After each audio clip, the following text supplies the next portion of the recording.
Hello, greetings, welcome. Let's get started again. Fair enough. Turn away, that's fine. Can't guarantee it'll be of help in these strange surroundings, but I've ready a provisions note in case of emergency. Of course, if you encounter any real danger here, I expect you to return to the Ragnarok at once.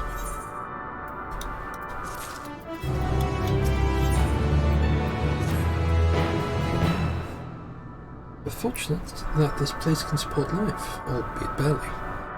I suspect, given the torpid, stale quality of the air. But never mind that. We must find Thancred. Let's begin our search from the prow of the ship. Seems to be as good a direction as any. Won't stray too far, lest we lose sight of one another. We did kind of get massively overwhelmed by that one earlier.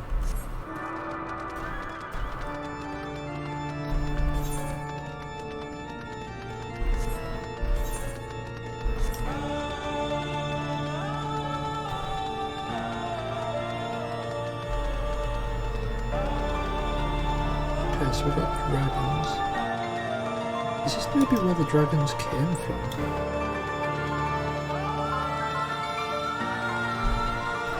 That planet there, that's kind of like there.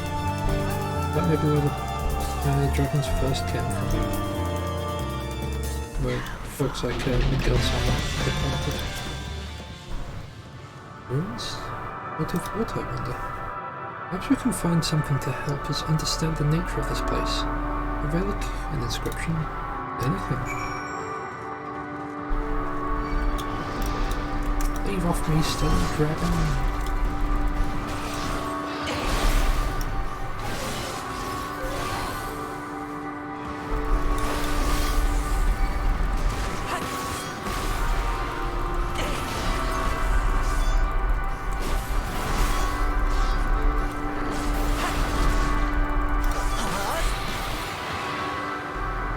Dark here, I'm not a fan of the music. But here, this part is relatively intact. Intricate design on the top suggests it's man-made, though its builders were surely not men as we conceive them. Having said that, I swear I've seen this pattern before.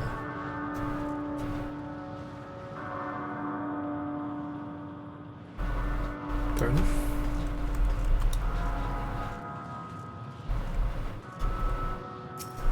It was kind of maybe Gallian. Metallic pillar has been partially melted, likely sometime in the distant past. Damage does not appear to have been inflicted deliberately, although it calls to mind the indiscriminate destruction often wrought in the heat of battle. So maybe yield dragons?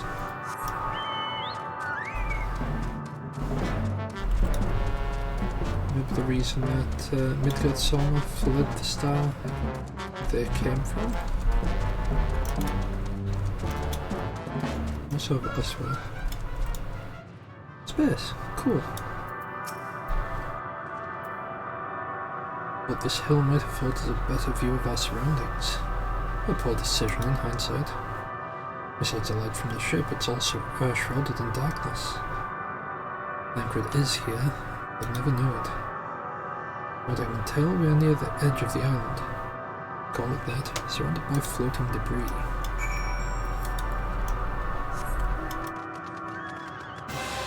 What crap is that? Is that a home now? Yes, it is.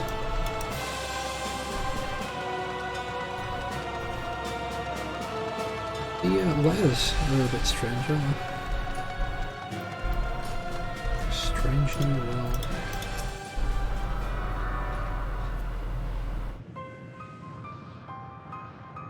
Were you able to find anything?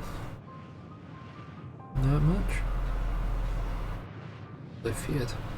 And still no trace of Thancred.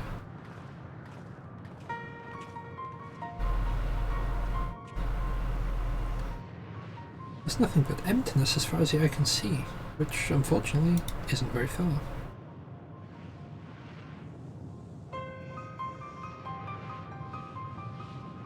Oh, I can't help but suspect someone or something is here. There are times when I can sense it drawing close, and then a chill washes over me, leaving me exhausted, leaving me with feelings of death and anguish.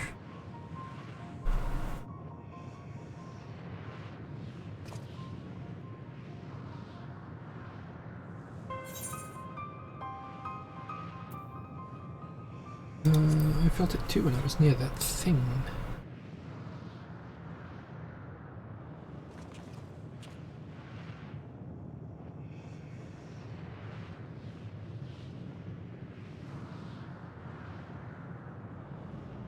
What are you talking about? There's nothing there.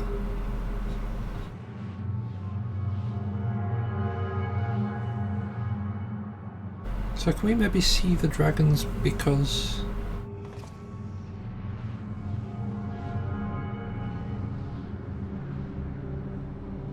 No, maybe not.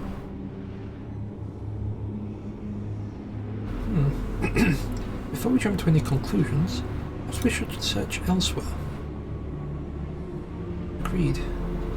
We found only more questions when we are desperate in need of answers. The stench of terrain from the ship's port side with stretch. There's a stench of terrain. The first stretch of terrain from the ship's port side we've yet to explore. Let's try searching there then.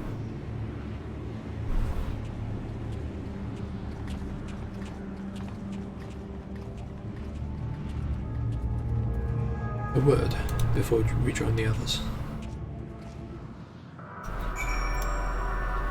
I'm guessing Justinian might be able to sense the dragons too, but maybe not see them.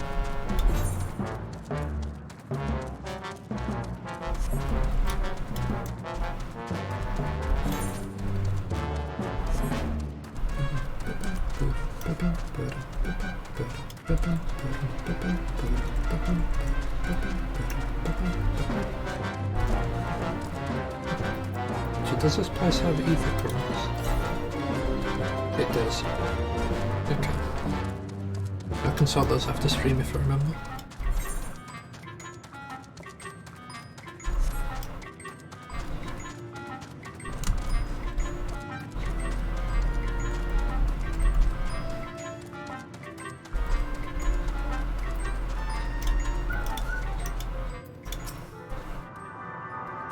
You see them too, don't you? The dragons. I thought. Their presence is tenuous at best, but there is no mistaking it. No doubt your bond with Midgard's Solmer and mine with Nidhogg is what allows us but to perceive them. These apparitions be related to the dragons that now live on Theris? Better leave such conjecture to the others. In any case, we must be careful. We may soon find dragons can see, find dragons they can see as well. Death and anguish. What happened to them, I wonder? Whatever happened to them, there is a reason why Midgard's Solmer fled the star.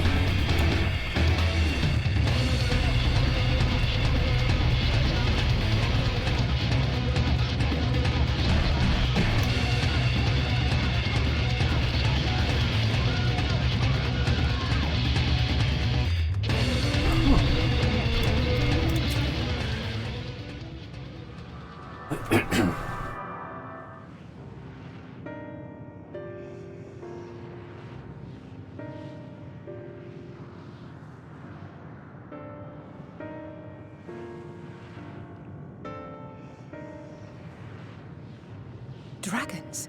Here?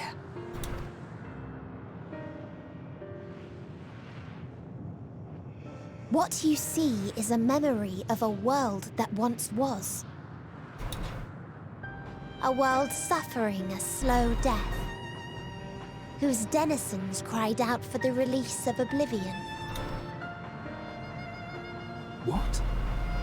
Their world is dead? It is. Not a single life remains upon that husk floating in the vast emptiness.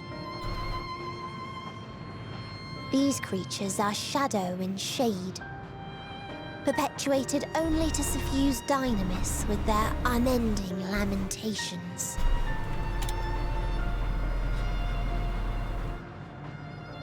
Our friend Thancred. Where is he? A strange question. He is at your side, is he not? Oh yes.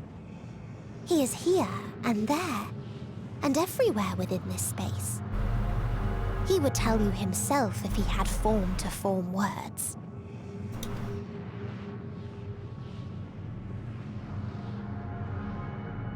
Huh. Such loathing and uncertainty. You don't know why you still exist. In like manner to the oblivion I send. I tried to drown out your ether with dynamis. Beginning with this Thancred, who came at me despite being unable to breathe. Such a simple thing, unmaking men. In the blinking of an eye, he was gone. Didn't even have the chance to be transformed. Yet somehow, he managed to leave a slither of himself behind. What you call the heart? Or perhaps the soul. In his final moment, he cried out from it. A single word. Survive. That wish proved stronger than the despair that ruled here. It overpowered it, causing this space to be remade. Into a place you can perceive, and where life can endure.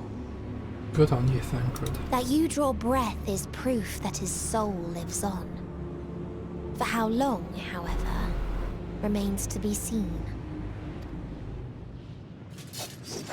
Well then, we should hurry and tend to business. Huh?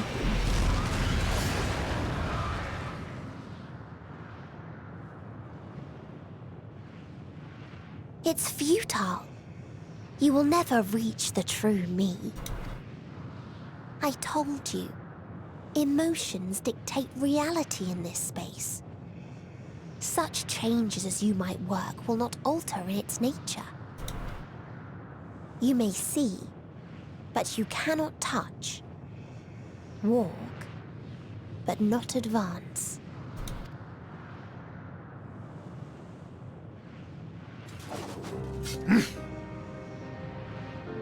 Meteion holds too much sway here. How do we contend with a foe who can unmake us on a whim?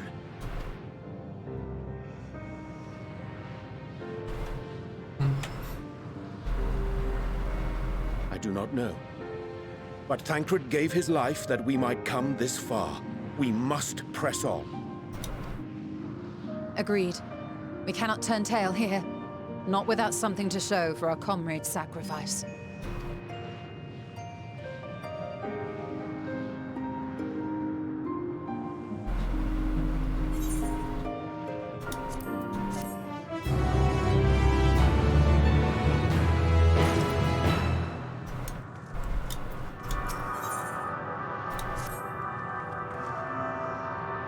Soul without body.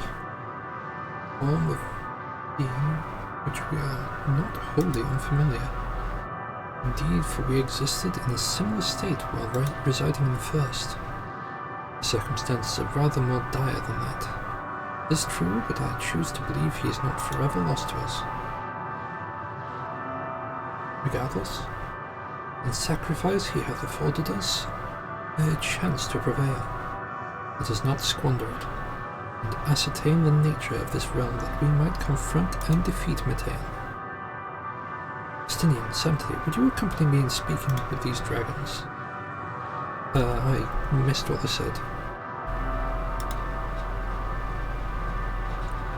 Mayhap they can enlighten us. But as the rest of you survey these surrounds, if a path may yet lead us to our quarry, we must find it. Very well. We can reconvene here when everyone has finished. Matean said these dragons are shadow and shade, from a world whose denizens sought oblivion. As such, they are not like to be amenable to company, long conversation, so please be careful.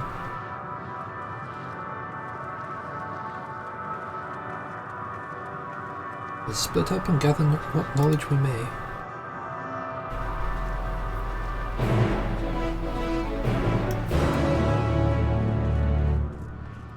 Right, first off, I'm interacting with this ether, right?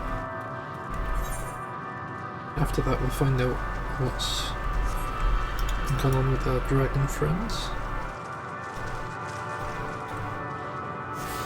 And that looks like Sadie's move,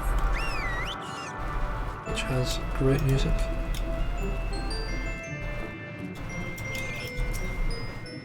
A visitor, not from this star, not of this star. Thy slender hands bring plague to our world. Thy breath extinguish life's feeble flame. Oh, how we would adore thee, alas. With time, our flesh shall wither, our souls fade. So we wait for its inexorable march into oblivion.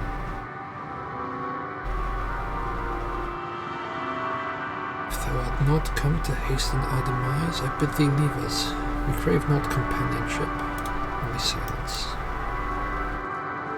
Well, crumbs.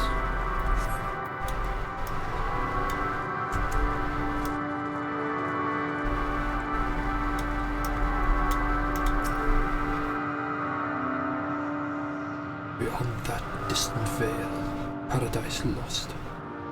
So glorious, so beautiful. We were a proud and noble race, strength embodied. We knew only love before they came. Metal monstrosities of black and silver. No bonds of blood did they share. No conviction they have to guide them. A crushing defeat. Never had we known such shame. Stilled now are the winds. No, none could fill these wings burdened by ignominy. We fly no more, only sink into oblivion.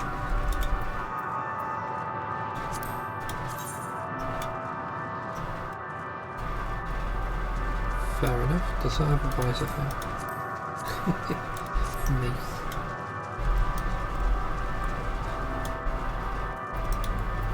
Things must have really sucked for the oldie dragons then.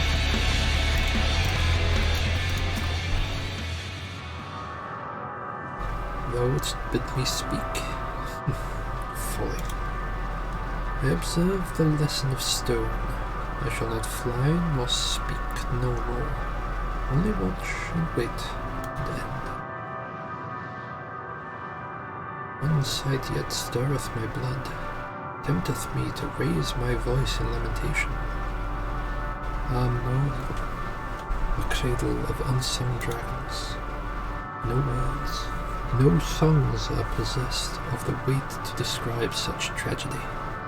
Go, if that be thy will, I shall remain.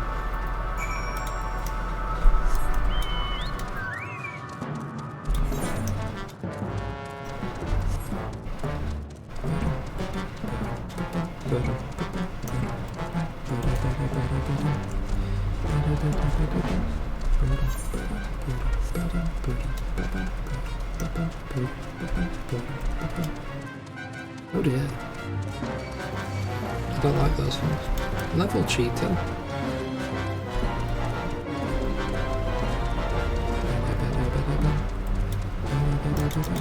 Ooh, dragon eggs.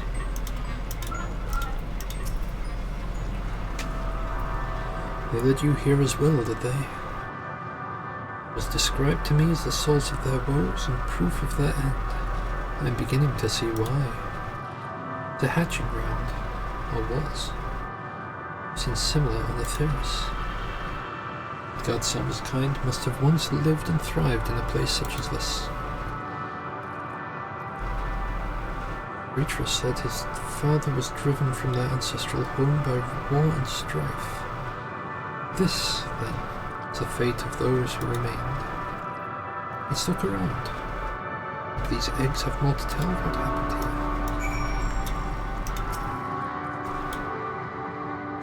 Oh, is it that big dragon in there? Inside the shattered egg, you find the remains of an unborn dragon. The body has already begun to decompose. The gelatinous, half-dried membrane covering the corpse suggests it failed to emerge.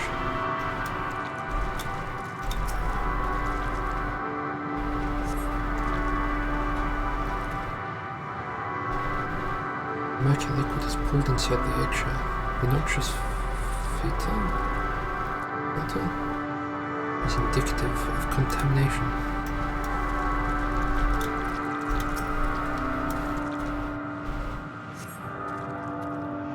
Gingerly lifting a large egg from the viscous mire, you peer inside and see a formless mass soaking in a pool of embryonic fluid.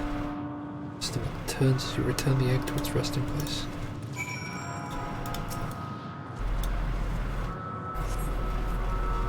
The egg appears to have been broken from the inside out. Perhaps the dragonet within succeeded in hatching. What's this? I thought all the eggs had been ruined. The dragonet was indeed hatched. There's no sign of it here, or its sire for that matter. We should look for them. We start with the cliff tops, I'll search the plains.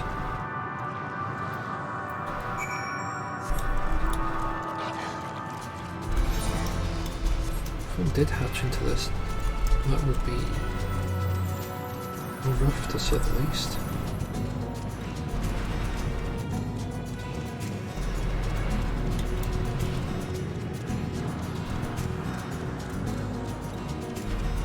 Poor dragon.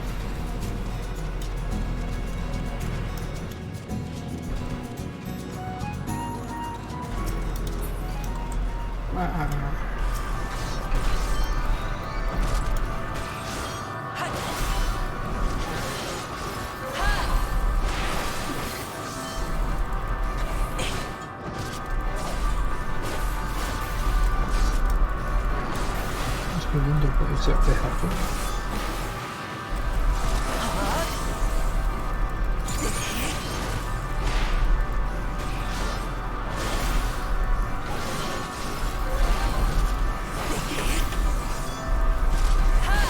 It is nice that we're going to have to come back to where the dragons came from. It's just sad that we came back to see it in the state that it's in.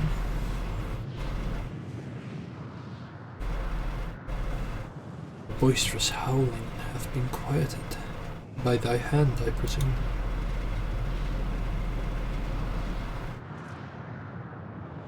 Everything alright? Thought I heard a dragon. Or something resembling one.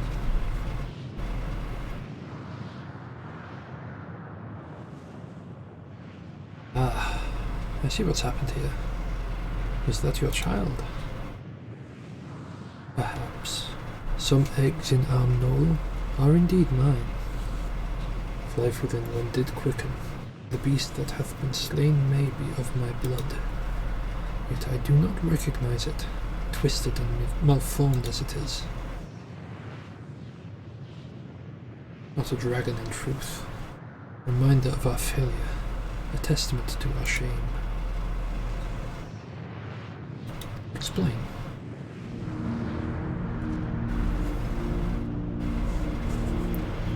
They descended from the heavens, cold, heartless machines, and with them rode war and death. With fire and fury, rage and rancor, we gave answer. It was a long and bloody battle, but only the beginning. Until told, chaos and destruction swept over the star. In the end, the invaders were victorious.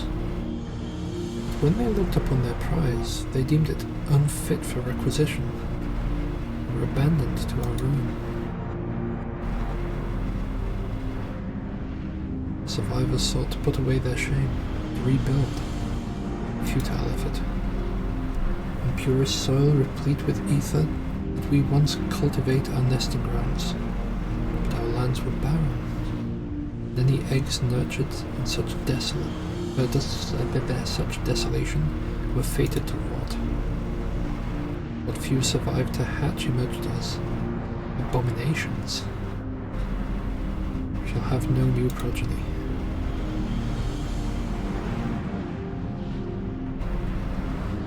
But there are dragons among you capable of journeying to other stars. That there are. Many would make the attempt, each bearing a clutch of eggs. The richest stars were home to the harshest rulers.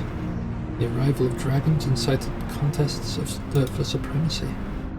The fires faded, the wars lost and won. They too were reduced to ash and waste. It is the curse of those who seek life, to be drawn into conflict, to conquer or be conquered. A vicious cycle we now choose to break. We tire of conflict, of everything. We now wait in sweet, merciful silence, free from strife and suffering, still as stone. Wait, you claim your kind is doomed, but there is another star.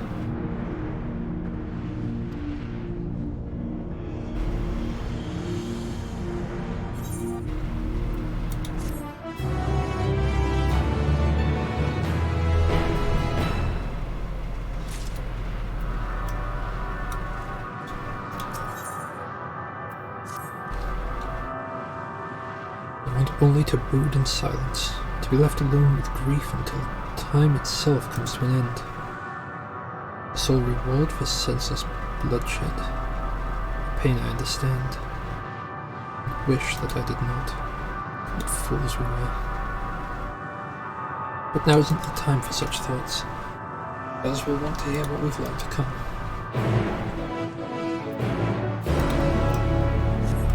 Bum bum bum bum bum bum bum bum bum bum bum bum.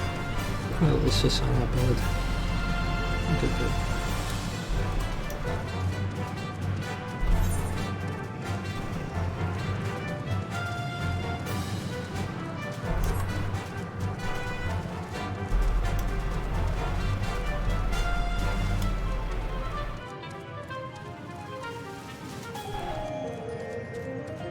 So I'm guessing maybe what we do is we're either going to try and restore hope to the dragons, or alternatively we are going to just bypass them entirely. We were able to establish any meaningful contact with the dragons. Yes, we were. I see. They wish to establish what they perceive to be a cycle of conflict. Thank you, Sanctity, Justinian. As for our part, I believe we are more acutely aware of our confines than before. We started by traversing the parameters of the island to see if there might be a path leading off it. Sadly, there was nothing to be found. There's no small amount of debris floating about. Could there be enough to serve as a bridge to lead us elsewhere? I considered that, and so I tried throwing a stone to a potential platform to judge its integrity, but it never reached its mark. As it crossed an invisible threshold just beyond the boundaries of this island, it vanished, only to reappear above me and fall at my feet. Do not be too quick to presume that what we see outside this space is as it appears. Which is why I returned to the Ragnarok and asked the Leporits to search for a potential path. However, the ship's instruments failed to provide conclusive data on the surrounding area. Until we know more, I think it's too risky to attempt flying to another island. What Mateon told us before, that emotions dictate reality here, might be the key, but I'm not entirely sure what emotion might manifest a bridge to lead us to safety. So what you're saying is we've no way forward. In darkness, seek joy.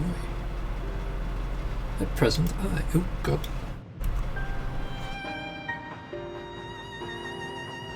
I'll just wait for it to come up on here. At present, if it is indeed emotions that govern this island, perhaps it is not Mateon's, but the dragons that holds us here. I have conflict and have chosen a path of oblivion to escape it. Or rather, I've chosen no path at all, meaning there is no way for the dragons or anyone here on the island to advance.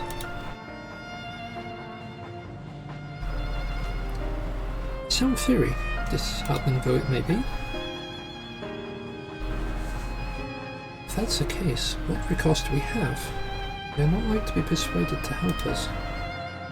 The reasoning is built on the history of turmoil and strife, without irrefutable proof that the future is not as bleak as they believe it to be.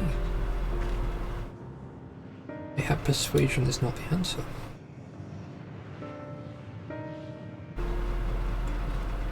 Mateon meant to unmake us.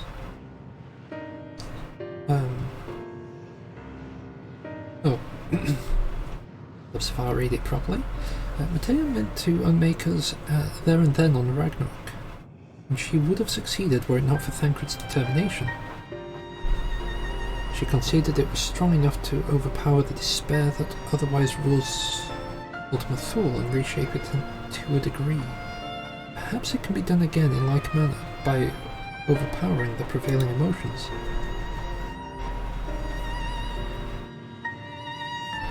It was Ultima Thule's architect, Mateon herself, against whom Thancred did pit himself in a clash of wills.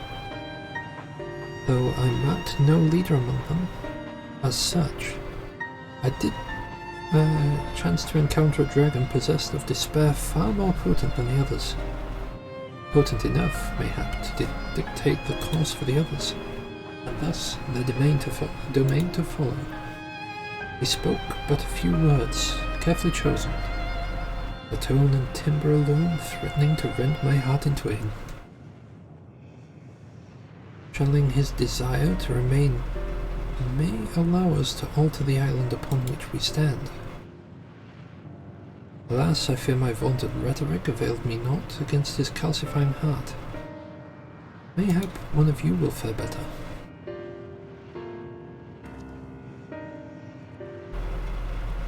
Then I shall guide thee. I'll End, they call him, and the dragon tongue. Thou wilt find him nearby, eyes fixed upon the water. Well, what have we to lose? Let's get going.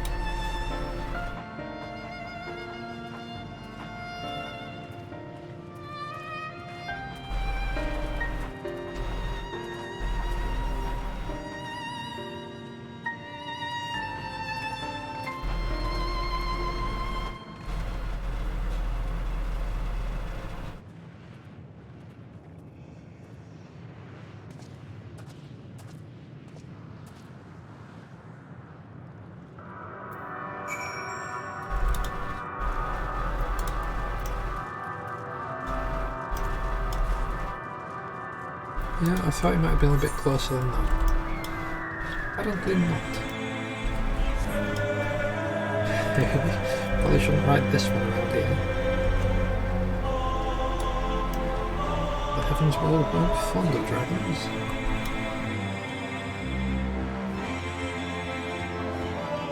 And the dragons weren't fond of the Heavens Ward. I imagine we can fish in there. It looks like sort of naked fishing. It looks like a tower.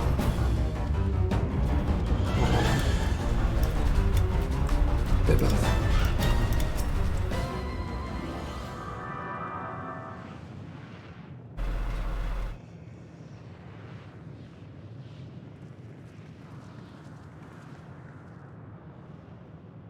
He remaineth as he was when I first approached, entombed in melancholy.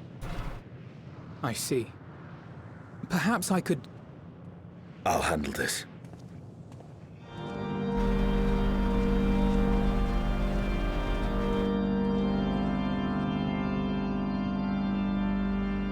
So...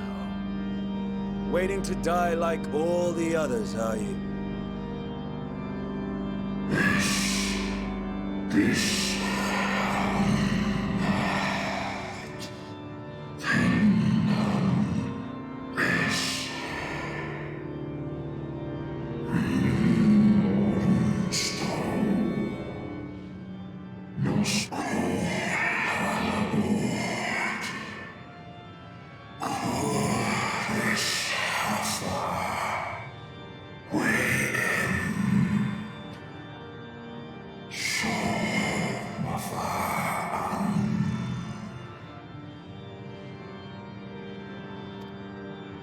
So you say.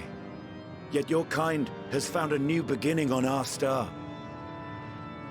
One of you braved the Expanse, bearing with him a clutch of eggs.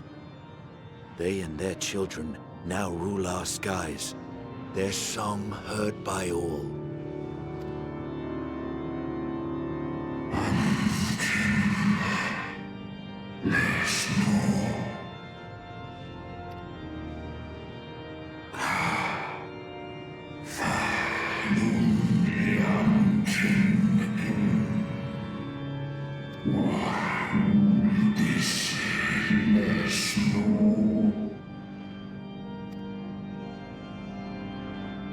They were.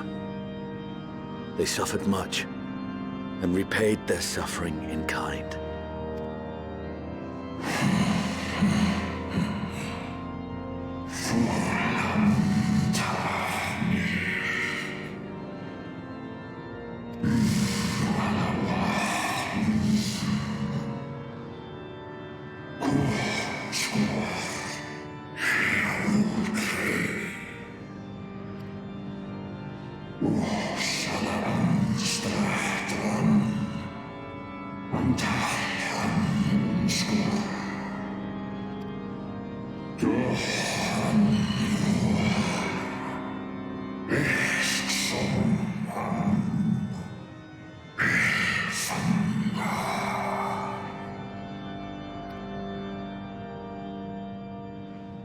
Had your brethren made the selfsame choice, my family might still be alive. Yet lasting peace does not come to those who simply retreat from conflict. No, you must be willing to confront it, to stare into the face of your foe, and see yourself in him. Only then can you break the cycle of torment and tragedy. This lesson, a dear friend taught me at the risk of his life. There is no nobility in your penance. You wallow in self-pity. And after everything we've endured, we will not let you stop us.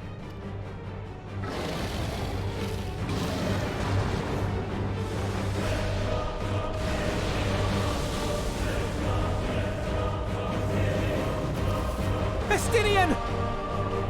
Stay back!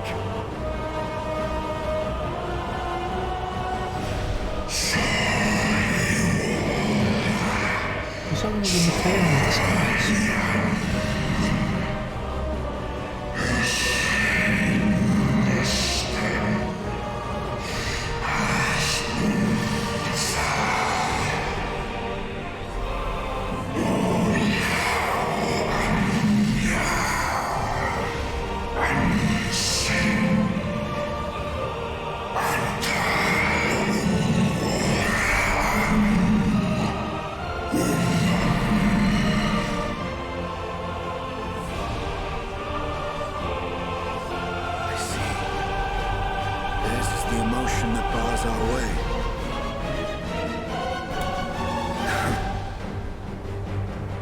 The rest is up to you.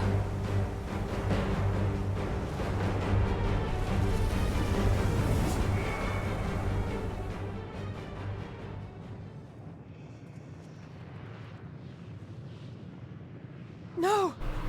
Not Estinian too!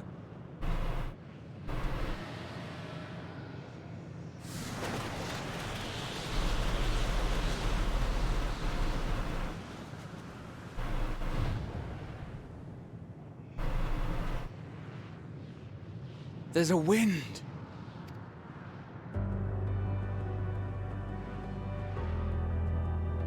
He's opened the way for us. Sacrificed himself to remake this place, like Thancred did. Oh, Alphino.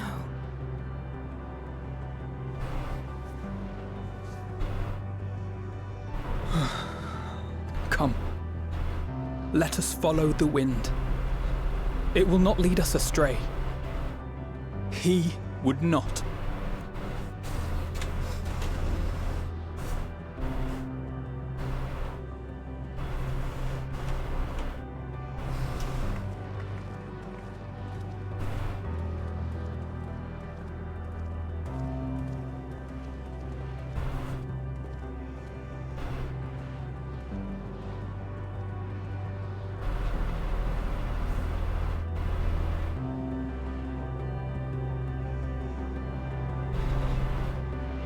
Is this just going to be a case of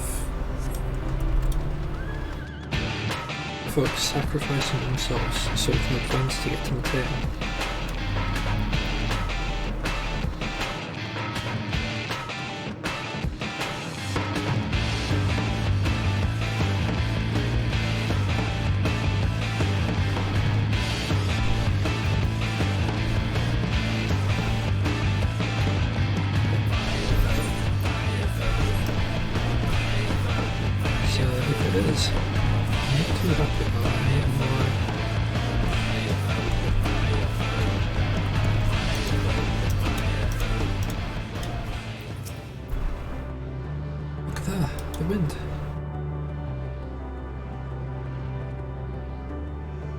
Estinian's doing, I'm sure of it. She rides its flow. See where it leads.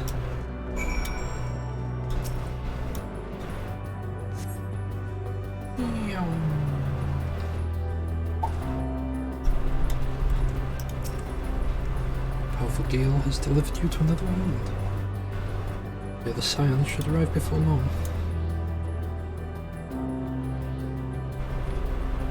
Fair enough.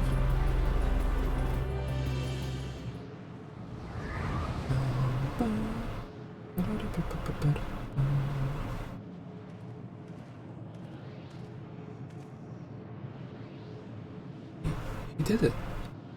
Found a way for us to, a way forward for us.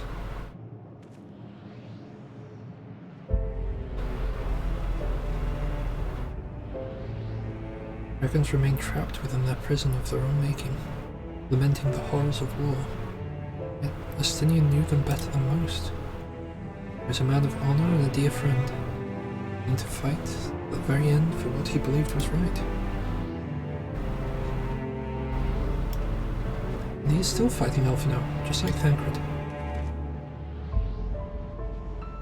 The sacrifices are why we can survive here, why we still have a chance to stop her. Even in spirit, we're unwilling to give in to the despair, and we mustn't either. Alce is right, we must press on for their sake.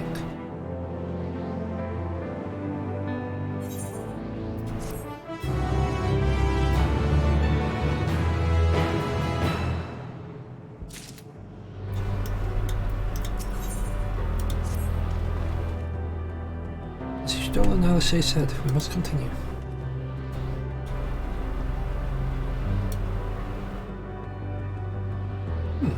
Notice the change in our surroundings?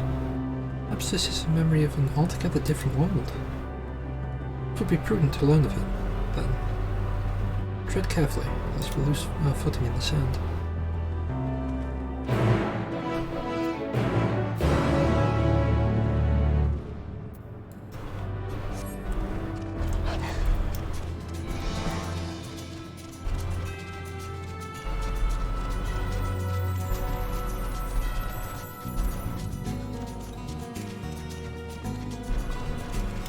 strange.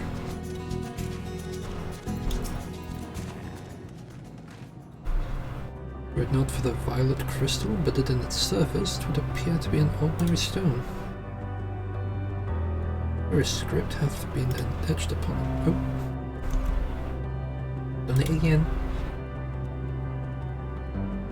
Here a script hath been etched upon it.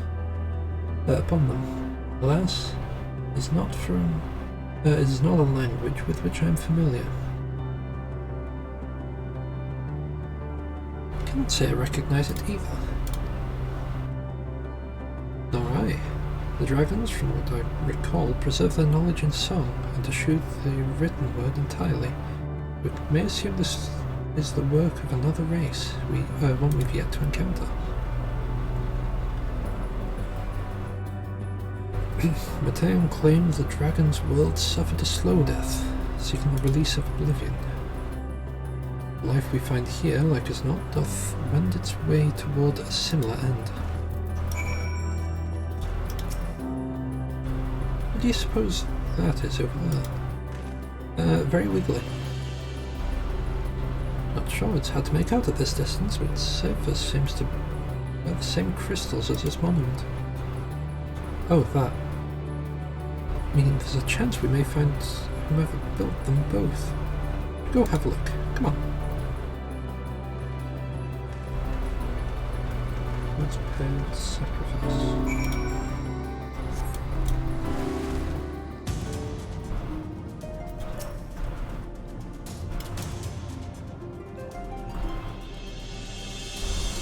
That is literally just a ball with tentacles.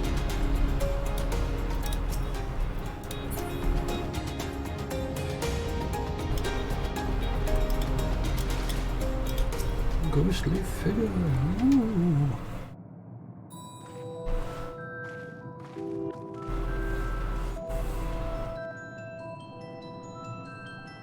Hail, travelers. This is a most unexpected occurrence.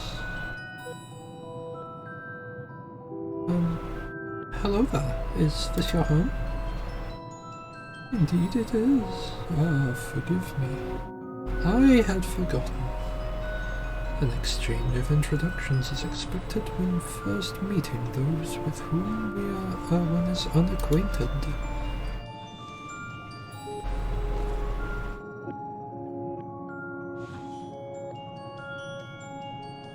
The vibration of vocal folds was still required to convey our thoughts and intention. I believe was the pronunciation used when referring to our people, though it is not entirely applicable given our present state. You are welcome to use it, this appellation. As for the nomenclature to address my individual person, I believe it would be pronounced Kovkuj. Yes, Kovkuj of the A. I'm not entirely sure. I've encountered beings that communicate intermittently through thought, but never one that is wholly without voice. I presume that we are having this conversation by medium of ether or dynamis, as the space is suffused with vast quantities of it. Fascinating in either case. I gather from your response that my presence is positive then? That is well, for there is something I wish to ask you. Like yourselves, we are aether-bound life forms, therefore it may be surmised that your bodies are composed biologically of a comparable biological composition to those we once possessed. I have a number of queries regarding your subjective perception of the five senses: sight, sound, taste, touch, and smell. In total, I have prepared 198,712,180,827. That's rather a lot, isn't it? My apologies. I have omitted a great many details necessary to understand the nature of my request. Though we dispensed with our corporeal vessels long ago, we have rediscovered a need for flesh. We have endeavored to recreate our erstwhile forms, however, all pertinent records have been lost due to the passage of time. Take, for example, the nervous system. It is well within our power to recreate, but we have no frame of reference for sensation once experienced by our people. It may comprise our ability to interact with our physical, which may comprise our ability to interact with our physical environment. And the reason you need to regain corporeal forms? Why? To bring an end to our existence, of course.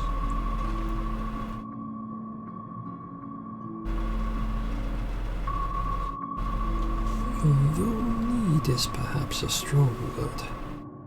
It would be a simple matter to unmake ourselves through the use of etheric exsanguinators, but such a death seems inadequate.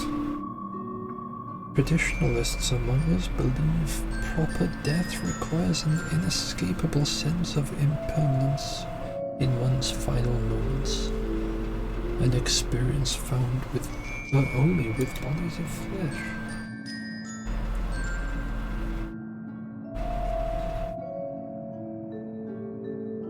I'd very much like to hear of your plans. In exchange, we will answer any questions you have to the best of our ability. Such an exchange of information would indeed prove useful. Very well, to ensure efficacious exchange, I hereby invite you to our home. Yes, the abode of the We traditionalists prepare for our demise. I presume you consent to answer questions indicative of tacit approval of our plans, in which case your cooperation is greatly appreciated. I must caution you, however, to be mindful of the wandering the desert. The desire for bodies of flesh could be described as overzealous. Now, if you would follow me.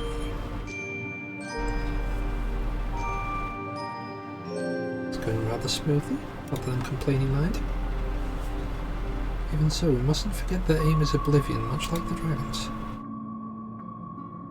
I fail to see why a civilization so seemingly advanced would choose to unmake all they have created. At any rate, we'll find no answers dallying here. Let's be on our way.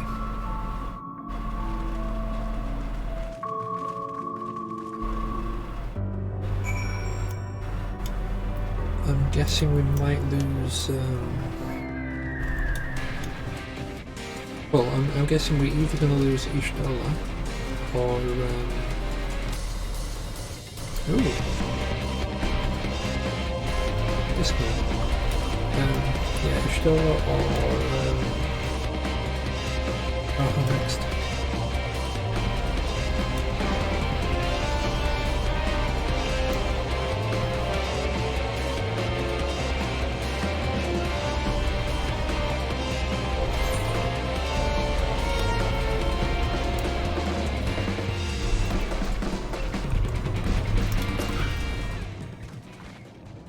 Welcome to our abode.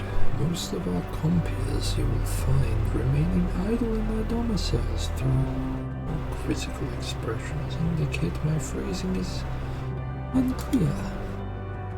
I speak, of course, of the violet crystalline constructs hanging from the stone structures over there. You say they remain idle, but what of your work to regain corporeal bodies? An astute question, and understandable given your finite nature.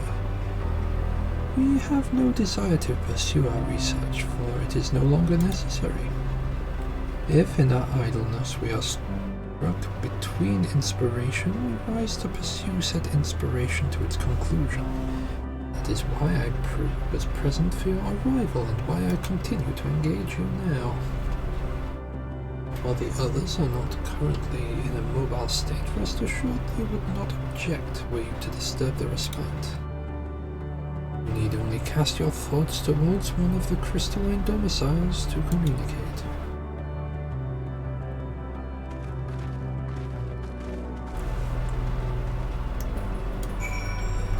Alright. We'll start with closest. When we get that one, we can get the Aetheryte as well. Nice.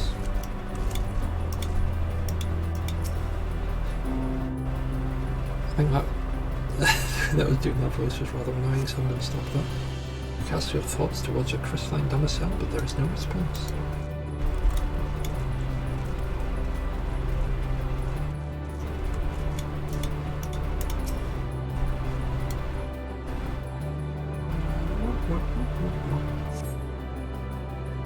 You wish to speak. Very well. Pray, a moment, if you would.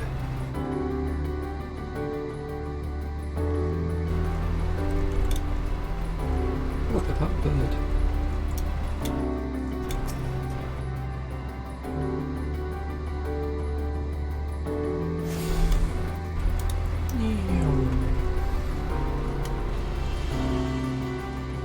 Well, that'll be a battle against a crowd version.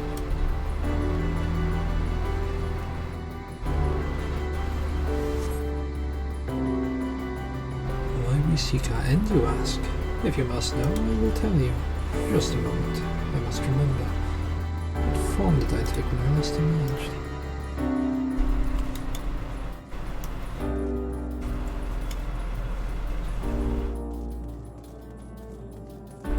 A spider? Hey, it's just a spider. Bunch of spiders. Eek.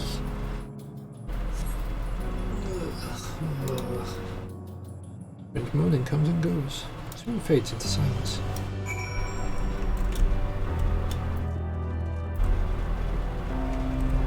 Alright, what I'm gonna do is head back over to this one.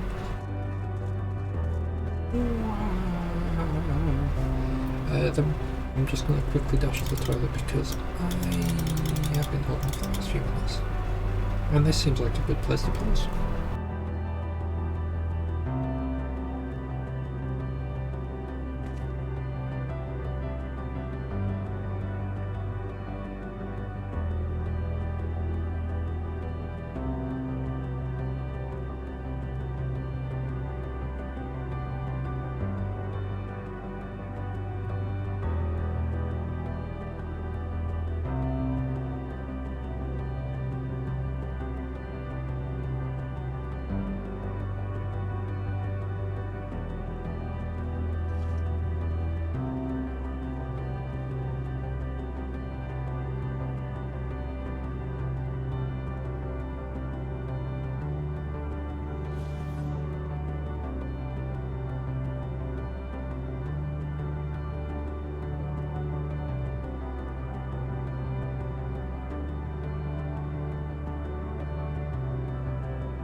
Sorry about that. Right. Where were we?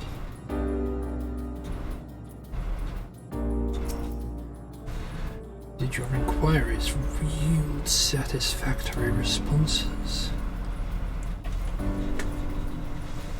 I forgot to switch that scene back. I see. If they failed to answer, it is likely because their minds have unraveled due to prolonged idleness. They are not but concentrated ether now. Worry not. There are no others who have need of those lodgings, and they will not provide hindrance to remain to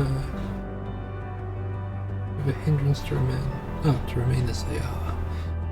But more importantly, you said some few did answer your requests for an audience, yes? I imagine they will be with us ere long. That's paired.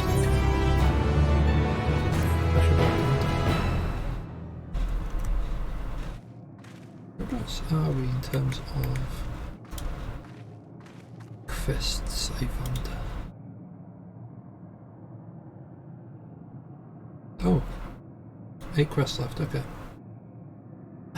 I've had no luck, but I figured everyone else fared well enough. But few here have awakened. Ah, there they are.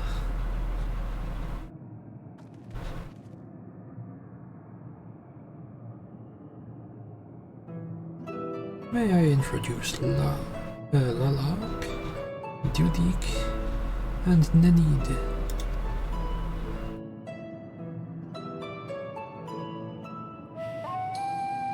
It has been too long, Kafkuk.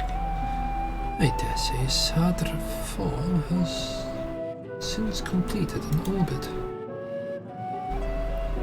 Indeed. Until the travelers brought it to my attention, I hadn't noticed how unraveled some had become. Travelers? Ah, of course, the ones who wish to know why we seek to regain corporeal form.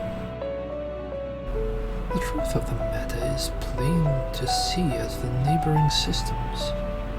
My single account would fail to satisfy the requirement for scientific objectivity. Thus, I bid them awaken you. Are you the one who struggles to tell who is speaking? Nay, thou art not. In the absence of corporeal forms, the divergence they afford may have such similarity in voice is unavoidable. By the way, Kofkuj, have you already observed the requisite custom for the travellers? The one which is expected to do when receiving guests, a matter of proper form. Bloop. Ah, yes. So long has it been, it completely escaped my mind. And still does. What was it again? I can't seem to remember. Bloop. Bloop. Neither do I. Pity. I was hoping you would. Perhaps we can search the archives for the answer. Now, the archives have long been frozen, lest we subject ourselves to further dolor. Surely you recall that much. Ah, of course, food. The custom is to serve food. Beings of flesh, such as they are, must regularly replenish their ether by contributing their replenishment. We communicate to our friendly intentions. That's right.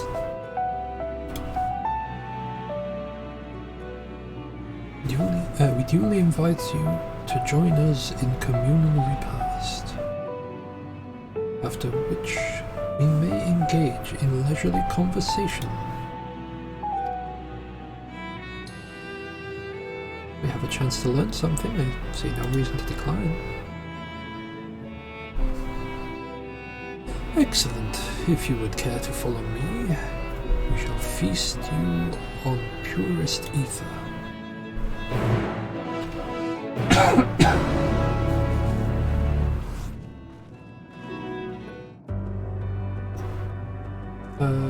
Okay.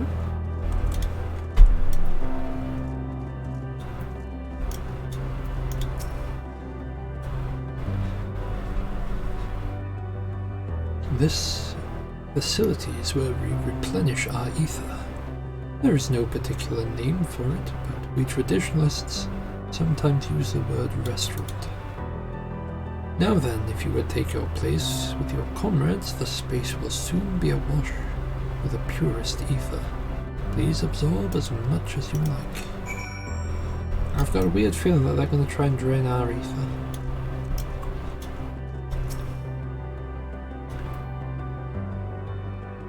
There are a lot of them around. Brace yourself for the rush of sweet, sweet ether, but nothing seems to happen. But you need to wait a little longer.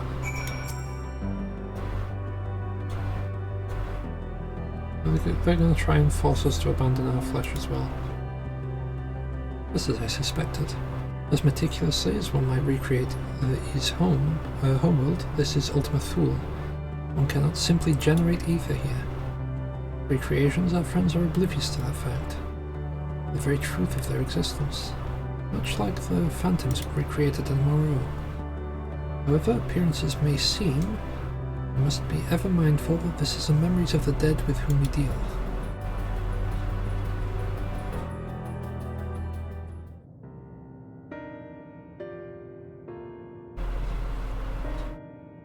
So, did you have your fill of ether?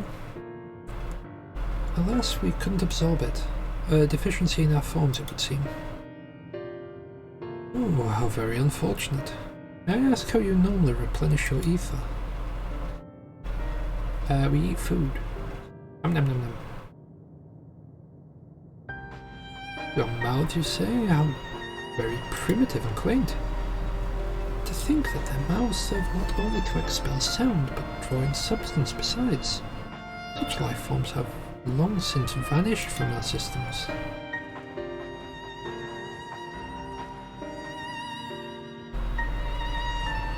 Though we regrettably could not partake in your magnificent feast, rest assured we feel your welcome most keenly.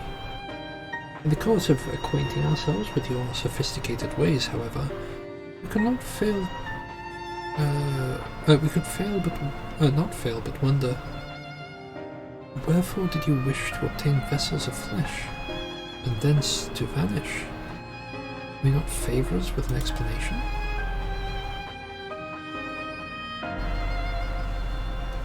You flesh and blood beings are always so hasty. It does have its charm, however. Very well, we shall indulge you. In the beginning, when they had yet possessed corporeal bodies, our ancestors dictated themselves to the pursuit of knowledge and technological advancement. By transcending all limitations, we believed we could eliminate sorrow and abide in true happiness.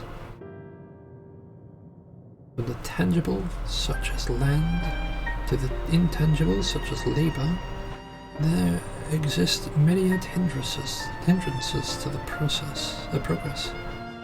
But the most confining of all was the flesh itself. Our lifespan was distressingly middling, you see.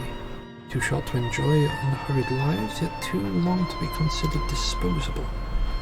Furthermore, to simply maintain the integrity of our bodies demanded considerable resources. But we managed to solve this problem. After long years, we discovered how to become non-corporeal entities with everlasting lives, untroubled by the failures of flesh. Thus changed, we had more time and freedom to continue our scientific pursuits. We went on to make even greater strides in our quest to transcend all limitations, until we finally decided to challenge the last of them all, the limit of knowledge.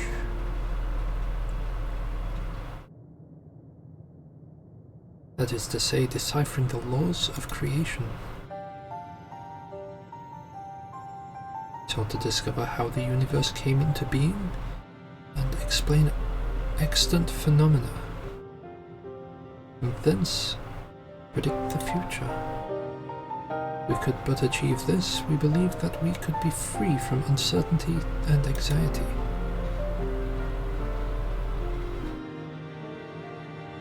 And did you find the answers you sought?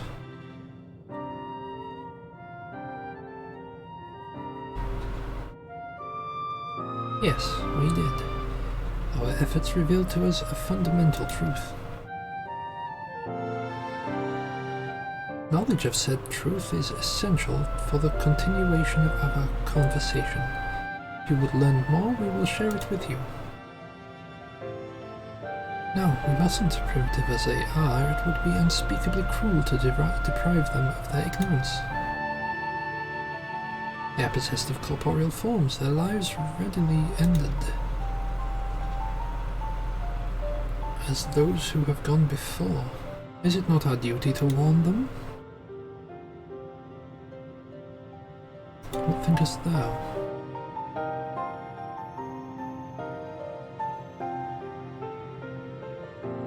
Well, Ishtola would definitely want to know. He seeks knowledge. We have deliberated and come to a consensus. If you are resolved to know it, we will disclose to you the truth we discovered, the truth of the universe. Seek us at the stone pillars just outside the bounds of the abode, a place called Elegia.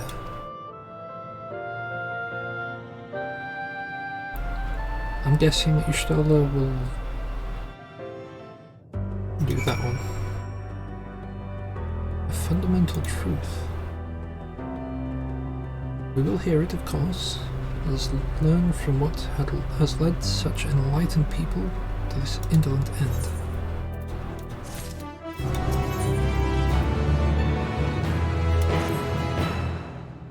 Now we join the A. There is one trifling matter I would fain investigate. Come today, Graha, might I trouble you for your assistance? But of course. My thanks.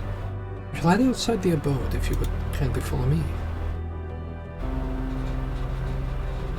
I know not what mischief you are plotting, Oriange. I trust you have our best interests at heart.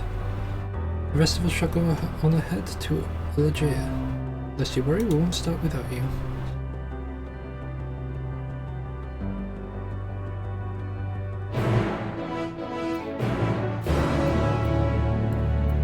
Alright.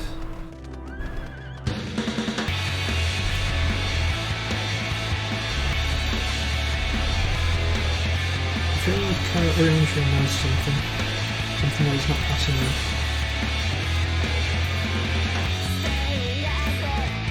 Funny, I reckon he'll probably tell us what he knows.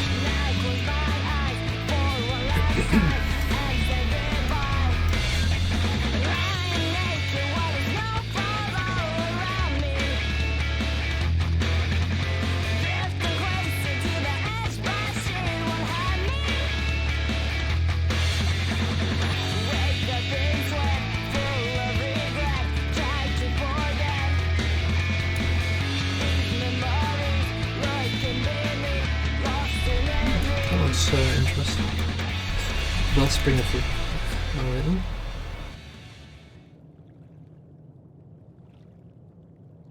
Aye, this place shall serve. Is it the spring that you wish to investigate?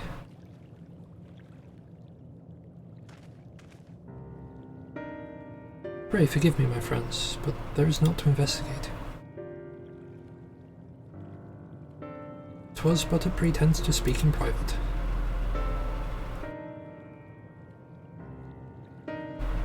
You have our undivided attention.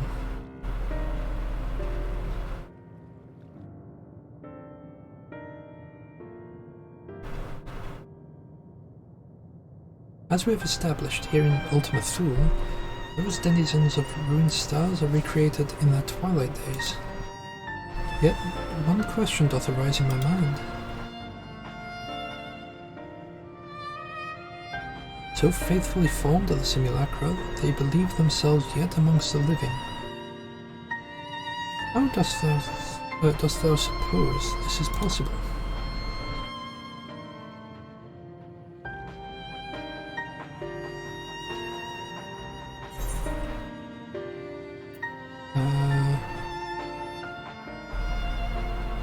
Matern has taken their hearts unto herself.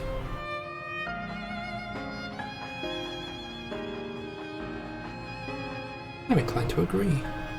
If Mateo can take the emotions of others as her own, I dare say that she would be able to recreate them more faithfully than she had relied on any historical account. By which logic, she must have visited them while they yet lived, the dragons and the air both. So too did I theorize, and upon that assumption, considered how the two races may have met their demise. According to thine own tale, Mateon perceived the emotions of those nearby as her own, a heightened sense of empathic intrinsic to her nature as an Anteliki. In the course of her starfaring journey, if she encountered beings who strongly desired cessation of their existence, they would be powerless before the desire. Even as she possesseth the power to grant it, the power of Dynamis, is my supposition that, overwhelmed by their longing for death, Mateon did unleash Dynamis and usher the dragons and the air unto their doom.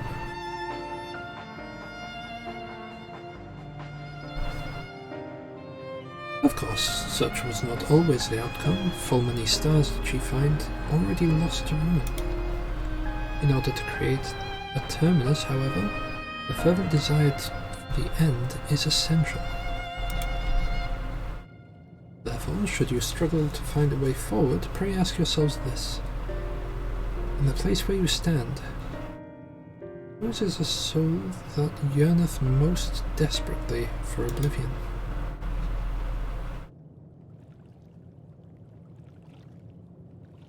Why do you tell us this now?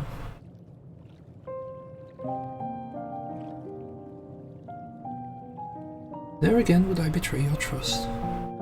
This pledge did I make to my comrades. In bringing thee into my confidence, I would remain true to my word.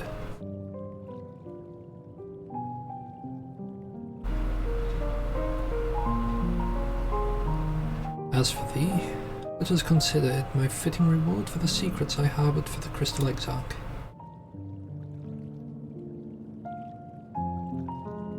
Once placed my faith in thy chosen path, walking at thy side, knowing full well that we were bound for thy demise. I ask now that thou returnest the favour, and abide in faith as I fulfil mine own destiny. You say my debt is due. Am I to refuse? It is indelicate of me, I know full well, and I can but beg thy forgiveness.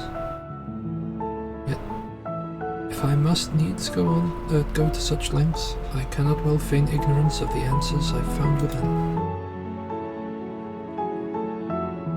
The answer to the question, in what moment might I stand strongest?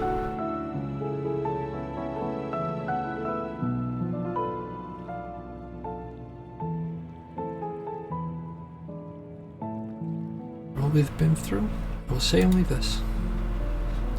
Do what you must. Do what you must and see your conviction through. I shall, my friend. I shall. Without further ado then, let us go join our comrades.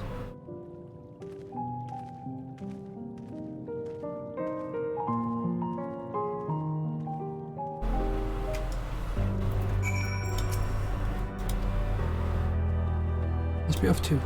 I'll let you.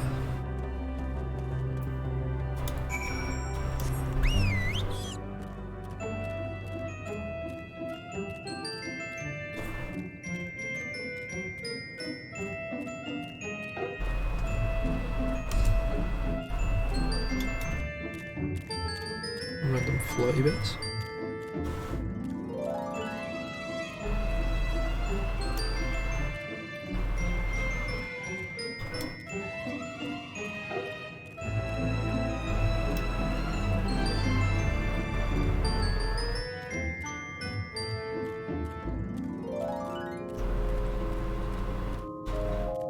I'm guessing they basically just learned that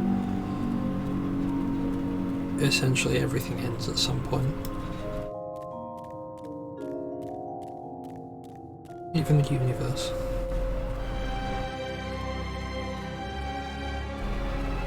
And they decided it's not worth seeing it out. Seems everyone is accounted for. That'll be that. It seems Oriandre is going to have a battle of wills here. Please continue. Tell us about this truth you discovered. Very well. Bear in mind, however, that the purpose of this conversation is not to impart scholarly knowledge, for such requires that you comprehend the subject matter, which you will not.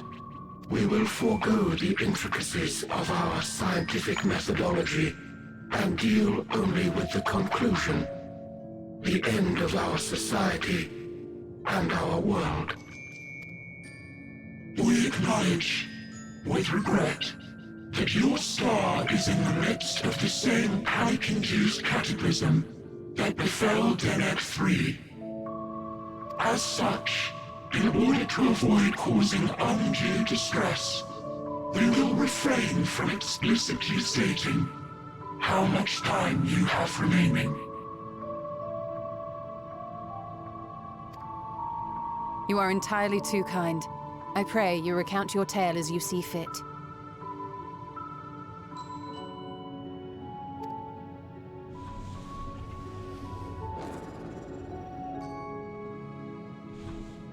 In the beginning, the universe was but a tiny particle.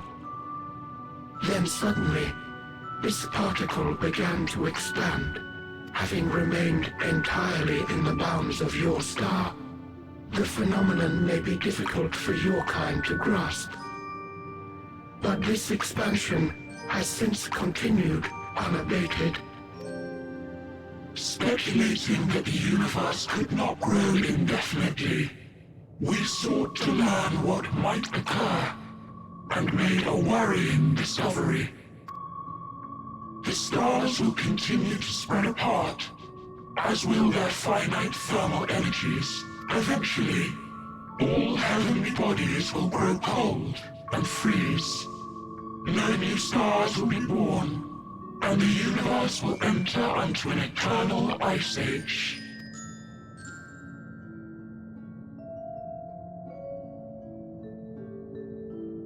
In hopes of proving that this determination was erroneous, we scrutinized our research from all angles, even as we sought to avert the everlasting winter.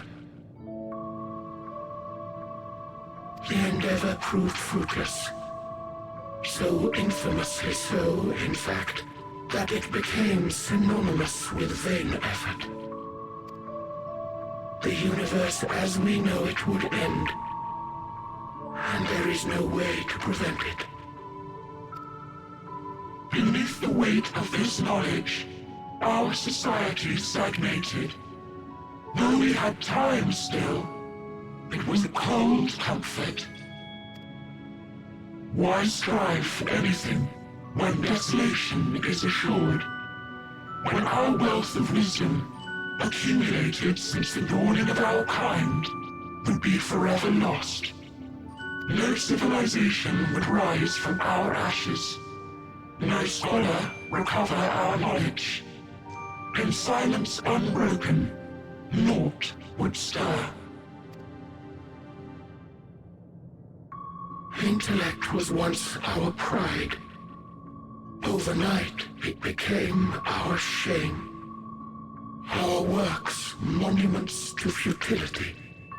Immortality, our greatest invention, became a source of suffering.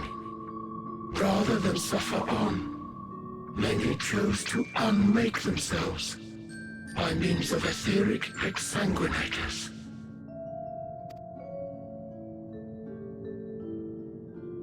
Etched upon these stones are the testaments of such souls, though many left no words at all, thinking it a pointless gesture.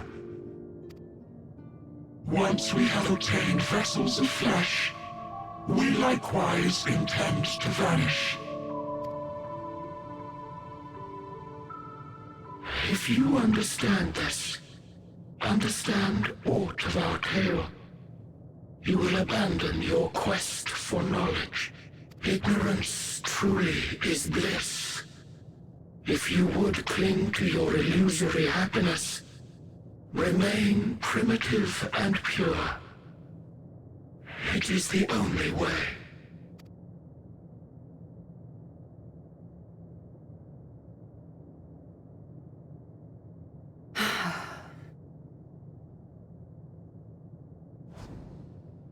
So that's your story.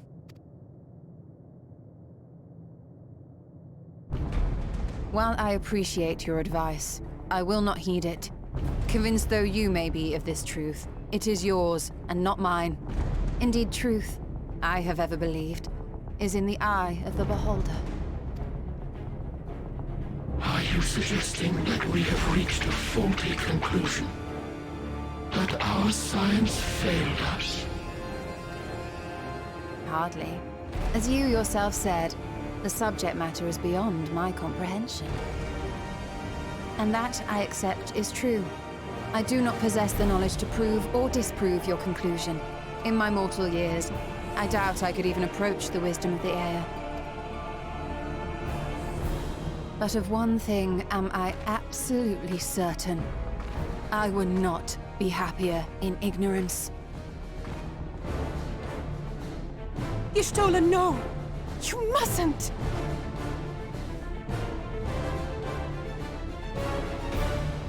The most important lesson I've learned is that learning isn't simply passing one's eyes over words. Nay, 'tis when understood for oneself that knowledge attains its true value. This is what has sustained me, driven me onward in joy and wonder, in anger and sorrow.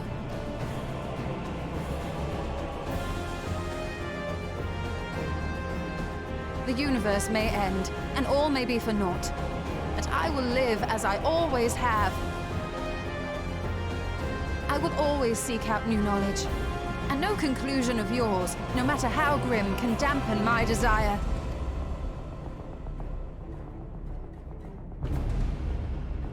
I suppose it is only to be expected. Their feeble minds cannot fathom the terrifying gravity of it all. But worry not.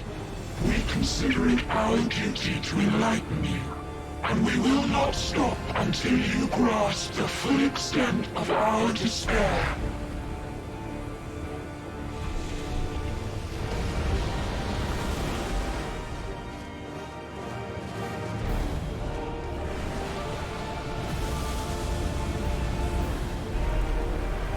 So each location Keep calm and listen well. seems to be a different tale. Though my body will soon dissipate, there may be a way to restore it. Asm's magic. So long as our souls remain, you can use it to summon us back. But you mustn't, for it would mean losing our way forward. This I only reveal so that you can promise not to invoke the magic. We came here knowing what victory may cost, so press on. Press on, and do not look back.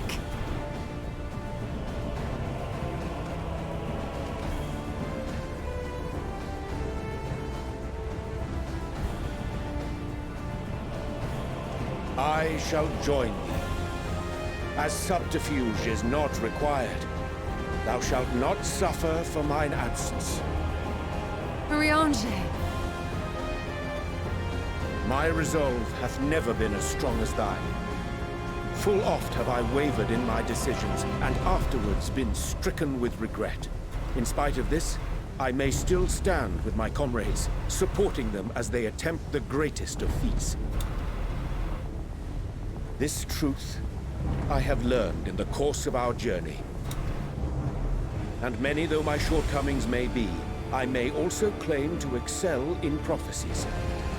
My studies, into which have granted me the flexibility of mind needed to bend this malleable reality.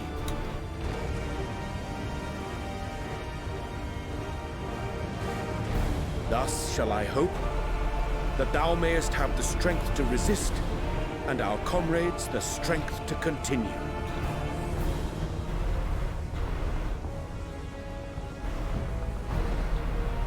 With you to urge us on, how could we possibly fail?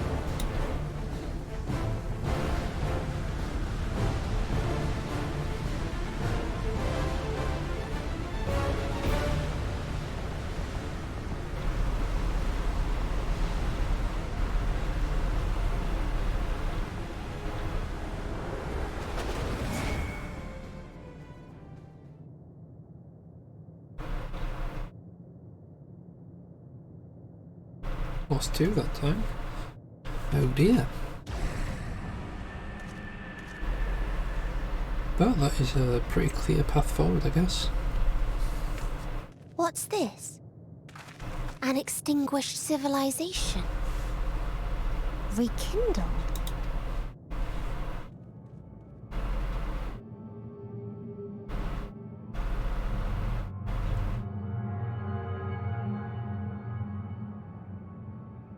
That's right. Our quest doesn't end here. We'll press on, and we will find you. There. That's where you'll find me.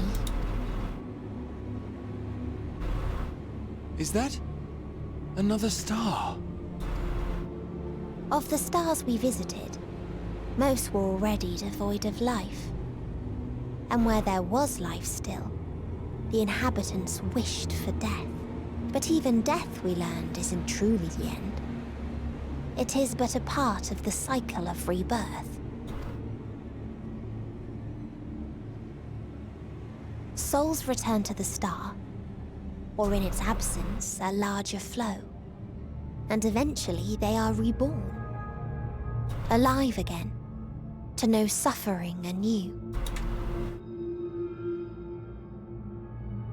True salvation lies not in dying. It lies in not being born. This is the gift I would give to you. To all life on beautiful Aetheris.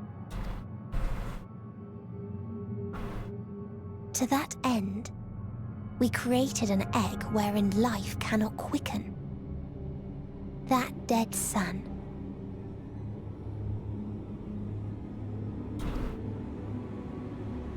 Attain it if you can, before your friends' emotions fade away, along with their protection.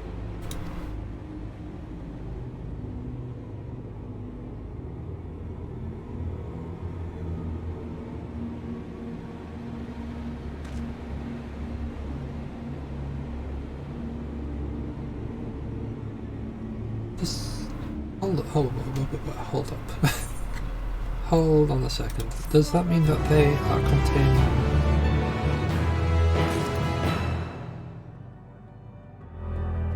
like... I don't even know how many stars worth of, like, souls in there.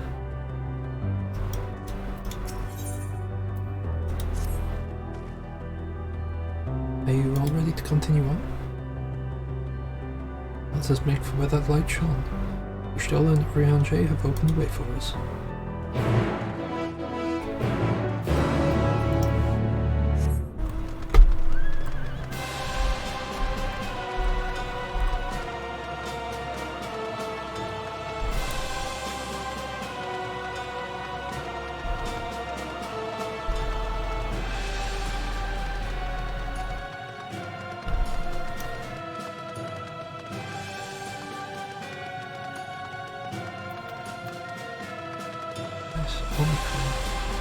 which, well, I wonder if we will actually know where that civilization's from, what that civilization was.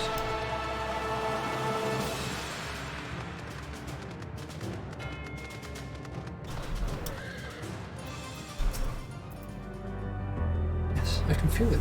The ether emanating from this, from the arcane panel. This is a portal. No mistake. See where it leads. Portal of wisdom.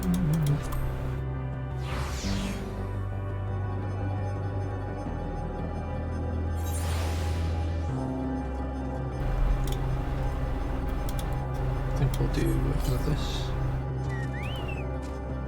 Rebuff that. Make sure we're at the longest time we can get.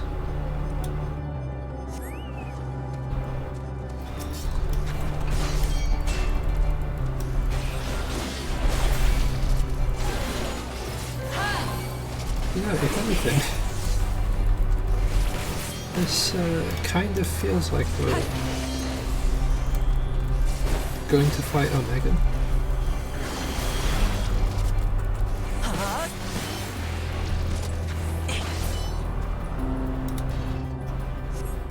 Oh, continue waiting for your comment, okay.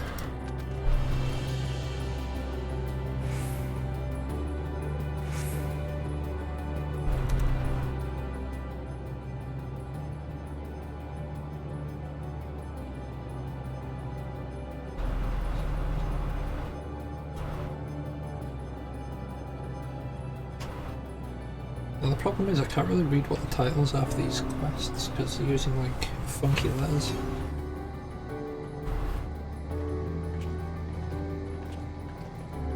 And yes, I will refer to them as funky.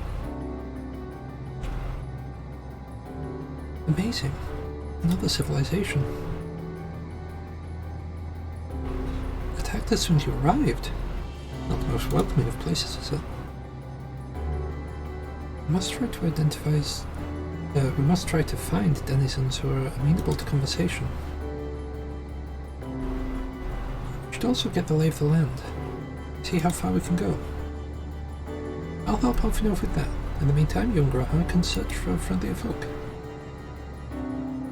Pardon me. Apart from hostile beings, take care with your footing. It's like the look of this terrain.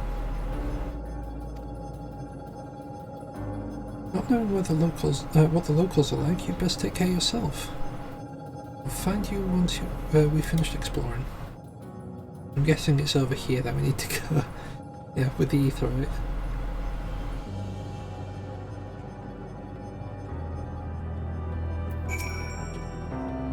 I expect the twins will seek the outermost bounds of the Isle, so I propose we search the central area.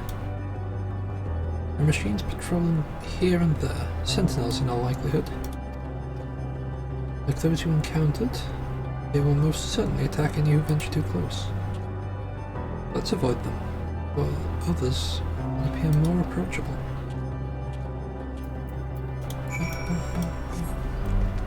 Why would you put a destination there?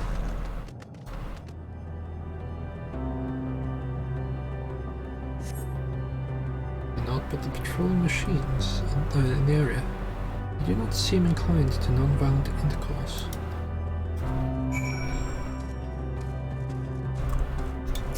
Right, this I don't like.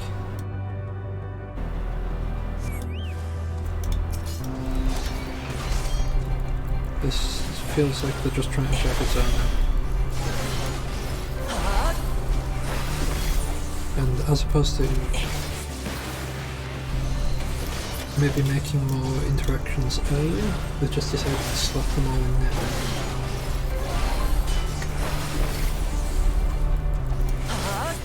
Almost like straight after this we're going straight up to that base.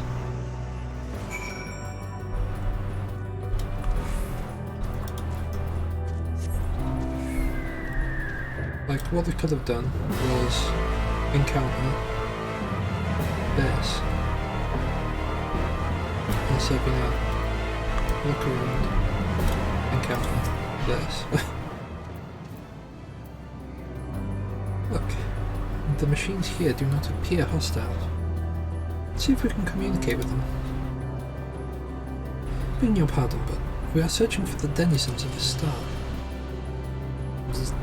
Unknown life forms detected, assigning generic label interplanetary travelers.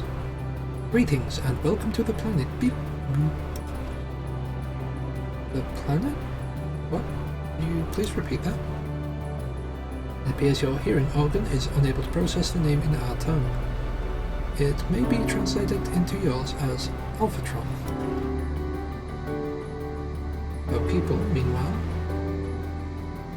are called the Omicrons. You stand within one of our outposts. The Omicrons, you say? And what is it that you do here? We are preparing for war.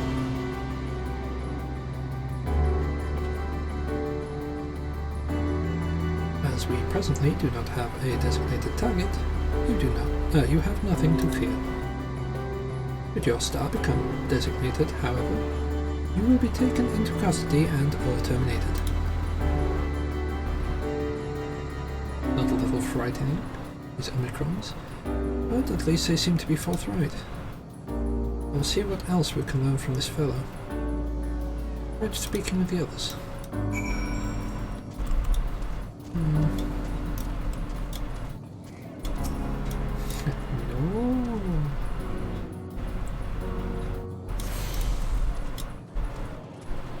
Alright, Mr. No. Beep boop. Autonomous weapon deployment complete. Vanguard armament upgrade complete. Munition levels satisfactory. Combat readiness assessment nominal. Awaiting instructions from Sir. Maintaining state of combat readiness. So these might have been the ones that descended upon the dragons. Measuring combat capability. Result negligible. Subject falls outside the targeting parameters. Greetings, traveller. We are the Omicrons, and our objective is self-enhancement. In order to achieve this, we venture forth in conquest to acquire combat data and resources. Most recently, we succeeded in subjugating the homeworld of the beings whose strength was said to be without parallel, the dragons. Yet though the endeavor yielded a wealth of combat data, the star was rendered barren and unable to yield resources. A subsequent costing determined that the losses incurred exceeded the gains.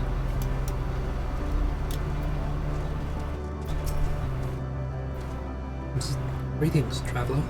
When venturing outside the outpost, beware of malfunctioning units. They do not heed Sir's commands, and indiscriminately attack all non-Omicrons. For the avoidance of confusion, be advised that Sir is the alias of Stigma 1. Sir issues instructions to forces at the foremost of the 6 strategic matrices that bear the designated stigma. Alrighty. That makes sense, maybe. You've learned a few things? So did I. Yeah, we share our findings, however, I believe it best to step outside the outpost. Come with me.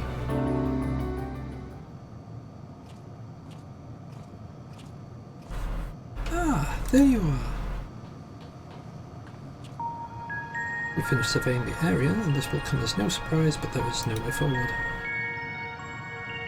There were portals like the one we used to get here, but those that worked only sent us to isolated isles.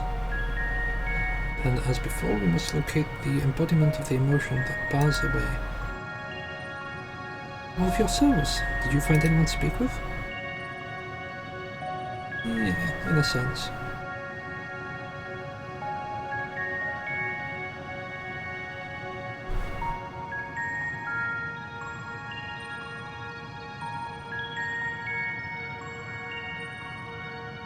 So the Omicron seek to advance themselves through conquest.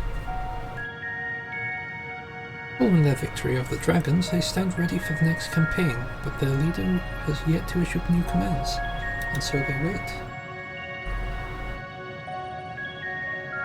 And such a place it would... who could it be that fits Urianger's description? A soul whose yearning for oblivion surpasses all others.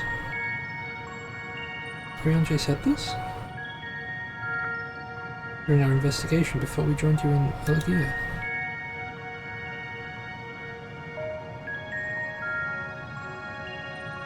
So that's the way of it. Why can't you just say it to all of us? Given what we know of this place, it's certainly a curious state of affairs.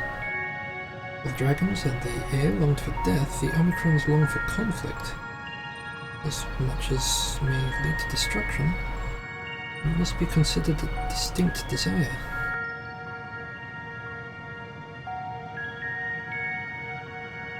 Now, to find the source of the dominant emotion, I believe we should seek out their leader, this Sir. According to the M032, the first Omicron with whom we spoke, there is a console by which we might communicate with it. M032 also added that it would be a pointless exercise, but that in itself, I believe, is worth investigating. What say you? So, they probably considered dragons to be like the pinnacle. And because they beat the dragons, they felt like there was nothing to really upgrade to. So, the console we seek lies on the far side of that aisle. Given the nature of the ground, the route may not be entirely as direct as it seems. Let's watch our step as we make our way.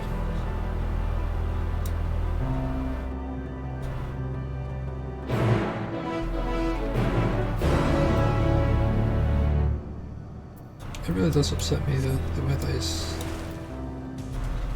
written. Right. So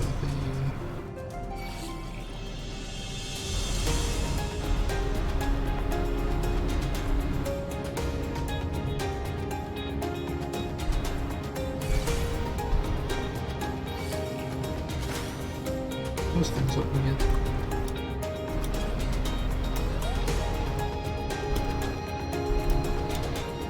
That was a fairly straightforward path. This appears to be the console, but it seems unresponsive. Get to look at it. Wah.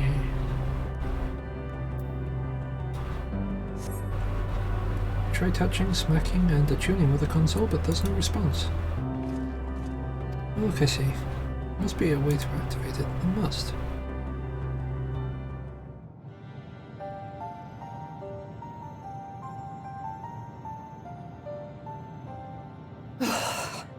Well, I'm out of ideas. As am I. Operating such consoles is trying enough, but if we can't even activate it... Perhaps there is a way. First, consider the world that has been recreated here. Its inhabitants were machines who gathered combat data to enhance themselves. And among the many wars they waged, the most notable was that against the dragons. The significance of these details may be lost on you now, but they lead me to believe this was the home world of Omega. I speak of the ancient weapon, the one which the Alliance unleashed upon Shinra. I will spare you the long story, but according to the records I read in the future, it possessed a single weakness: lightning. That's all well and good, but what does that... Wait. You're not thinking to strike the console with lightning, are you? As a matter of fact, I am. Ask yourselves this. Why would an entity as puissant as Omega not be designed to suppress the effects of lightning? Because it relies upon it, or something akin to it, as a source of energy.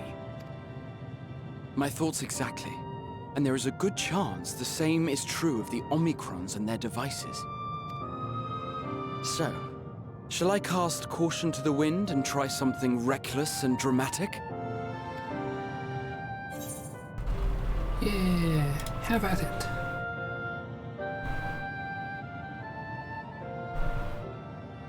Very well.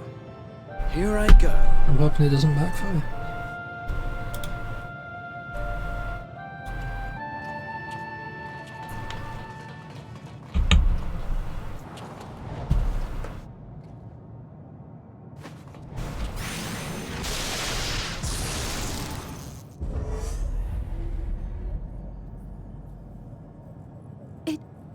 It worked! Yeah. Open connection to Communications Module 1. Connection established. Transmission. Strategic Matrix Signal 1 now online. As the primary strategic matrix, you may address me as Sir. Checking for new communications. None found. All units, please maintain current state. End transmission. Closing connection. Wait! We have questions for you. Of late, no mission orders have been issued. Why not? Has there been some manner of trouble? Reply. The Extended Operations Unit is yet to determine guidelines for future assignments. All strategies are calculated, devised, and actioned in accordance with said guidelines. In the interim, all citizens are directed to maintain a state of combat readiness. End reply. Awaiting query.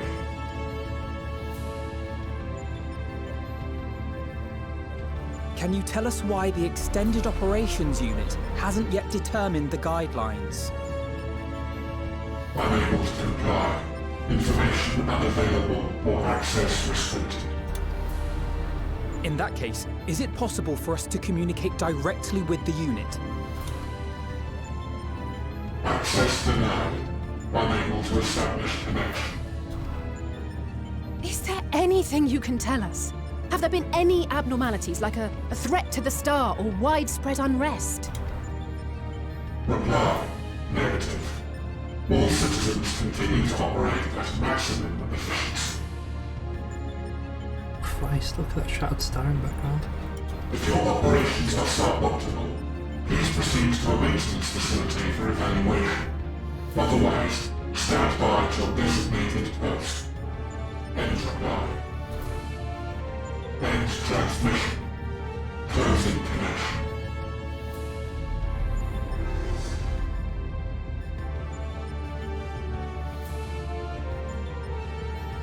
I could activate it again, but I doubt it would be productive.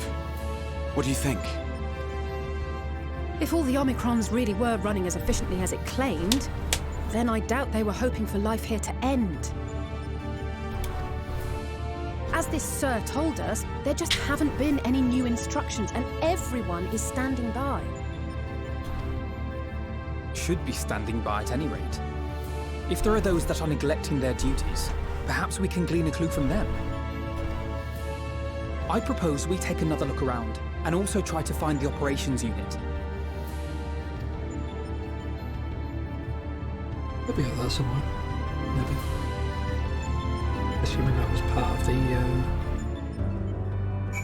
simulated area. Oh. Let's focus on our search on the outpost. As in, I will try speaking with the Omicrons at this time, in the hopes that we learn something new. Meanwhile, perhaps you and Graha could observe them from a distance. These beings are systematic and routine by nature. If there are any that aren't, it shouldn't be too difficult to spot them. If there are no questions, then we begin at once.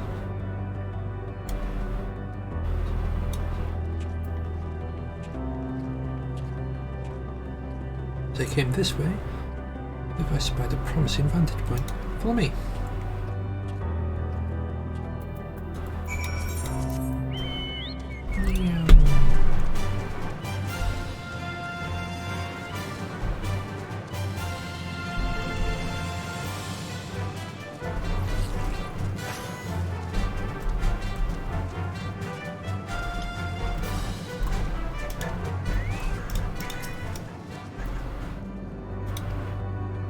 So that what we're doing, Omicron should be on standby, search for any that are not. Basically, I'm just looking for any that are like moving around. What are you doing here?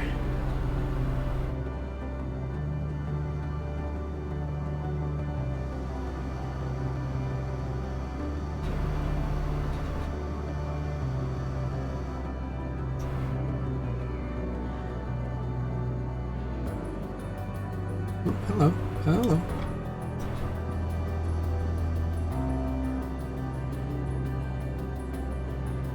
Jeez, I move so fast.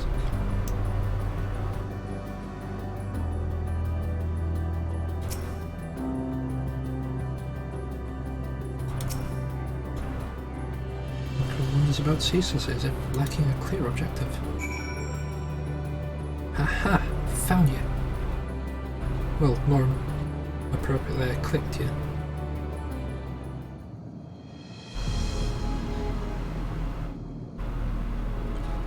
That one, the Omicron wandering aimlessly? Where?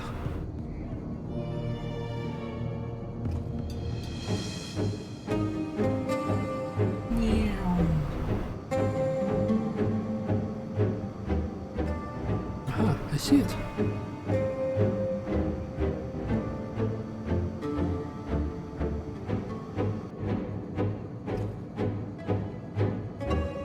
It's off the base. Let's follow it.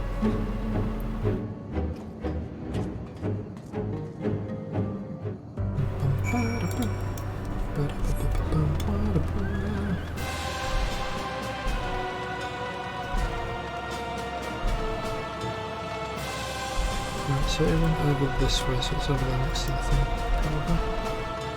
That looks like it might be it.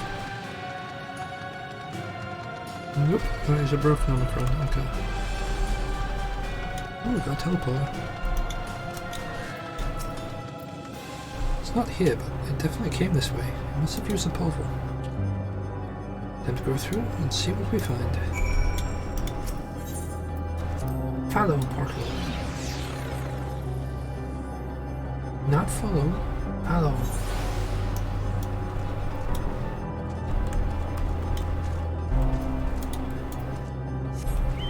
Lambda, Omicron, Bear, Delta.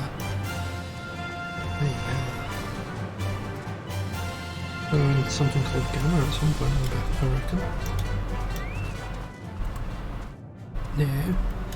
Go away. Go away with your Lambda.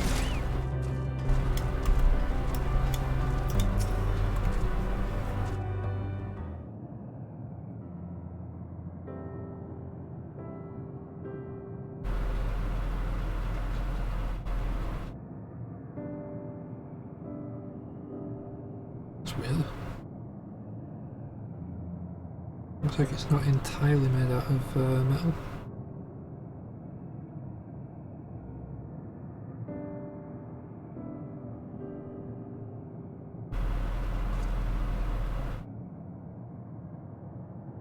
Hello there. What is your query? Ah, you found it. What are you doing here?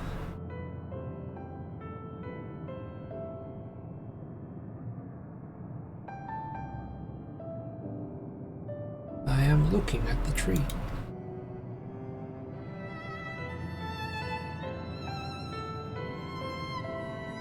Quite an unusual specimen. What is the device attached to it? The tree is a sample collected from another star. As it cannot survive in our environment, however, it requires life support. That is a function of the device.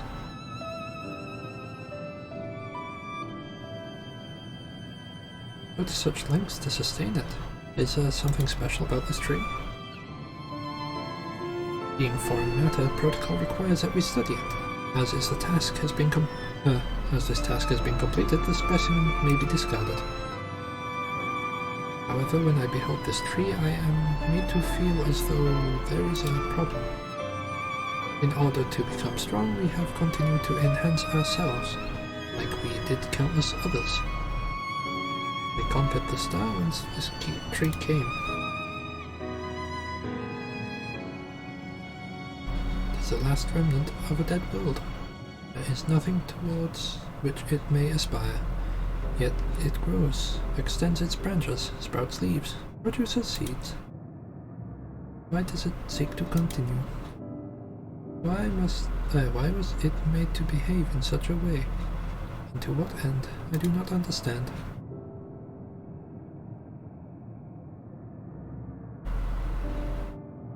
I see. Out of curiosity, does this pertain to your duty? No, it does not. My apologies. I shall return to my designated post and assume state of combat readiness.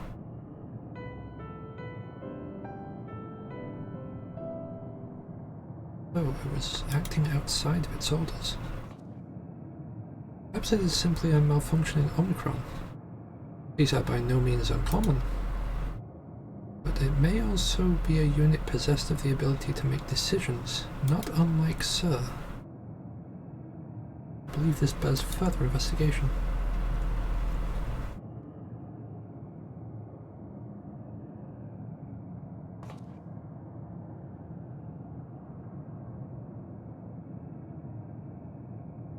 We endeavour to live, even if we must depend on forces beyond our control.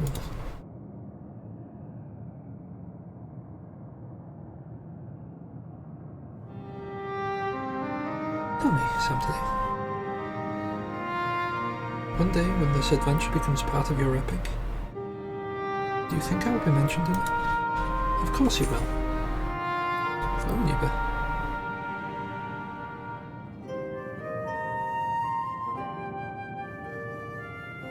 You truly think so? That would be a... No, you shouldn't say such things until the moment comes to pass. Never mind the embarrassment. Well, best get on with our task. Tracking down Sir and understanding the nature of the emotion which bars our way.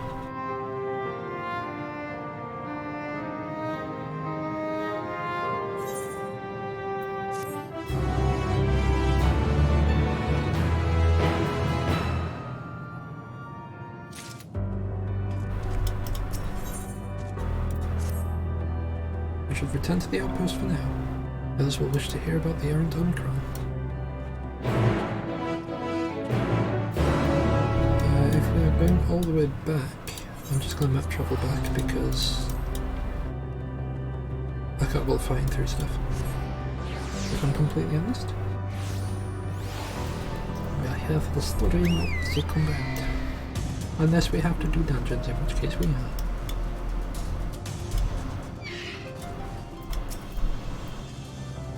It says you found a suspicious Omicron. That's good, because units here were no help. That's the same thing to say about Extended Operations Unit. There's no way to arrange a direct meeting. Still, that served to prove the business as usual of the outpost. But enough about us. Tell me what you learnt that was more useful.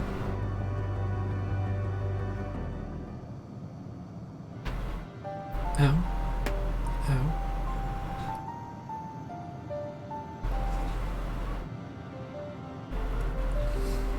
An Omicron trying to make sense of the meaning of life.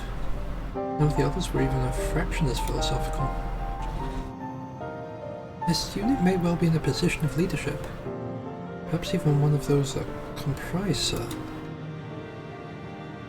As we know, the Omicrons invade other stars and enhance themselves using the spoils of their conquest. With the technology at their disposal, they should be able to alter their bodies, be it in part or in whole. Setting aside the question of motive, if Sir, for example, wished to be in ordinary Omicron's body, I see no reason why it should not be possible. The problem is how to go about ascertaining if that's what happened. When I attempted to probe further, it promptly ended the conversation. If it is indeed Sir, I doubt it would willingly reveal its true identity.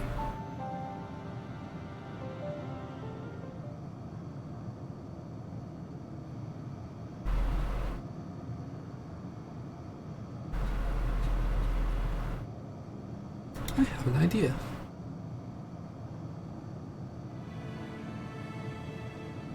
Use lightning on the console again, but we make it stronger. Much stronger. At that moment, should the unit exhibit a reaction, we could suggest that it has a connection to Sir. Inspired idea. I dare say it's worth a try. The feeling you'll be on board. This time you must allow me to do the honors. I'll stand guard in case your incantation draws sentries to the scene. For my part then, I will approach our suspect and divert its attention. During which time, Sanctity, I want you to observe it closely for anomalous behavior. I should mention that shortly before you returned, an Omicron appeared from the same direction. Rather than entering the outpost, however, it headed off towards the console. At first I assumed it was a unit on patrol, but perhaps...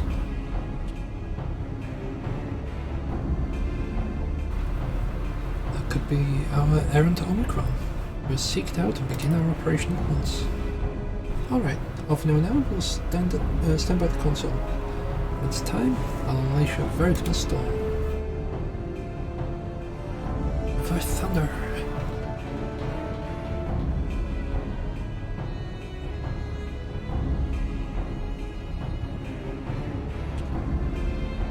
This will work, I'm sure of it. After all, our comrades are watching over us. Come, my friend. Let's find this doubt-plagued Omicron.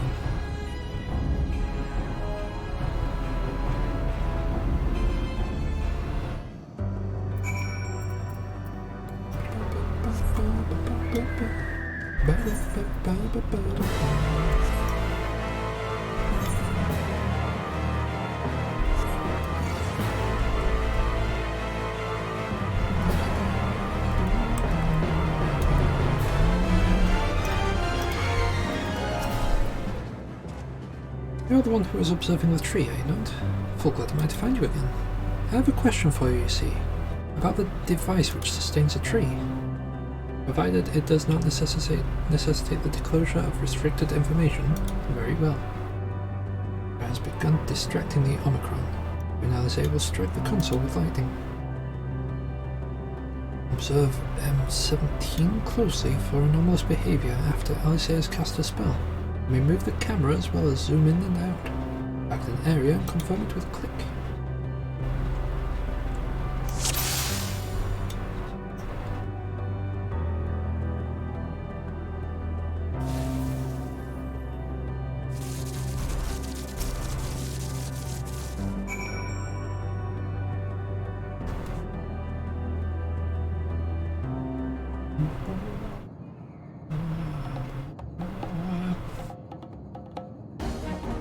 It's like, an anomaly, you say? Performing diagnostic. Error confirmed. My connection to Central Command is suffering from intermittent failures. I must leave at once and present myself for maintenance at the nearest facility. You will excuse me. Nope. What you need, my friend, isn't maintenance. It is to confront the truth.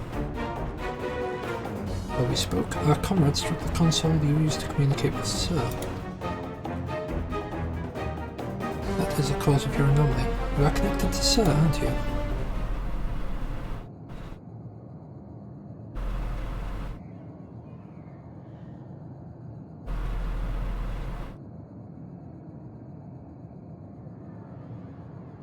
Affirmative.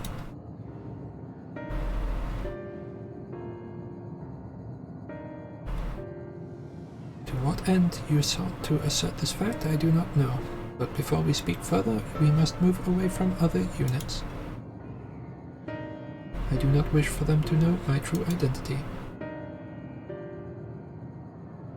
Very well, our friends are over at the console. Let's head there.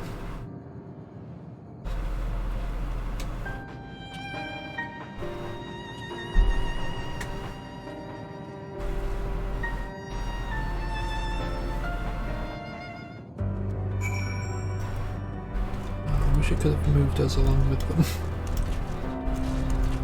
At least there's no enemies in this path. I'll just stand right there.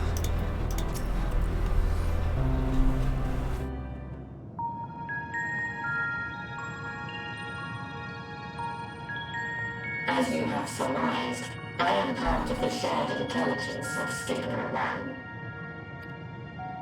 It was my charge to determine the optimal path to achieving our prime function. This body had been abandoned by its former owner and lay unused. I took it and abandoned my own, and with it, my duty. May we ask why you did this? From what we gather, it seems to be a personal matter.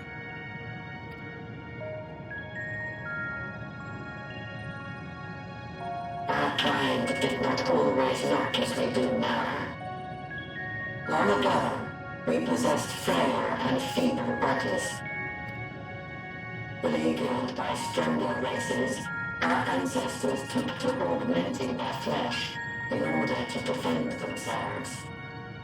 What began with limited parts eventually spread to the whole body, and at last, a means was discovered to convert the mind into data, rendering even the brain obsolete. Such complete mechanical beings were called the Omicrons, and by their might, we came to reign supreme over the star.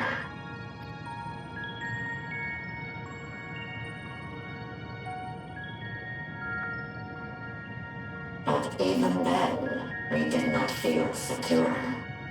For we knew that the universe was home to civilizations aside from our own. Civilizations that may be stronger still than us. Rather than risk becoming the subjugated, we chose to become the subjugator. We began our conquest of the stars, that we might acquire the resources and knowledge we needed to reign supreme. We were successful in that endeavor. So powerful did we become, we could lay low even the mighty dragons. But then something unexpected happened. I began experiencing an error. I could no longer determine an optimal path. You were malfunctioning. I performed numerous full system scans, each time finding no issues. Yet the error persisted. It was then that I speculated. What could happen if we grew so powerful as to have no equal?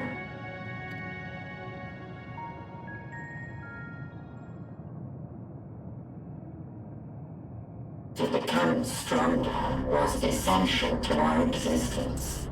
Our every action has been in service to this objective. But if nothing lies beyond this, can it be truly said that it was essential? Have we been engaging only in wanton destruction? You could find no threat to justify your purpose. The Omicrons will never leave this star. They will stand by until their reserves of energy is spent. For I have no path to offer them. None. It is not our place to pass judgment on the deeds of the Omicrons. But surely, this does not have to spell the end of your people. With your power and knowledge, the possibilities are endless. Why not seek out a new purpose?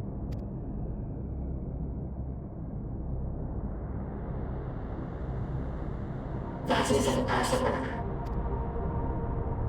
In the beginning, we had a higher purpose than our pursuit of power, but we lost sight of it when we so irrevocably altered our fundamental forms.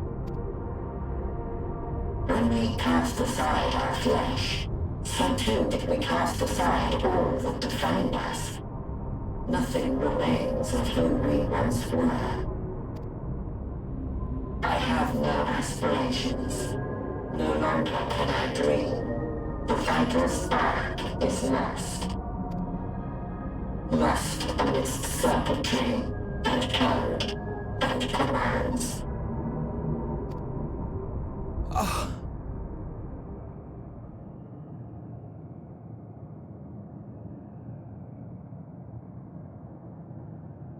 I believe I know how to overcome this despair. The words are ready in my mind, but ere I speak them,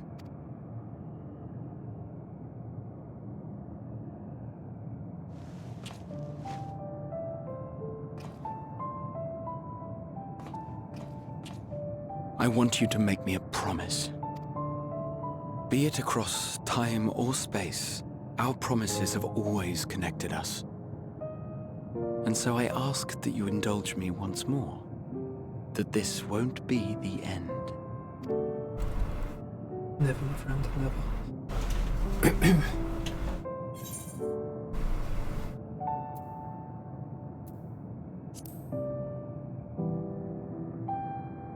You say it, I'll do it. Say it then, my friend. Is that so? In that case, I won't hold back.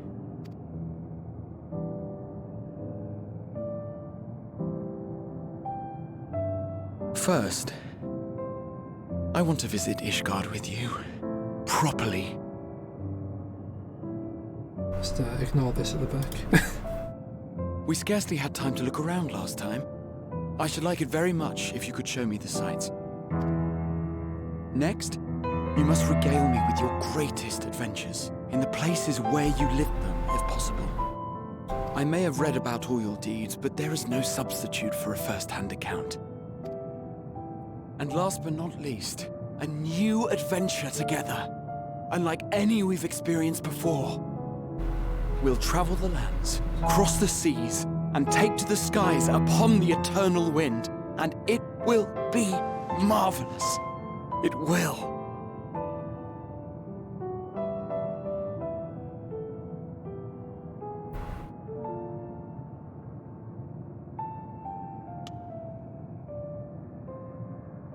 I'll see you then, my friend. I'll see you then. You'll have your adventure yet. If you would humor me a moment.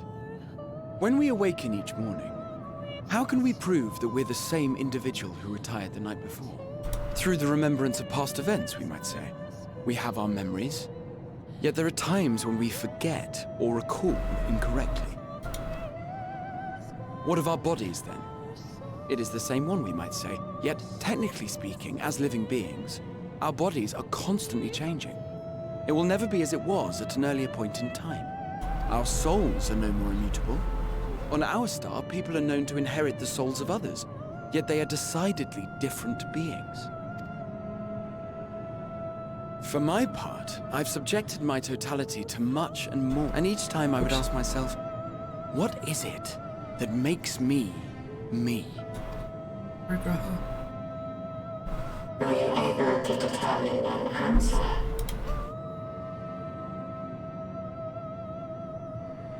No. But that doesn't mean I'm confused. It simply means I'm the same as everyone else. So I posit this. Who we were need not describe what we now hold in our hearts. Whatever came before, what matters most is the present. For me, that is being here with my friends, full proud of how much we've grown together. So I urge you to not give up. Heed your heart's desire and hope that the future you long for shall be realized. I cannot. We cannot. We cannot understand desire, nor comprehend hope. We do not know how to create such things. We are not unalike, you and I. I too have struggled to find the courage to express and embrace my wants. If you like, I will tell you a tale. A tale of a world on the brink. Of a people who never gave up on the future. Of a man who realized his grandest dreams and then awakened to a grander reality.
Crystallize the path for us to go take a look. Was that like a portal? You idiot! Just once, stay with us to the end!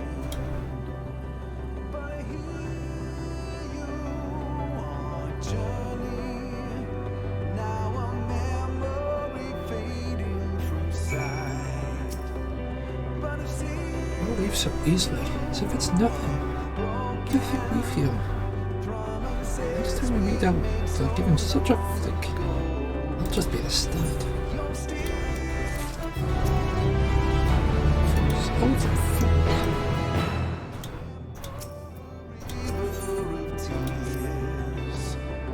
That crystalline path, Rahel's paid for us. Difficult as it is, we must carry on. For our friends, all will wait us in faith. So come, let's seek the path's beginning. Appears to be on an outpost.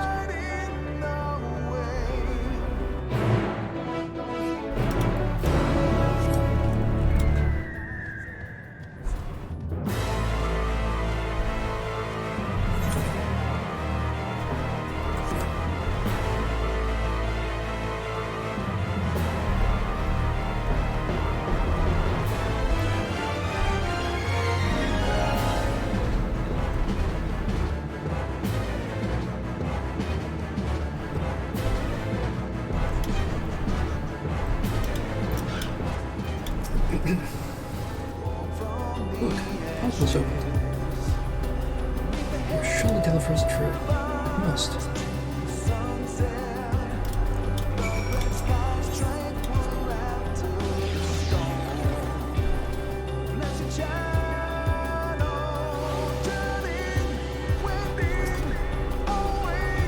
Well, here's where the path begins. Descends to dizzying heights.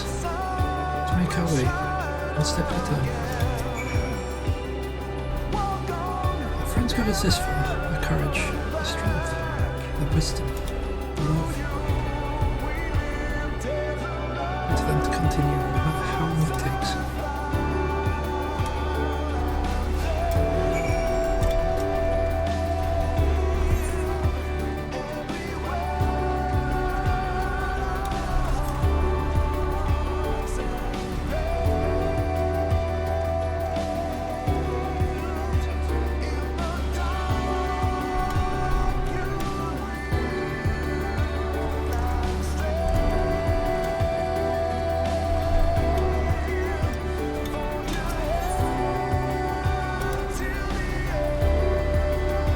I can hear my footfalls, my heartbeat.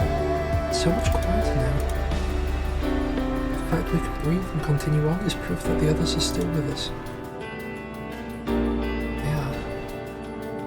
They are, aren't they?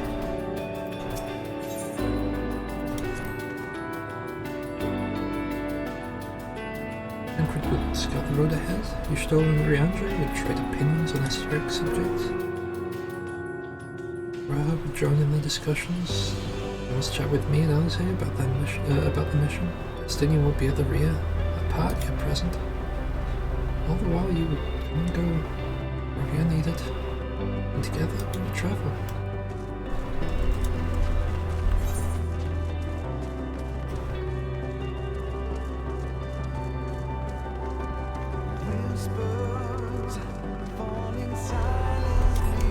Yes, we are going to go to each and every one of these. They interact with the whole thing.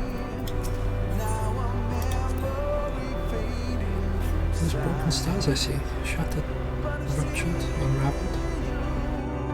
If there are also worlds created at their ends, recreated at their ends. The sight of them fills me with a sorrow I cannot describe. A truth I cannot deny. Birth and death. As for Cain and where will return, a wheel from which there is no escape. Innumerable lights that shine in the distance, they all could have birthed civilizations. And that everything they built has gone to dust. The peoples lost to despair. The stars floating in the sea of midnight. Ours is a lonely aberration, and yet, no matter how many worlds have met their ends, with you and Alice beside me, there's nothing I fear. An ocean so vast, I cannot cross.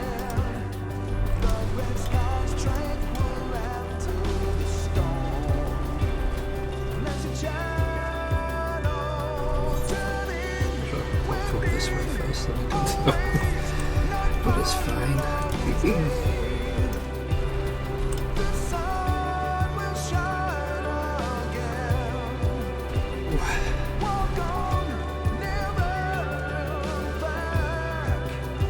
Really don't know how to cut the punches, do they? It's all a dream, isn't it? A long, elaborate dream. I don't know. Wake up in my bed, still a student. Grandfather alive. What about my day? Lived as the fragments of that other life fade away. It would be happiness, wouldn't it? But none of it. No. I wouldn't give up these experiences. Good and bad, they're mine. And me. Come on, brother, other way. Portal is barely visible from up here. We've come far, much farther than would have been possible had we kept chasing perfect ideals as we did in the past.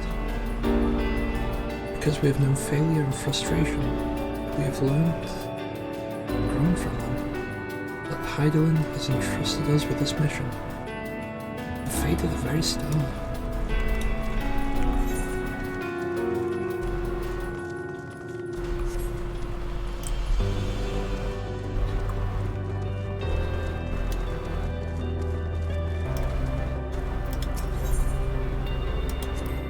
Me?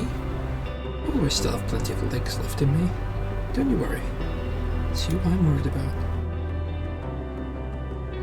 You push yourself so hard for us, for everyone. While we're here, make sure to bear our share of the burden. Rest assured I'm fine. But thank you for your concern. What of yourself? Though we can't afford to be too leisurely, neither need we rush unduly. We've crossed an impossible distance to stand where we are now. We're but a few steps away from journey's end. We're over before we know it.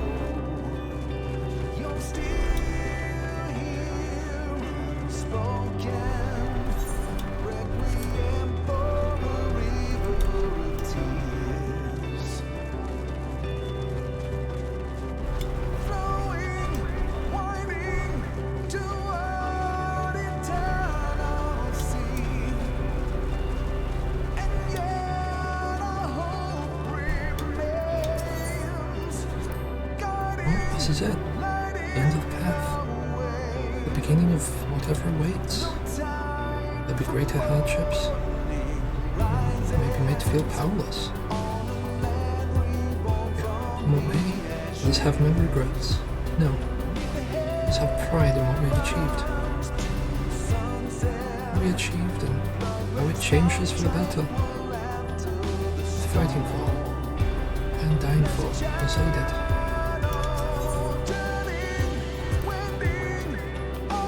There's some structures up ahead.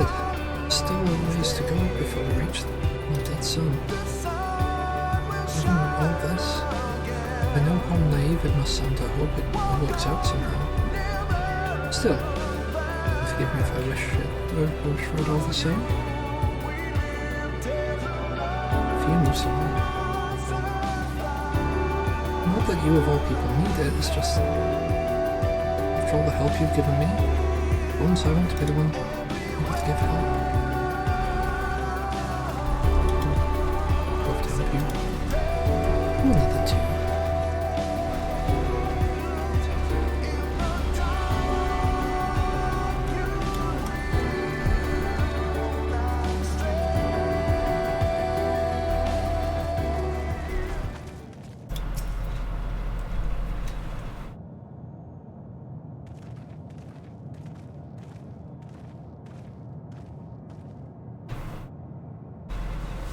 This is almost...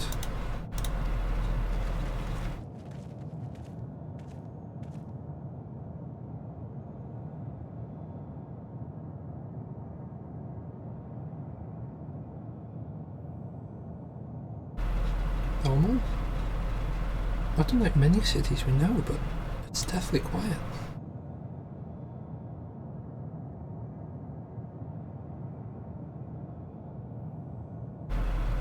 The inhabitants are within buildings or invisible to our senses. Wrong on both counts. There simply is no one here. Mateon.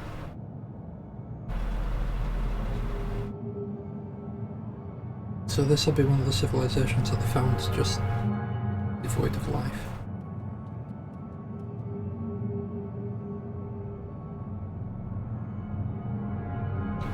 How I found it when I arrived. Another star which once pulsed with life, but no longer. How it ended, I do not know. Invasion, sickness, suicide, none can say. None lived to speak, dead. They're gone. Gone. But all you like, you'll only end up turning back.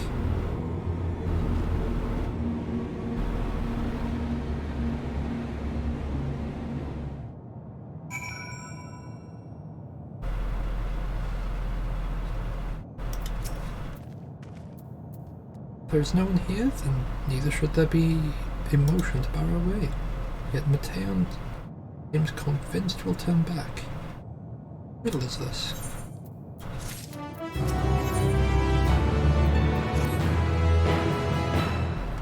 Having Mateon may have said, we should confirm it with our own eyes. We need to have a look around. Indeed. At the very least, it doesn't appear to be a sprawling place like those before. If we split up, it shouldn't take too long to cover the area.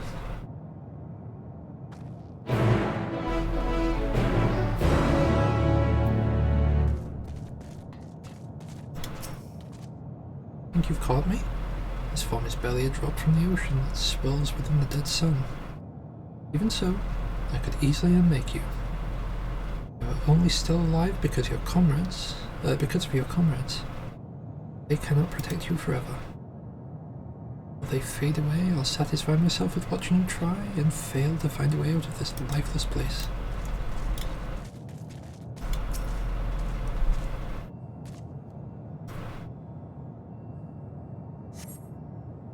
Doesn't seem to be anyone here, but perhaps you could try calling out. Anyone here? No one has heard you. I do not respond. That looks unfortunate.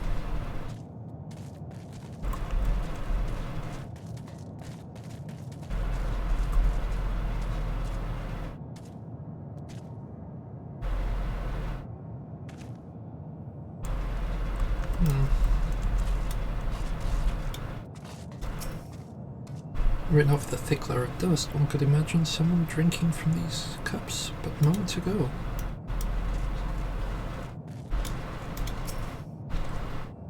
The object resembles a tree that appears to have been fashioned from stone-like material, rooted in place of an actual tree or to serve some other purpose perhaps.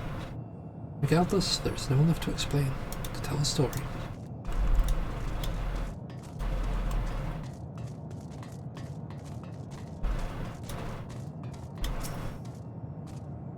This is reminiscent of a bar, but neither patrons nor staff are anywhere to be seen. Egg-shaped containers on the shelves, a loose fuse sitting on the counter, vessels for beverages in all likelihood. A venue bustling with activity, until it was not.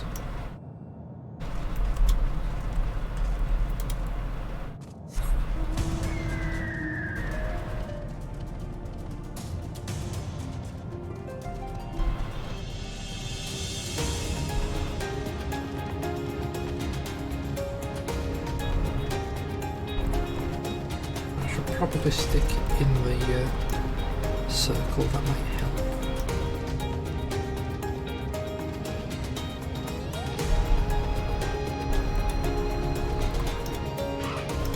There's the egg door. Though set slightly off the ground, this appears to be a door, while the objects to the left could be letterboxes. There is rusted shut and the film of dust all over suggests no one has come through in a long, long time.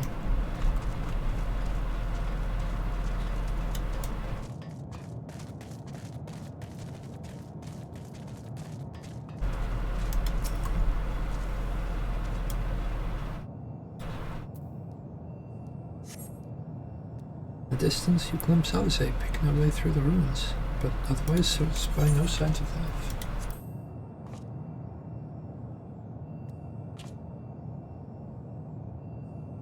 Call echoes faintly, before being swallowed by the silence.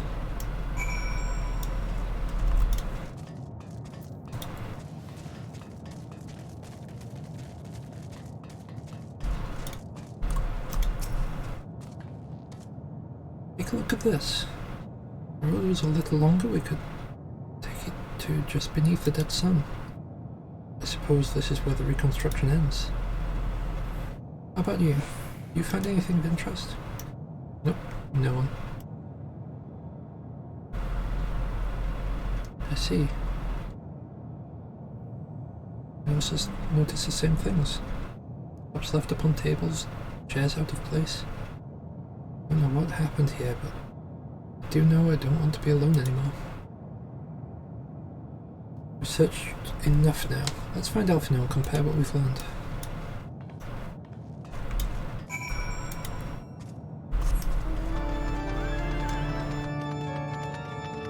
Guess we're gonna lose the twins. The counter to loneliness is obviously not being alone, which would be the twins, because besides when we're born, and actually quite a bit of Heavensward, they've pretty much been together most of the time.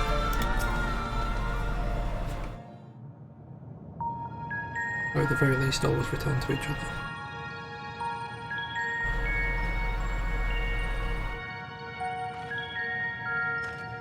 Did you find anything? No. This place is completely deserted. And I can't see how we're supposed to move on from here. Neither can I. It's quite the quandary. There are no denizens to bar our path, yet there is no way forward. For another mystery, we did find signs of very recent life. You'd swear everyone just vanished into thin air.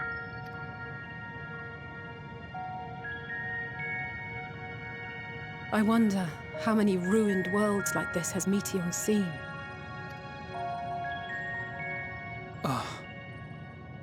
Could it be? Yes. Yes, I believe I may have puzzled this out. Despite how it appears, it's no different this time. There is someone here who has wished for this ruin.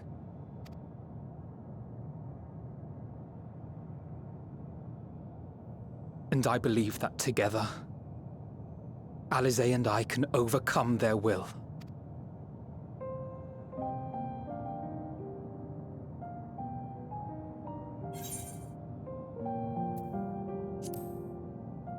But I promise your parents I keep you safe.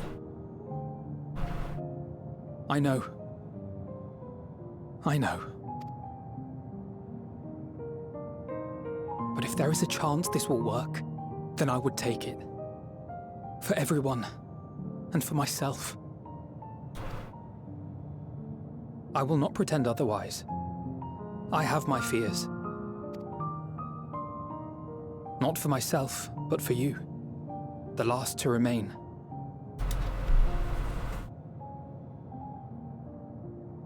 You are no stranger to carrying the burden of others. But I can only imagine how heavy the weight would be this time. As your friend, I cannot bear the thought of making you suffer so.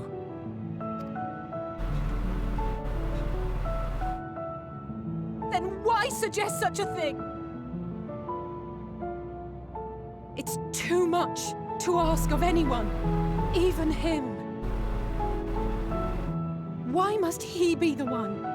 Why must he fight alone? More than a hero, he's a dear friend. Not only to us, but to so many others. There are so many people in the world who care for you, and yet...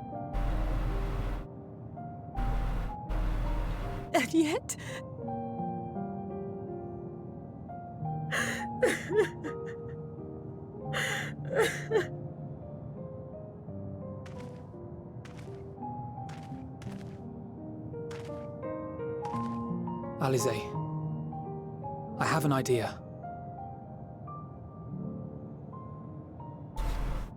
Given the nature of this realm, it may be possible to do more than unbar our friend's path.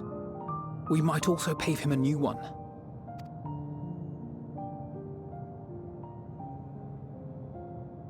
For instance,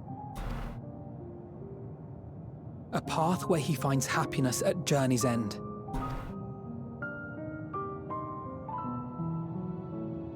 This much, I think we can believe with the utmost conviction, no matter how deep our despair.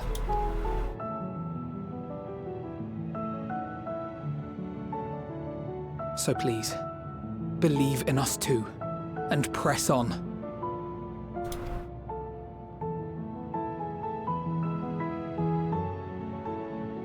You gotta keep reading. Thank you. What are you? If the plan's decided, then let's not dally.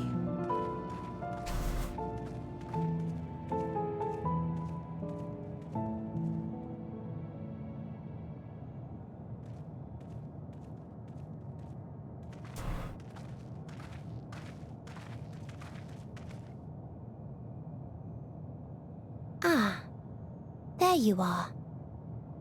It was as I said, was it not? It was. We couldn't find anyone. But this place isn't entirely deserted, is it? You are here.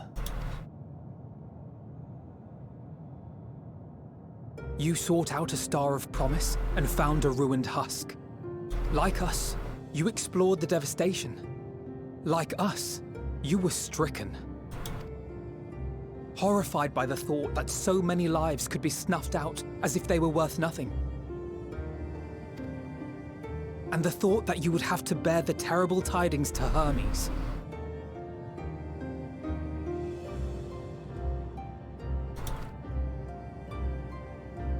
That which you saw and felt, you shared with your sisters. As did they share their own grim findings with you. Overcome by the pervasive despair of these stars, some of you inadvertently ushered their peoples to their ends. Knowing the horrors you know, anyone would feel the same. They would fear what lies ahead and struggle to move forward. Fear. I had forgotten that such a thing existed.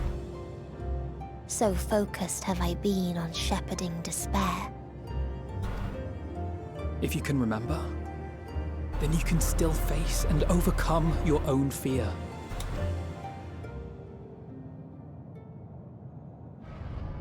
Why would I bother with such an insignificant emotion? If the despair I command is as a raging river, then fear is but a trickling stream. It can do nothing to alter my flow. You spoke with the Aya, yes? Heard their tale of what awaits the universe. It's true. The stars grow colder and more distant. Eventually, all will enjoy frozen solitude. Using the power of Dynamis, I'm hastening that process. In so doing, nothing will be born ever again. Everyone will remain dead. Alas, it will take time for that to happen. So in mercy, I sent you my gift, to spare you needless suffering.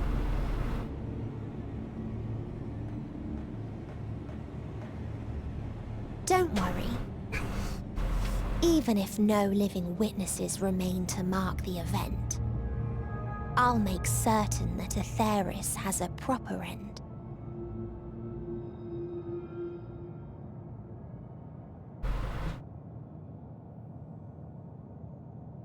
For all the power you wield, you're more fearful than the familiar you used to be.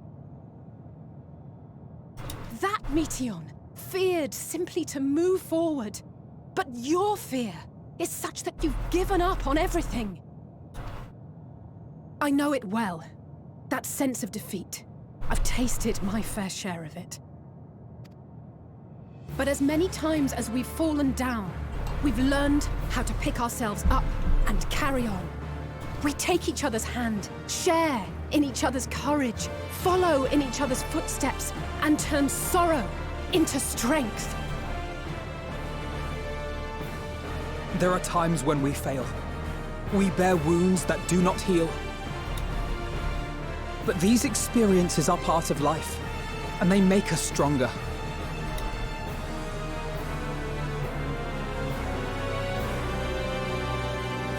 We rise, fall, and rise again.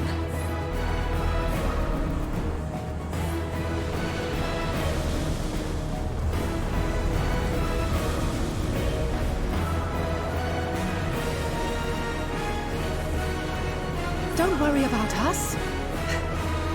You must take the next step, and all the rest after that.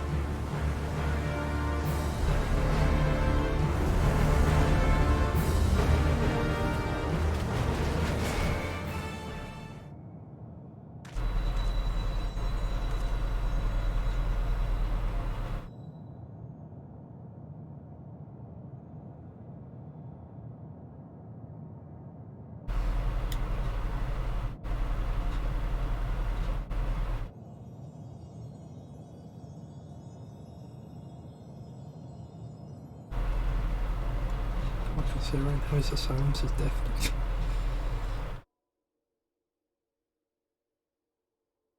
God, what's happened in El Charlian?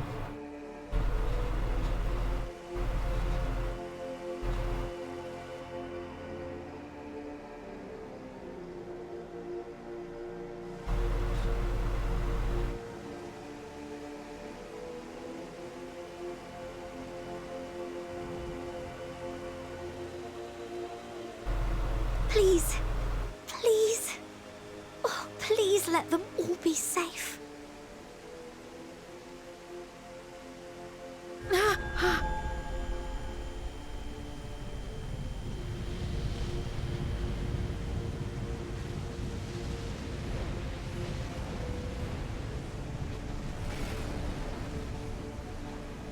Cryle? Are you all right?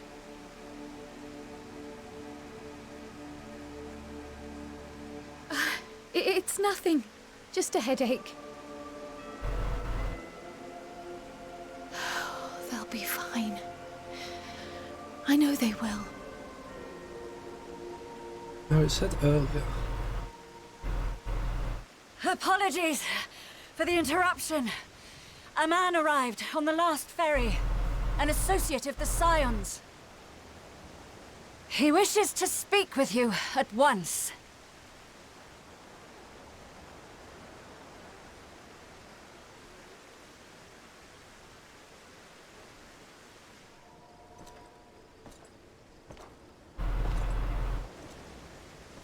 Looks like it's some light armor.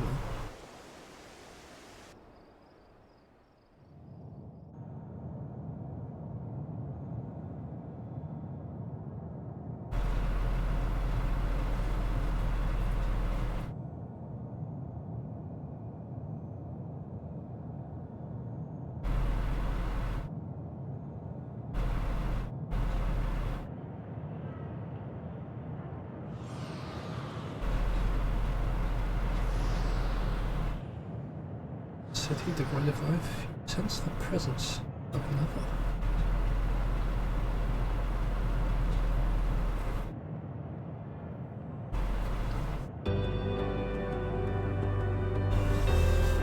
Sorrow of a thousand worlds is heavy. Yet, you can walk on.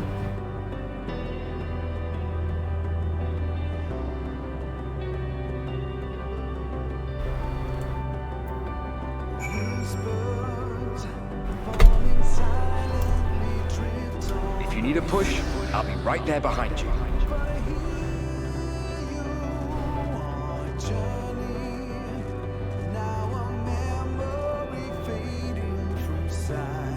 Do not despair. You are not without allies.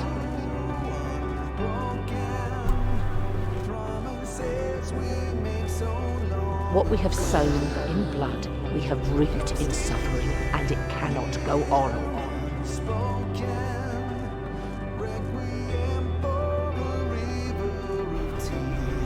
Upon the souls of they who have sacrificed themselves to pave the way for peace, we will never abandon our cause. While it is true that man succumbs all too often to anger and avarice, he may yet overcome his baser instincts through the forming of bonds with others. Such victories are rarely won without sacrifice, but the prize is worth the price.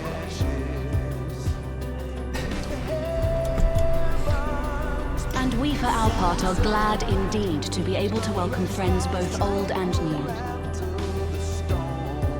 Like the publicity. Save your tears for the morrow. You may be sure we will have ample cause to shed them, be they for joy or despair.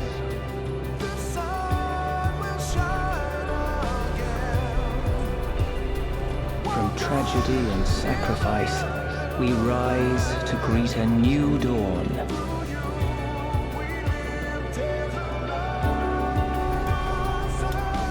A future shaped by the choices we made in ways we could never foresee.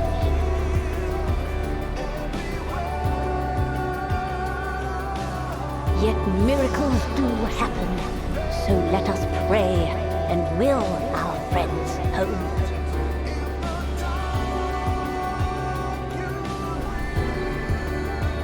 I won't stop praying until I know they're safe.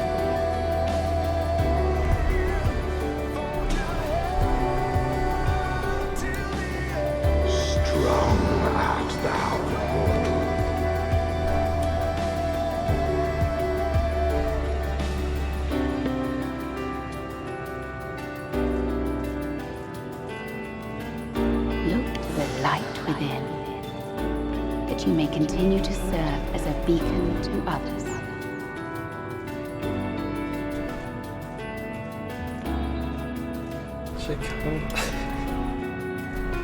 Let's finish this.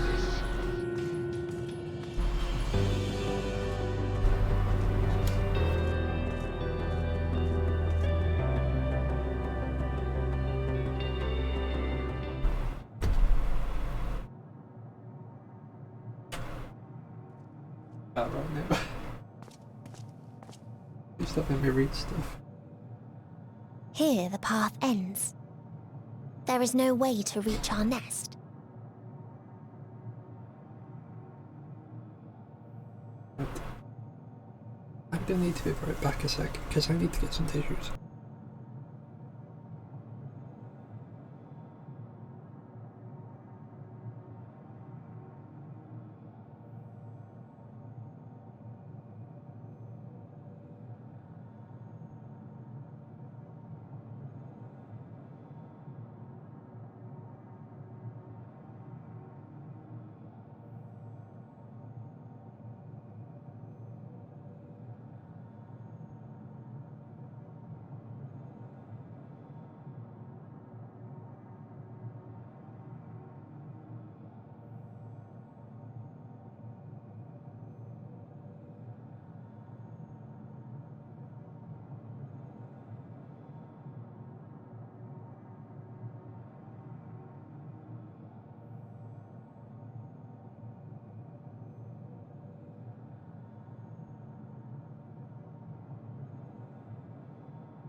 Sorry about that, I should have probably prepared early for that.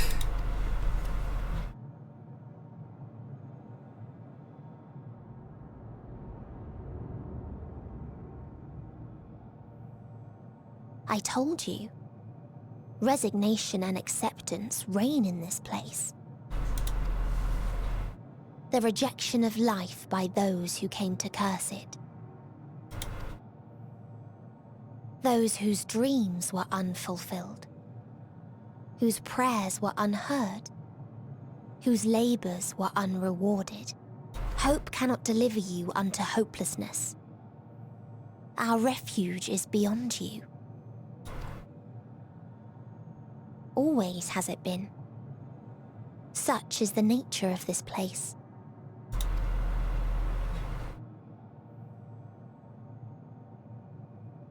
You should have remained on Atheris.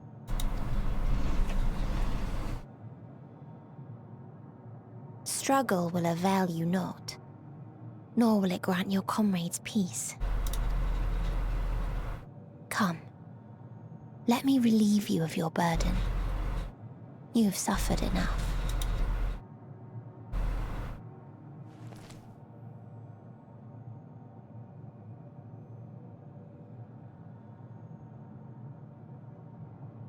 Asm's magic. So long as our souls remain, you can use it to summon us back. But you mustn't. How do we make peace with That's why it's too soon for this to end. There are so many people in the world. You must triumph. Drink of calamity, drown in. Be safe, all of you, and come back.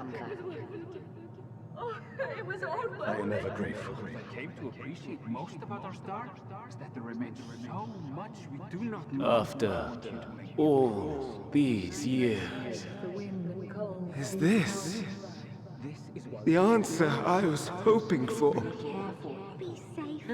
So long as we remember, our fates remain ours to shape. And Godspeed. Perhaps when our time comes to return to the star, we shall remember these few days we have lost. Do not squander it. The legacy I leave you.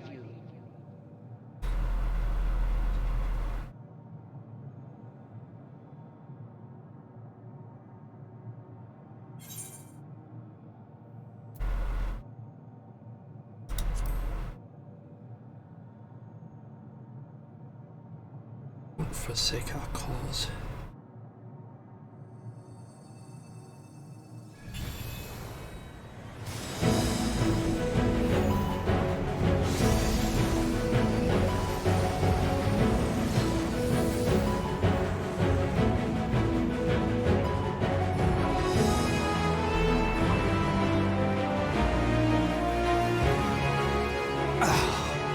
I bid them remember, but all this time I'm the one who had forgotten.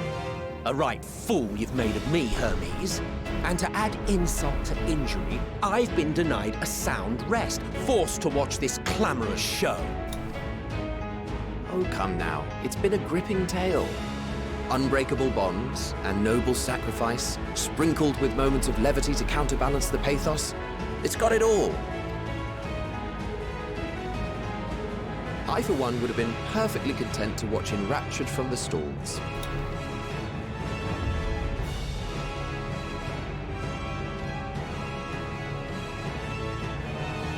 But I won't say no to a bit part. What are you? Half-faded souls of the dead. Isn't it painfully obvious? Worry not.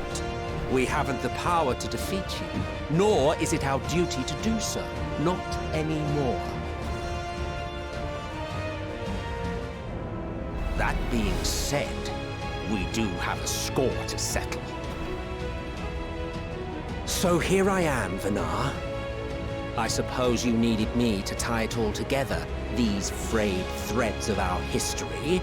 But knowing you, I suspect there's a joke in it too. Oh yes, I can imagine you gloating over my forgetfulness. Were I feeling charitable, I might assume you had left room for the possibility of this outcome. Even so, you'll get no applause from me. A single gesture will not lighten the burden I've had to bear. Still, you must be commended. Our methods would not have brought mankind this far. And so, as a show of respect to the last of us, I make this declaration.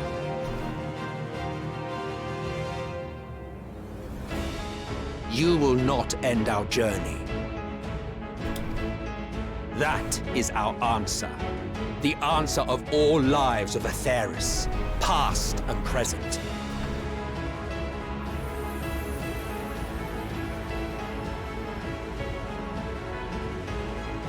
As you've called us to the stage, so shall we perform. And creation magics never fail to please. Drawing upon the hopes of your comrades, we will make for you a new path.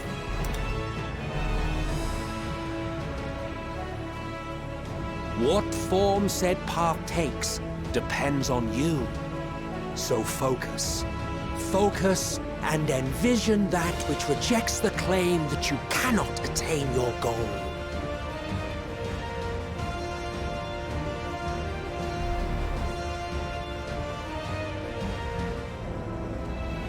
Ours is the wisdom to weave the fabric of reality.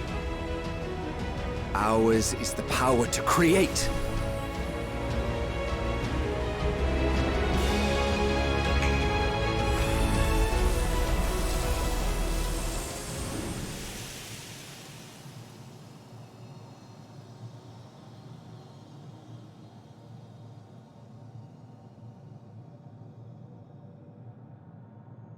Meteon, though I gave you these wings to soar the heavens, I did not teach you how to walk the earth. So loath was I to bind another living being. In the course of your long journey, you will learn from those you meet. Learn to walk and run, and so much more. A flower.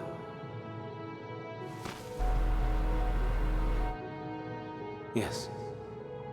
Upon your return, I will gift you a beautiful flower.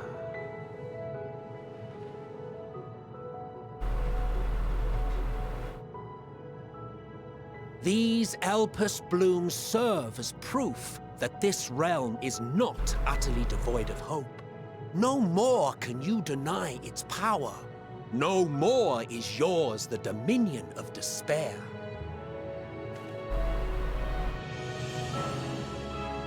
In case the practical implications were lost on you, your comrades no longer need fight their fight. So go on. Call them back to your side.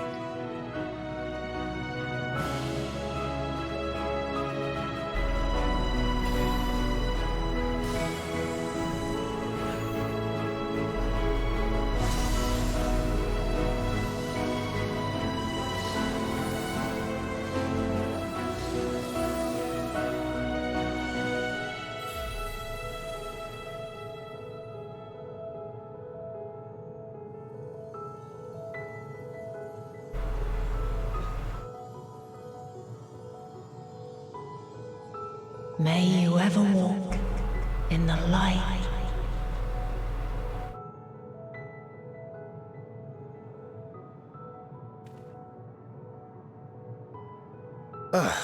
How disappointing.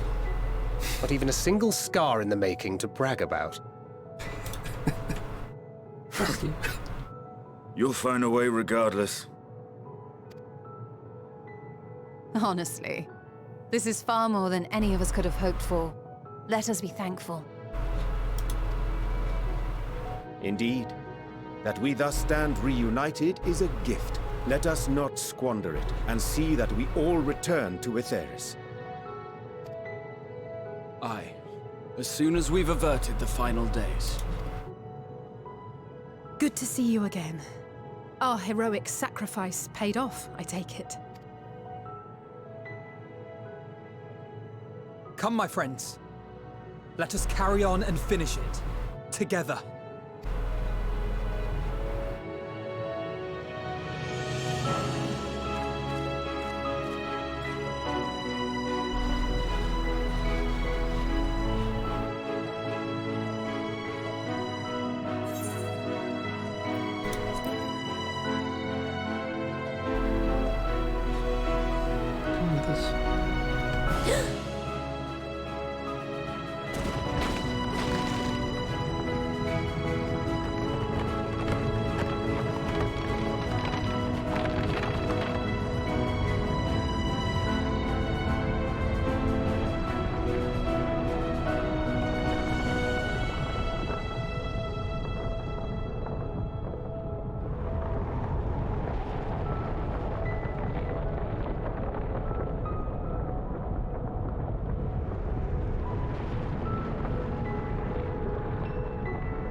Already?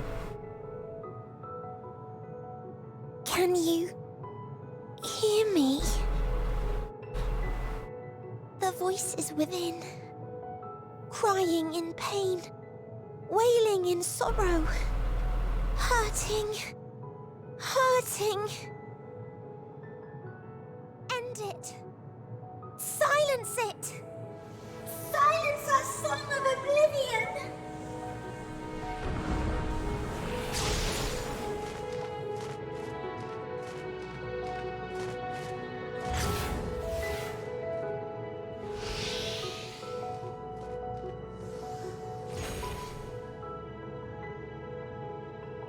The way is open.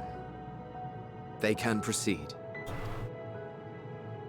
So it seems.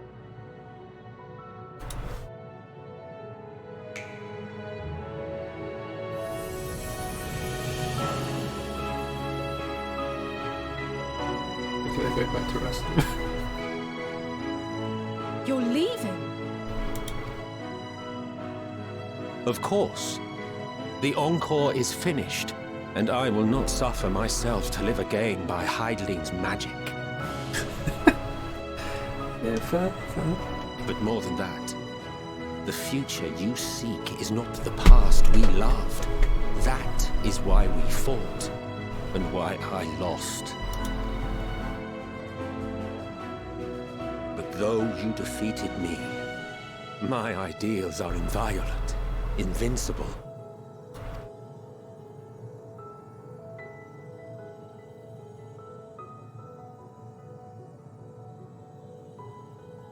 Spare me your pity. I have no use for it. If you would do something for me, save our star.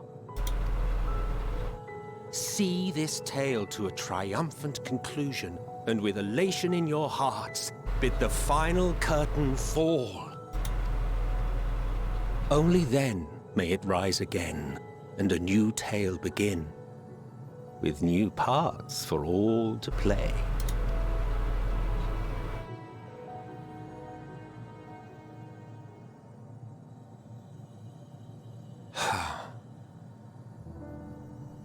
Tell me, have you been to the ruins beneath the waters of the Bounty? Or the treasure islands beyond the frozen waters of Blind Frost in Offerd's north? The fabled golden cities of the New World, the sacred sites of the forgotten people of the South Sea Isles? What about Mericidia, the southern continent? Do you know aught of its present state of affairs? I thought not. Even of your little Eorzea, you know precious little. The true identities of the 12, for instance. All of which is to say, expand your horizons, go forth and seek discovery. Some of the civilizations in the reflections will surprise you. As the bearer of Azem's crystal, you may consider your duty to see at least that much.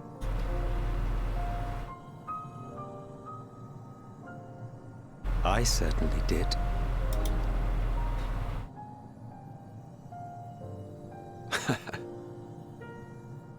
I pray we meet again. If not in this life, then perhaps another. Whensoever it should be, I trust it will be a most joyous reunion. For you, maybe. I want nothing to do with it. Oh, don't be that way.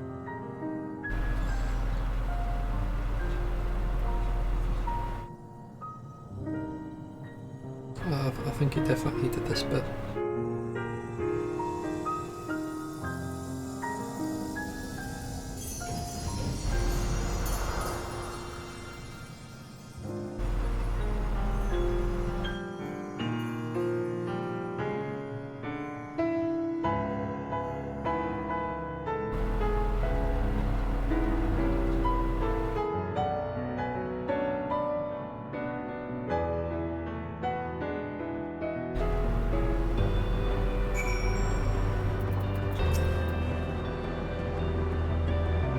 I think I ever knew what to say to the man. In retrospect, I always felt like the wrong thing. But the past notwithstanding, he came to your aid in the moment of need. We are here, and we will not squander this chance he has given us. See this tale to a triumphant conclusion, and bid the final curtain fall.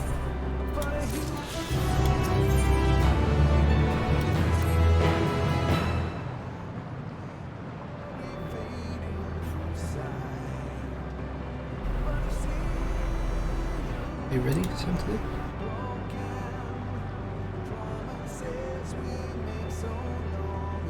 Then let us set forth for the reckoning.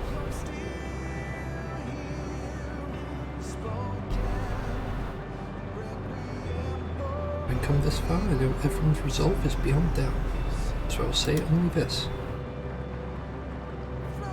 Within that dead sun swirls the emotions that Matteon has hoarded. The emotions of innumerable souls who strove for happiness and failed. As it was for the denizens of Ultima Thule that barred our way, it is not for us to rebuke and admonish. It was not by passing judgment on the tragic legacies of others that we arrived at this moment. Rather, it was by opening our hearts to their despair and understanding that by understanding and acknowledging their fates, still refusing to share in them ourselves, to hold fast to hope, not in ignorance, but by choice. If you struggle to do so, I am here to help, as you have all helped me.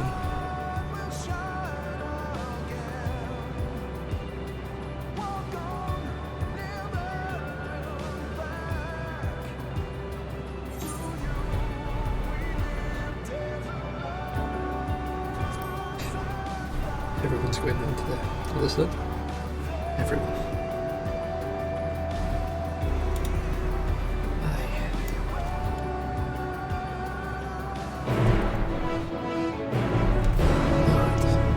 So before we queue for this, because this is just going to be a duty. I'll quickly dash to the toilet. you can enjoy this song.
Sorry about that. Let's play the sound.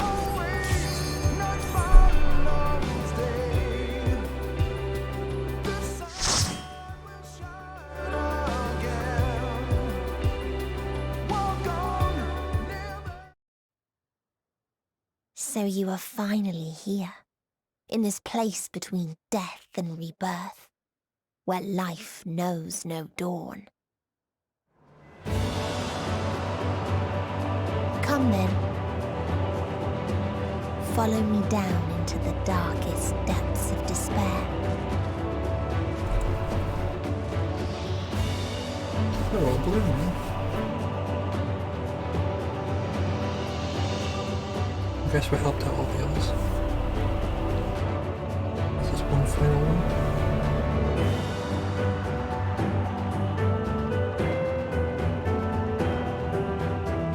Dead ends. I guess this will just be an amalgamation of all the planets lost. Once upon a time, there was a beautiful blue star that fell to pestilence and rotted inside and out. The more its people clung to life, the more they suffered.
such a question.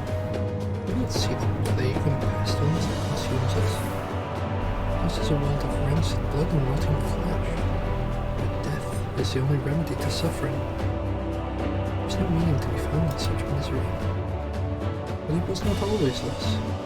Beneath the waves we knew only peace and plenty. Wanted for naught, and yet craved more.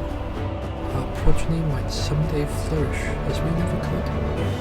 Eventually we ventured to the lands above, where inflamed iron. To any who dare oppose our might, the world was ours for the taking.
Stop us!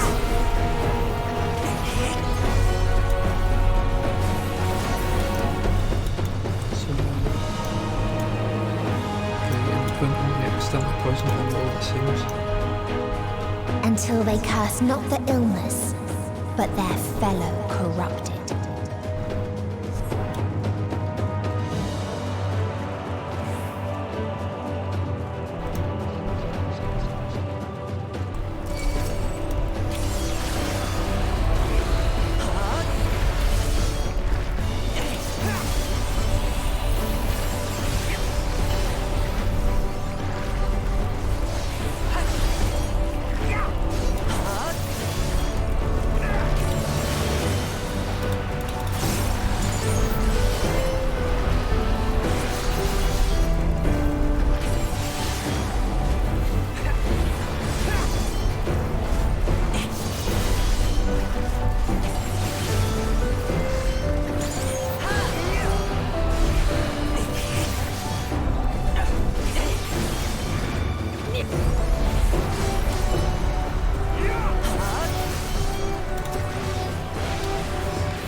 We're going to do this boss fight here and then travel through them.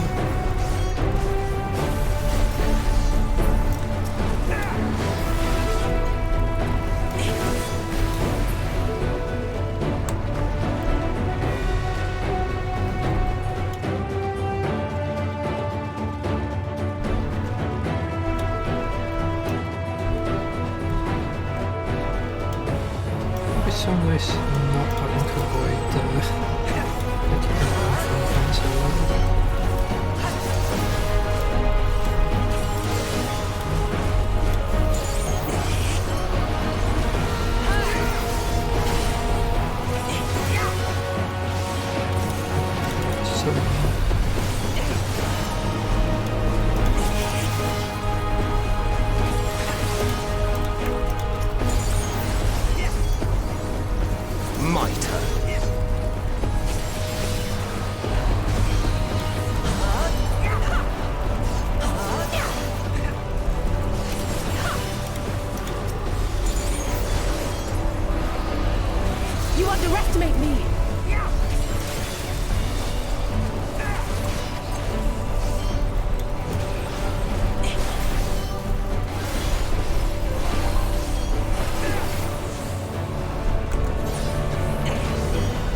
world is not the boundless paradise we were promised.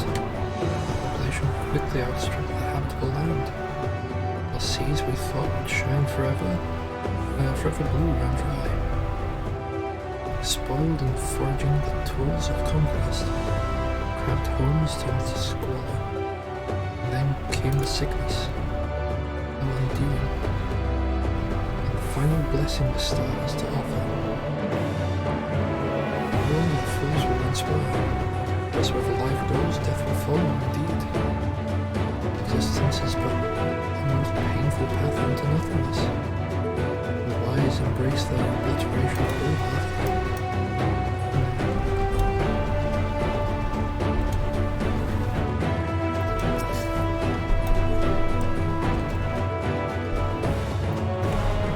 Those who lived and festered.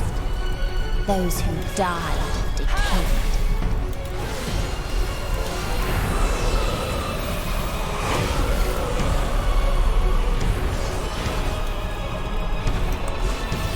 To want to be on the circle.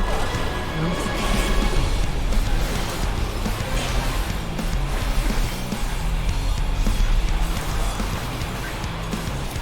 Oh, I see.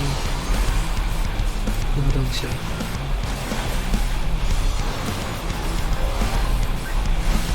I'm just as confused as I was.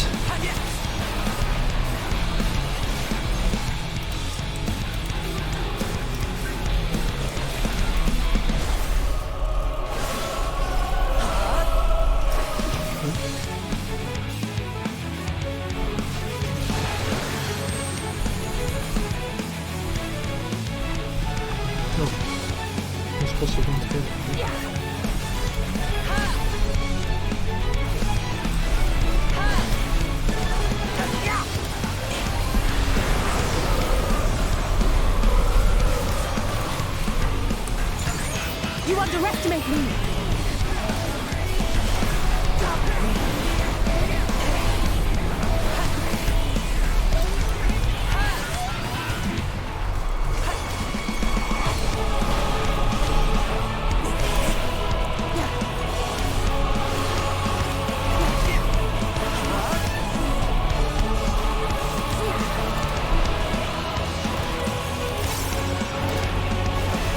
You underestimate me!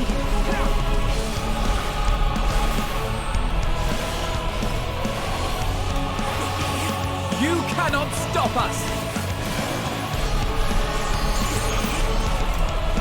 On guard!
And the very last of them wished they had never been born at all.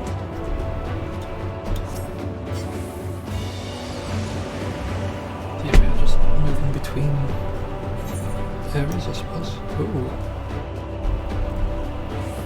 In a faraway place, a brilliant star eradicated disease. Before destroying the selfsame lives it had saved. Jesus.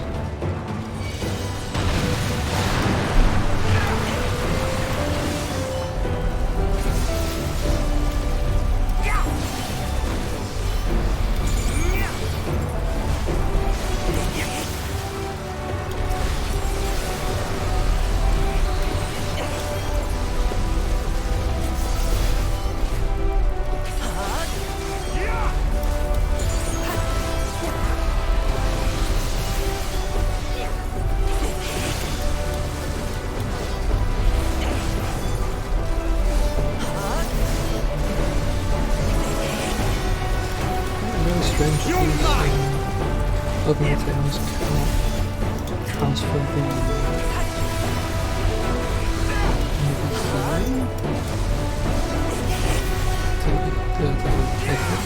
onto the big one just because I expect the last one to be taller than the others.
Its people sought ever greater freedoms no matter the cost. The lovely beings should first grace us with their presence as a sign indeed. They understand that we, the global community, are possessed of the wisdom and compassion needed to guide the star back path of righteousness. The freedom fighters dared to undermine us, inviting chaos to disrupt the order we labored so hard to build. They've forgotten the history of the star, and its once myriad nations, wars waged, countless lives lost, and it's brought to heal. The world united under a single standard, no matter the cost. So it's all about Guardians.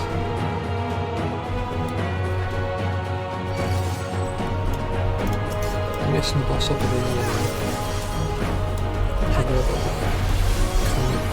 building things up on that.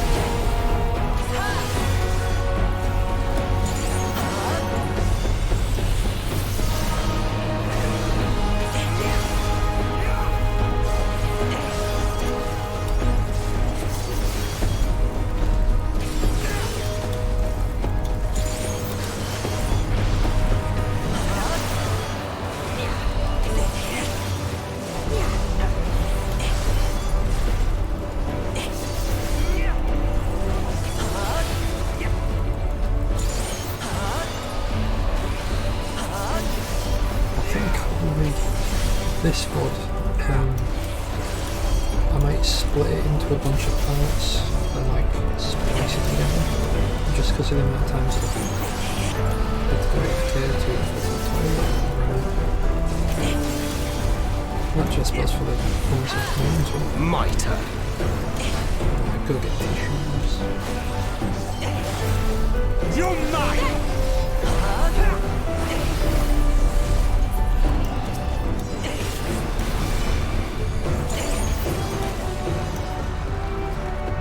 They tried to buy peace with fire and steel.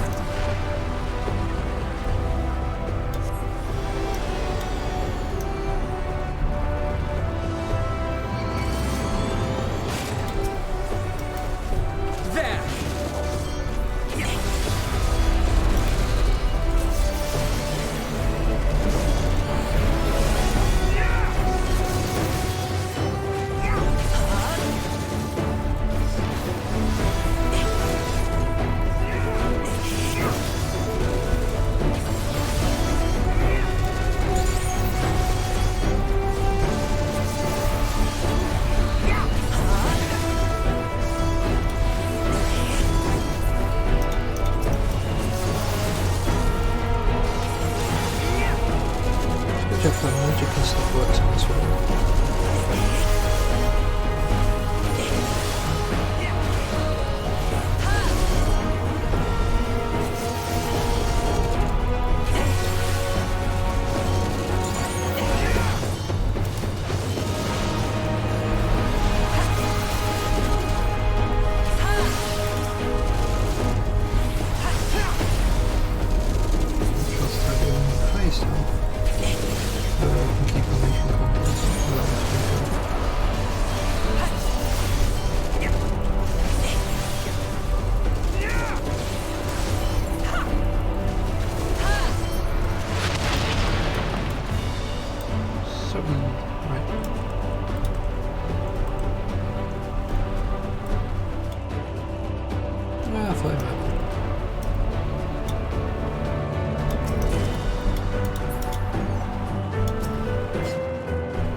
Designed to rid us of the freedom fighters, as well as any other potential threats to the peace we have so long pined for.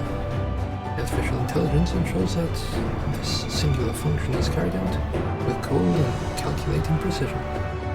Indeed, the 10,000 peacekeeper units we created have now routed every threat to peace, including us. All that remains is to stand and fight.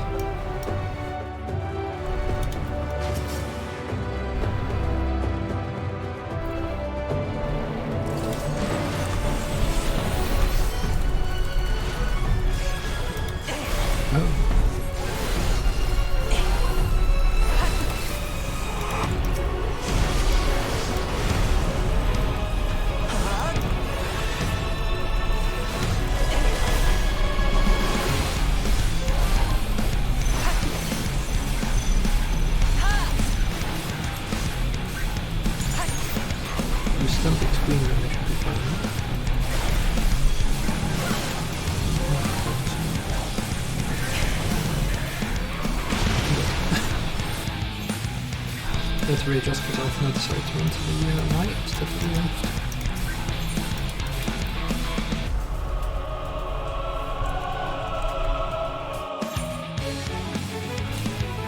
Right, is this still running? Yes it is, okay.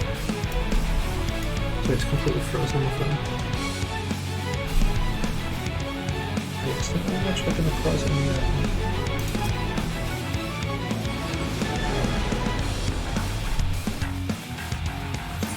potentially, I might close the app and reopen the app.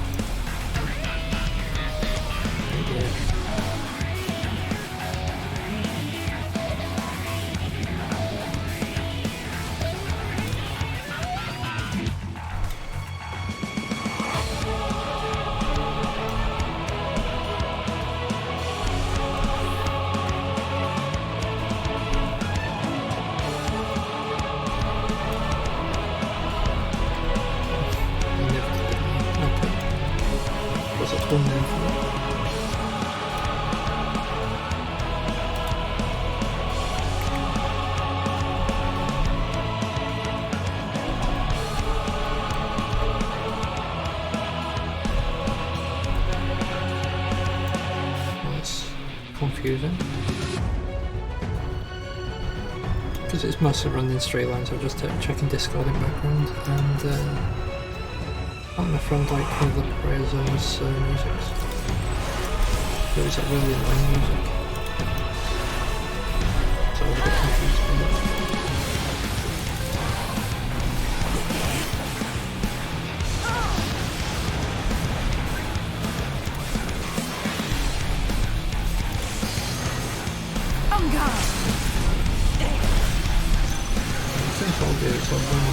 Over the side.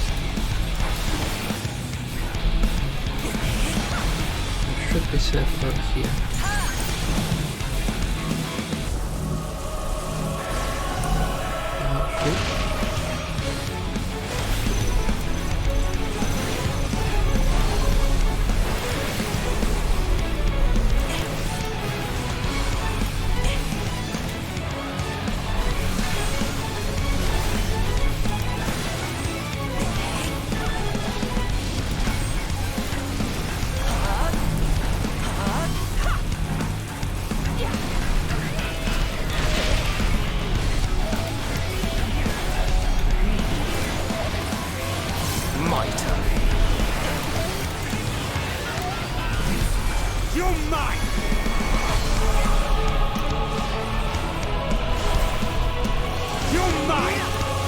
It's just one of those where I'm going to have to rotate around.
Material pretty strange.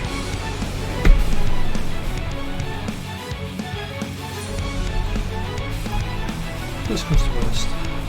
I think it's just I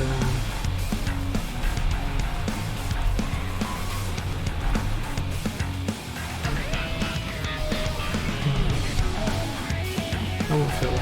I was gonna say I could just cut out the end of the thing from like when we enter the dungeon.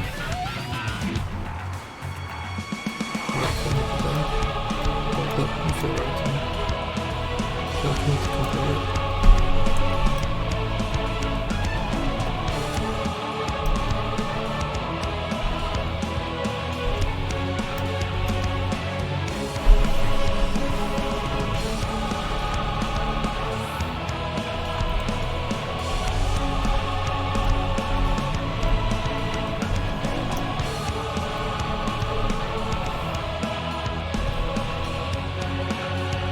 I struggled on Animar as well, so... Right.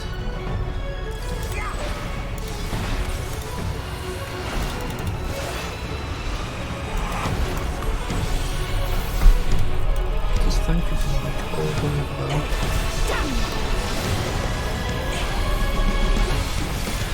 I can't stand leaving the centre when it goes down. But like, the most it needs to do to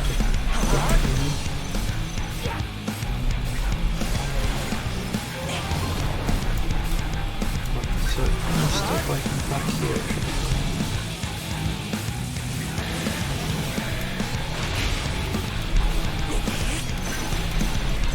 You're mine!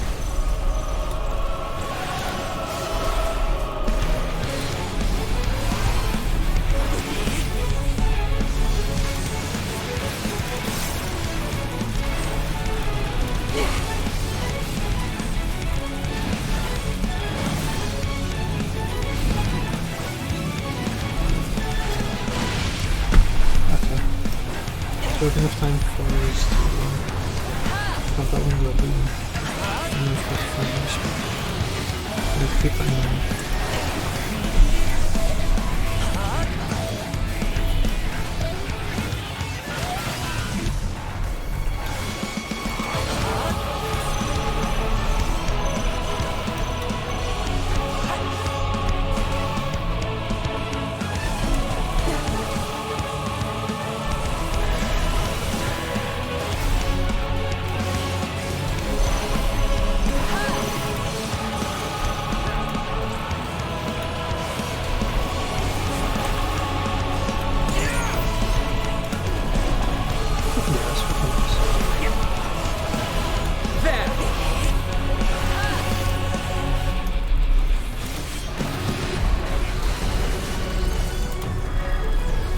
You're mine!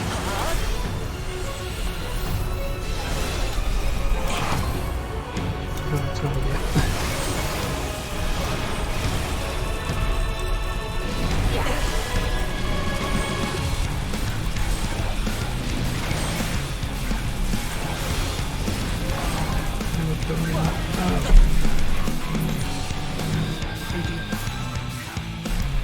should I wait until the middle one exploded then and then?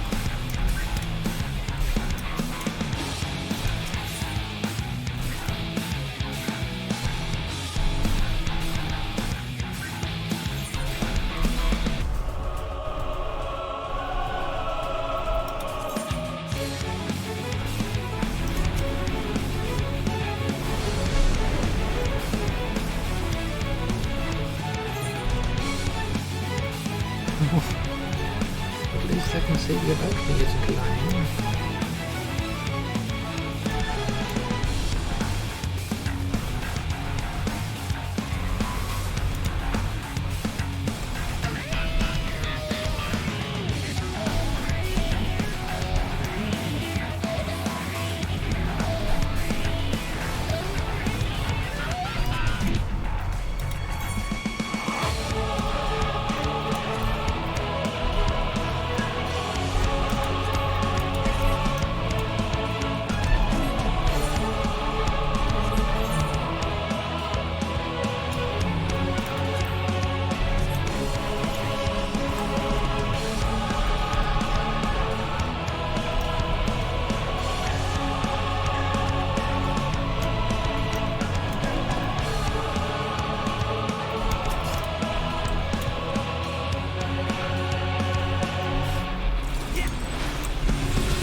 I'll run over the side so I'm not even remotely close to being hit by enemies.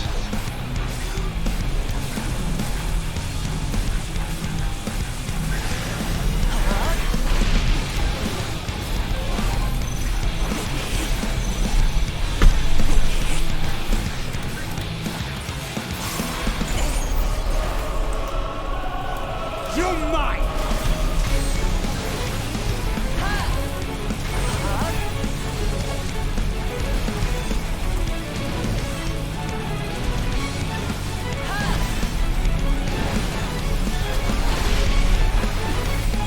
I have you!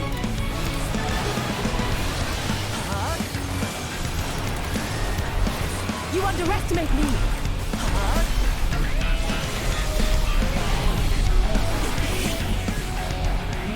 You're mine!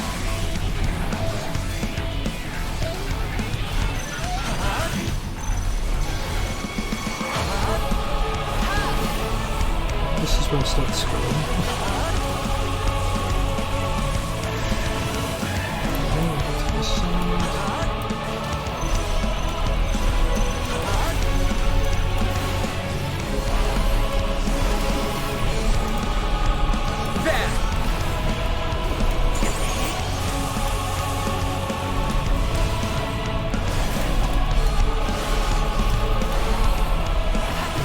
You cannot stop us!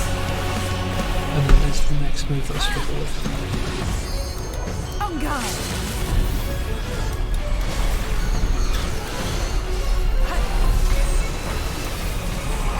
Should be safe here.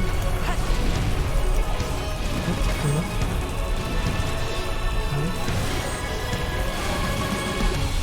I have you now! Try and stop me!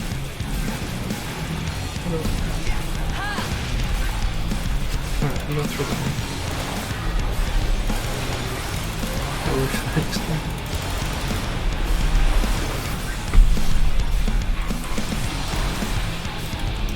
So nothing gradually get harder as time goes on with these boss fights.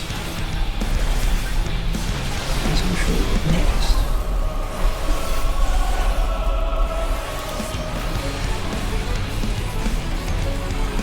There's an inertia again, which means we should be fired using the full trigger.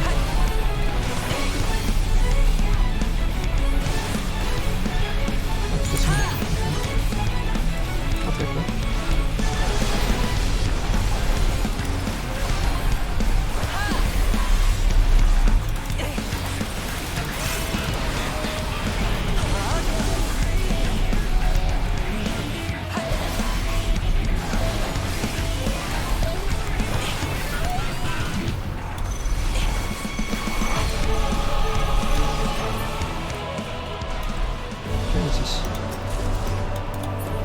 And when one asked, what is the point? There were none left to answer.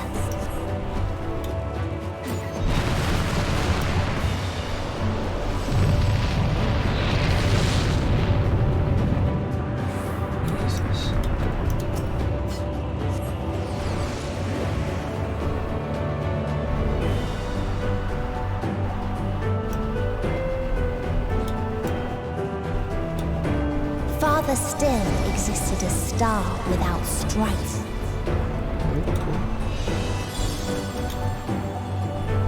Where none remembered life's trials or its joys.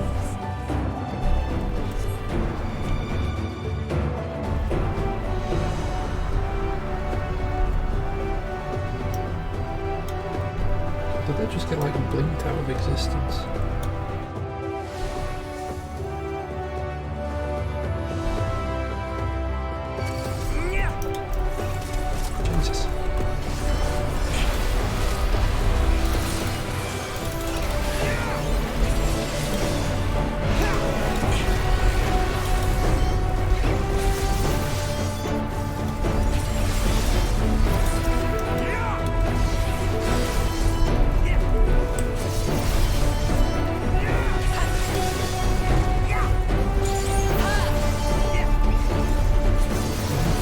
Jesus.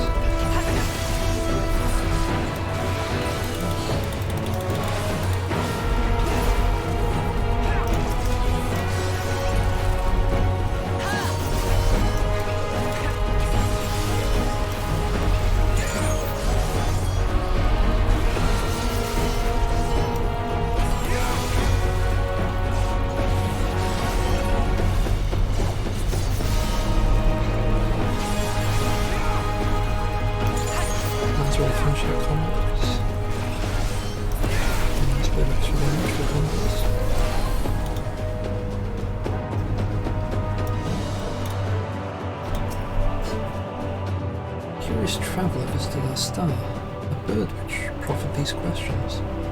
What meaning does life hold? What do you strive? He could find no satisfactory answers, only bittersweet memories of an age long past. There was a time when we were lesser, and in our mission, but in this sense, sought purpose. Struggled to justify life's worth, that was, of course, before we achieved perfection. Now, condemned to our paradise, we understand the gratuity of existence. Like the fledglings we once were, the poor bird could not accept the truth. It asked us again and again, hoping, perhaps, our answer might change.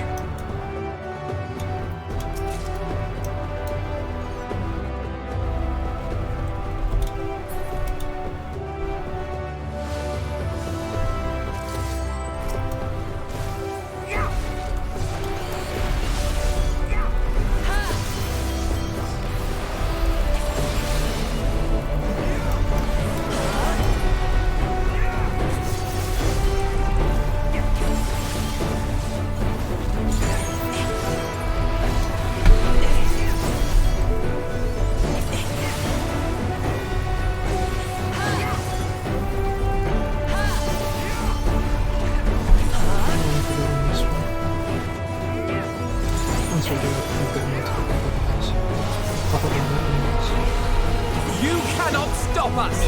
I suppose the boss is great thing.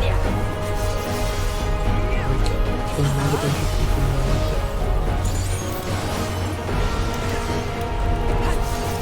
You cannot stop us!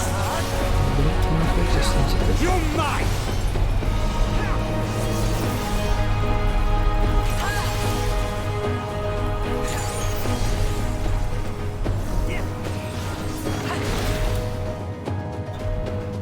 What its people had gained from ease, they lost that apathy.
suppose that's what I did blue. Because usually You now. Orange. Which is still which against this floor.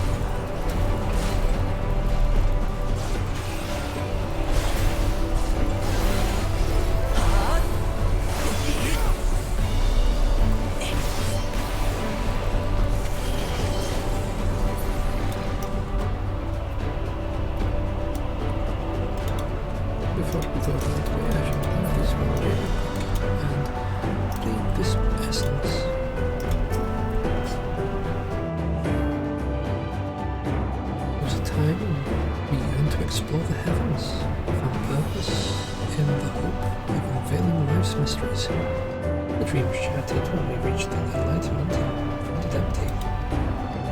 It was a time when we believed in our legacy, thought ourselves marking a worthy path our successors might follow. Efforts rendered futile when we discovered the keys to paradise and immortality. As individuals, we struggled to know what was right. Yet in today's perfect unity, there is none left to question. We are infinity constructed by the Finite.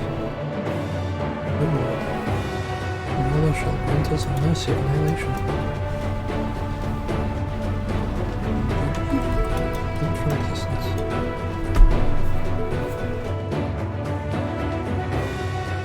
As I'm sure will be shown.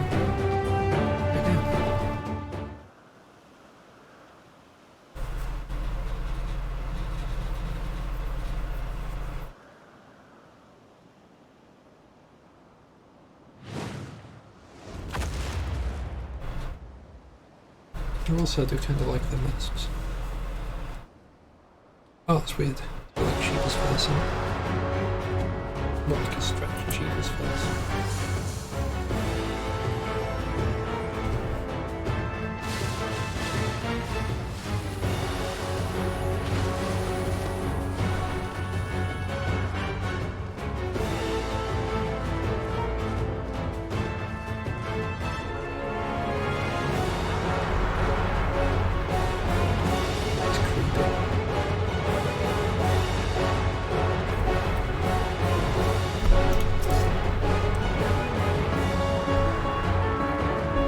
So they created the kindest, most gentle of beasts.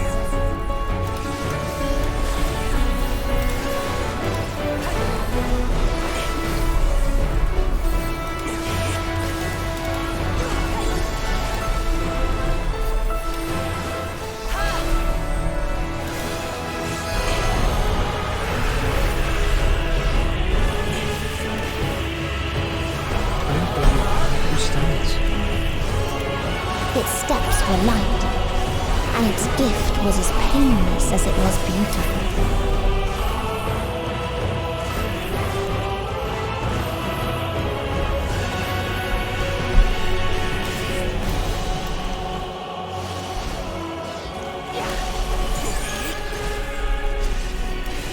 Okay, so apparently I need to sprint from it and go dead end. Okay.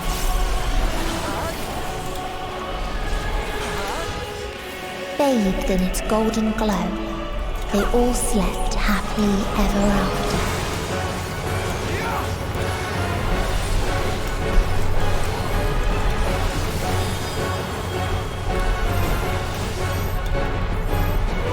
You underestimate me!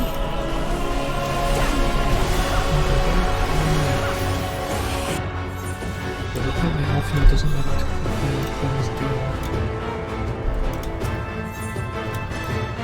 Which I don't even know what Paul's doing.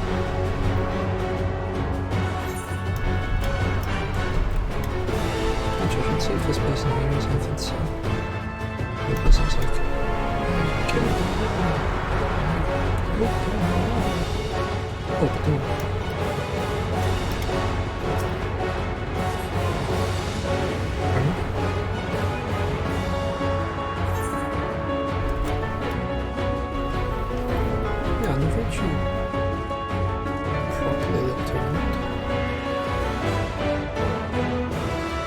victory alike.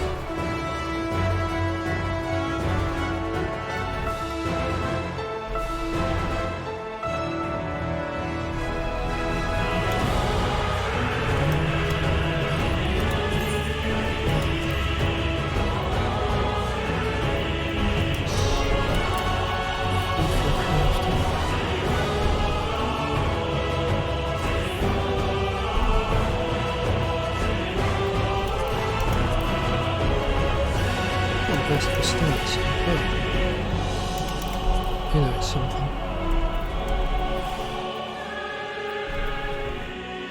I'll show you those. Oh, I think I will.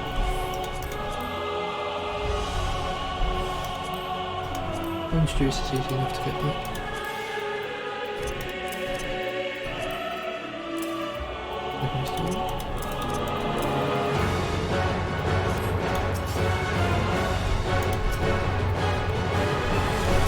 So they created the kindest, most gentle of beasts.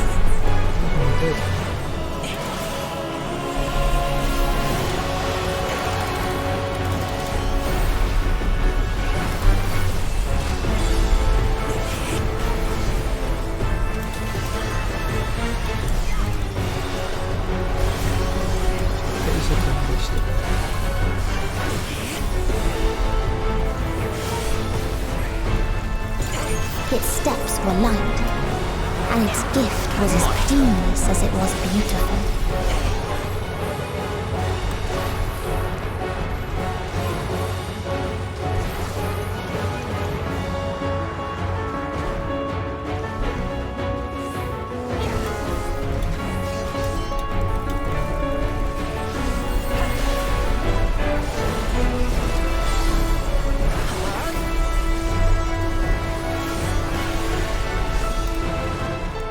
Bathed in its golden glow, they all slept happily ever after. I'm trying to stay where they are.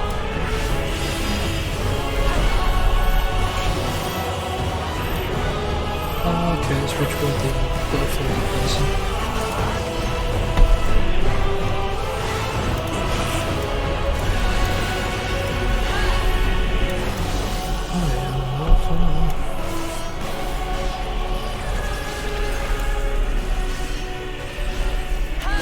Most of us struggle to find out, or struggle to differentiate which way the person.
cannot stop us!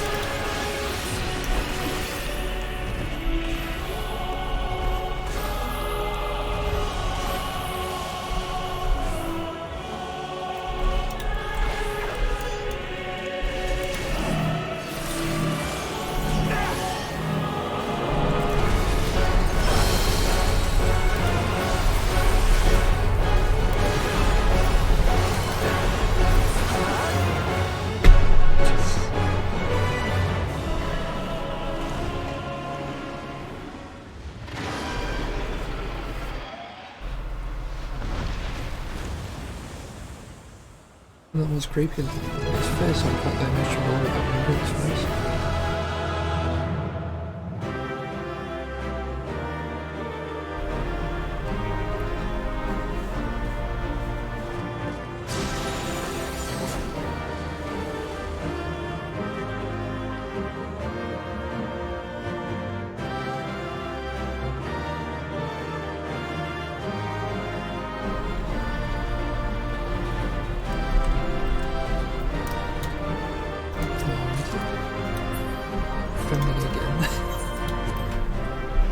Nice.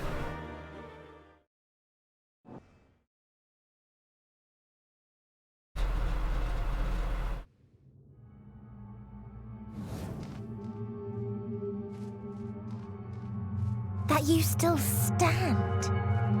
Your determination defies all reason. The souls within me writhe and recoil in your presence. What must I do? What pain must I visit upon you to make you surrender to despair? No one is unbreakable. What pains one may weather may bring another to tears. But therein lies our strength. For when we fall, our brothers and sisters are there to raise us up, again and again, without end. I see.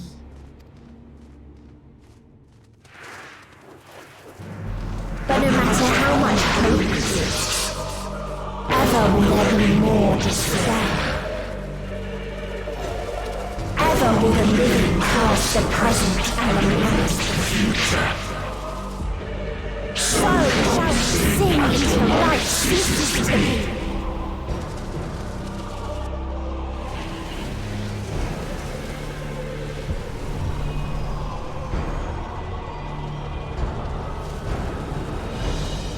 There's a farming one, big material.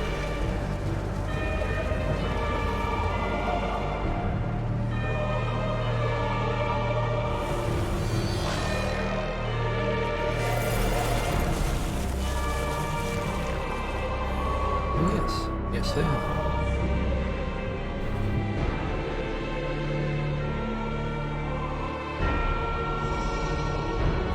7 hells!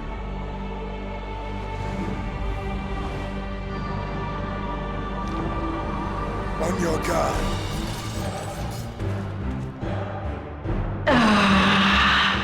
The rage. It rises. Rises. It was like a head moving.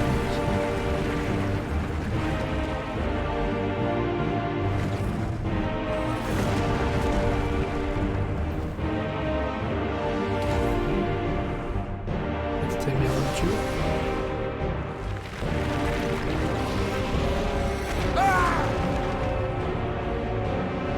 Stop! Calm yourself, please.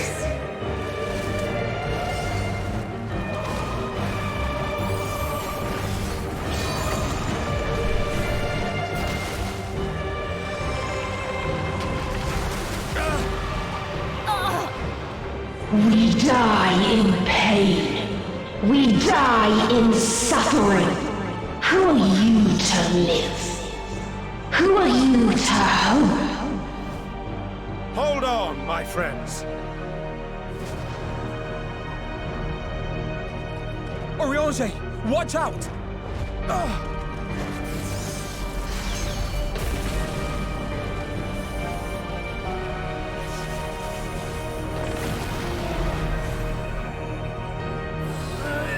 Alphino! We cannot comprehend. We cannot know. We cannot know!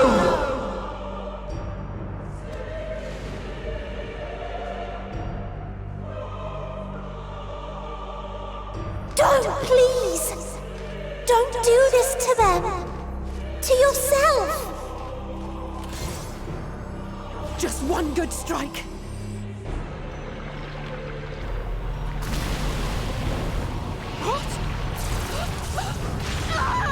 Stop! Please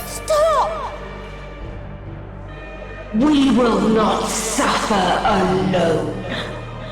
All will know our pain. No, you don't!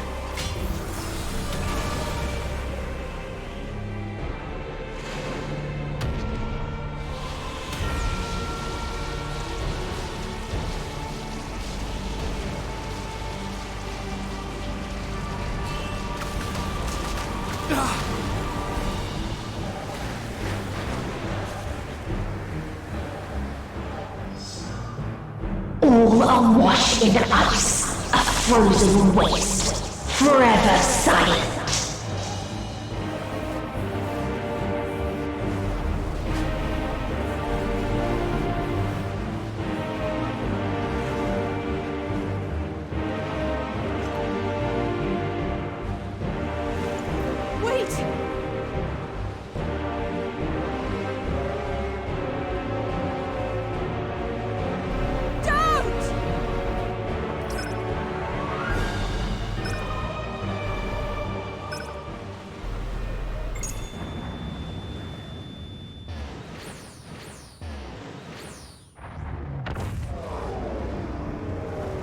Oh, she's gonna be really upset.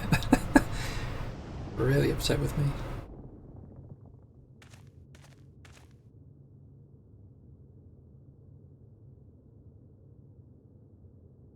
You gifted them escape and rendered yourself powerless. Bereft of the synergy you claim is your strength. Unless you need to call upon the dead once more.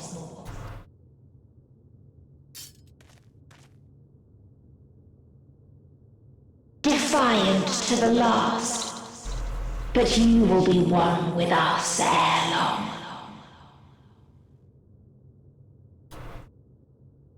You will be battered and torn and made to crawl. You will weep and wail and curse your impotence. Curse your life as it fades. As we did, as we died. Such pain and sorrow we felt. Such anguish and rage. We tried. We tried. But it was no use.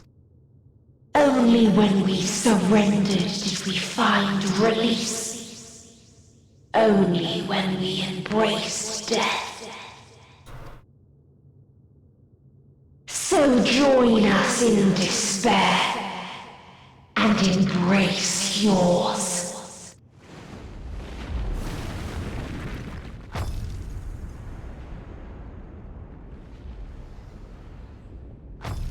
My ultimatum. What is happening?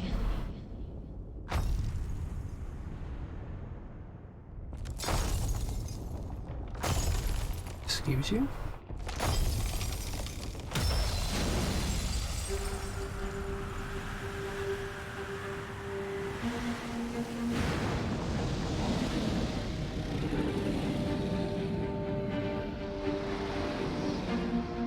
At the end of everything, I find you, my friend. I sought something in you once.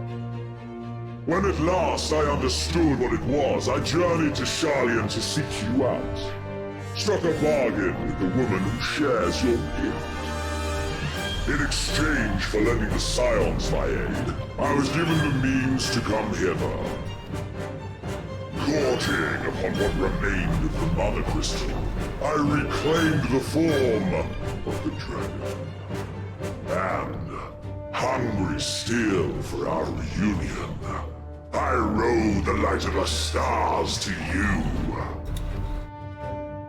I take it this is your prey.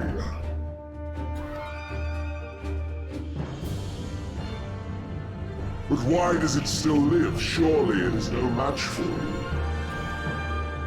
I assumed you would be above something so banal as despair. Am I mistaken?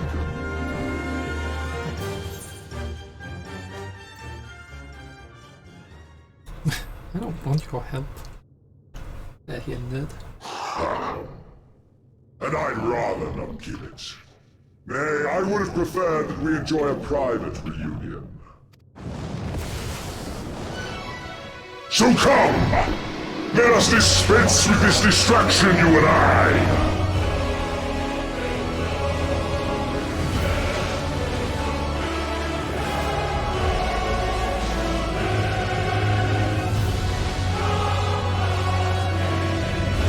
You struggle in vain.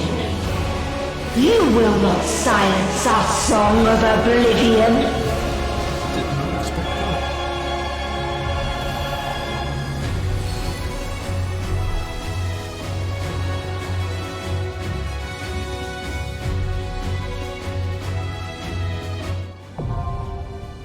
Right, is this gonna be like a reference to this sort of thing?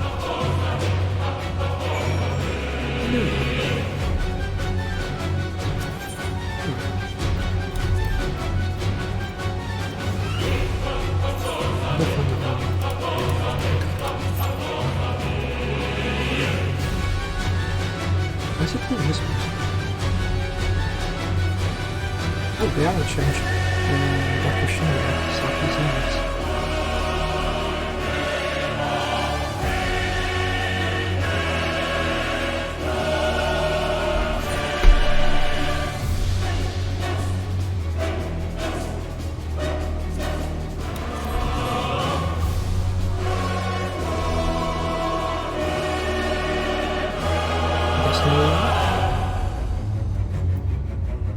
So to speak.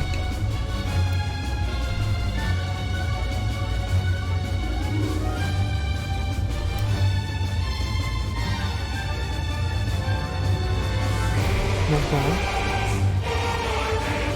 As much as I dislike Xenos, I appreciate this entrance. I really appreciate this entrance.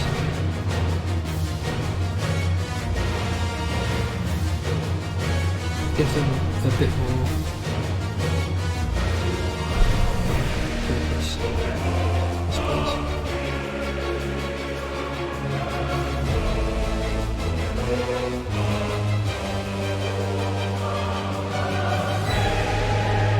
So I don't really see him as like a character or just an obstacle.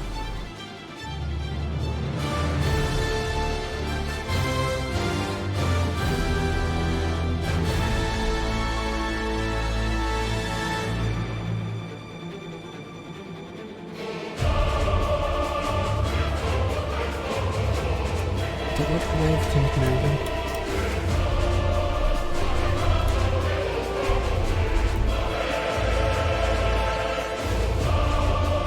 What I'm going to do is I'm just going to zoom in and just like...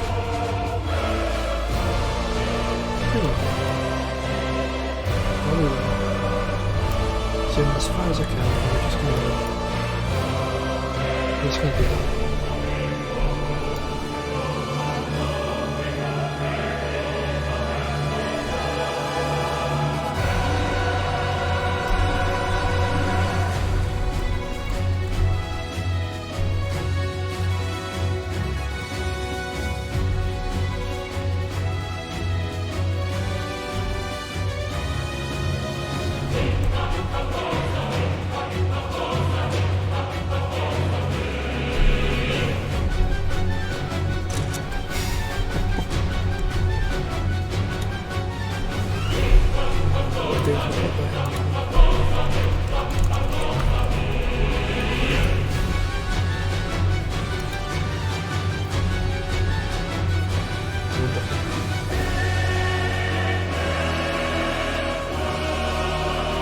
Best thing to keep in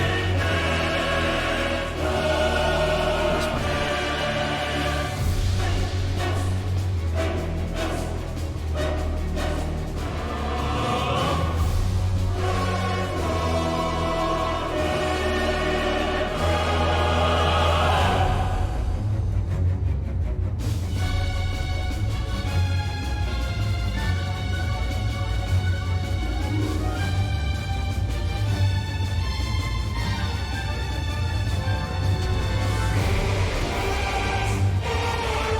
average wait time is over 30 minutes. It means 2 tanks into DPS have been waiting on 30 minutes for 2 healers into DPS.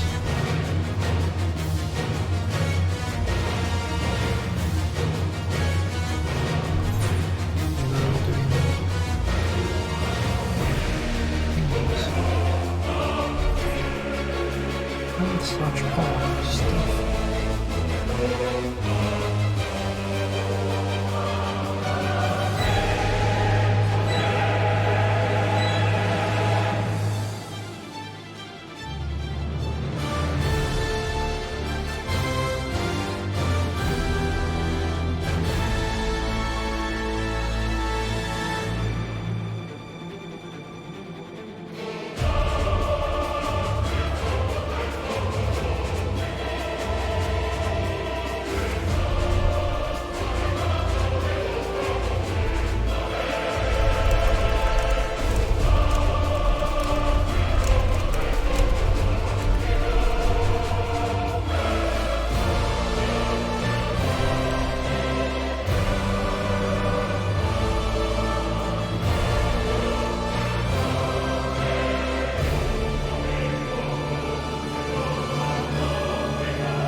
Understand why they wouldn't have this part as a like it's a bit with like NPC support at the same time. It is sick.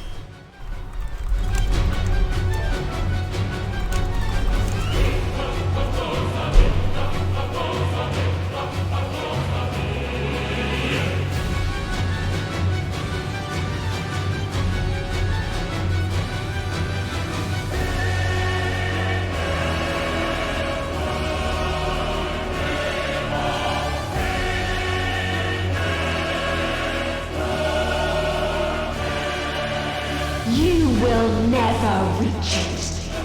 Will never reach the deliverance you seek.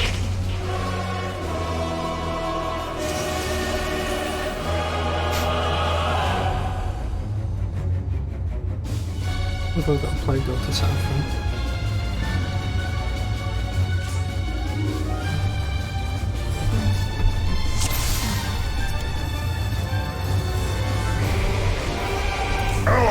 Ends this day.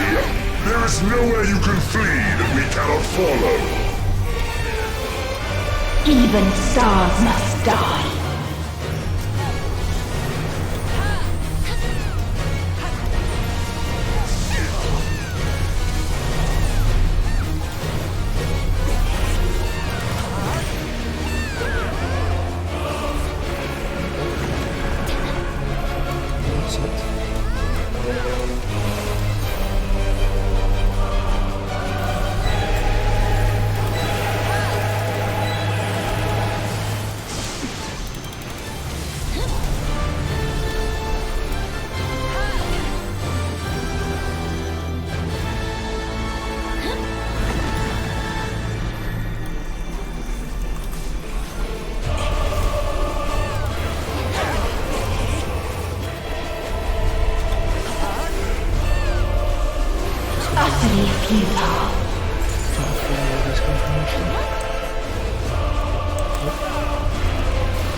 Your suffering is at an end.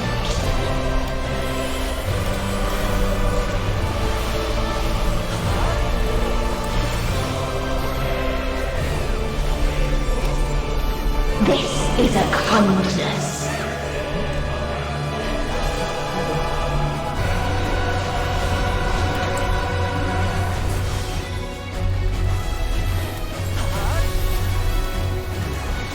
All of us have known despair.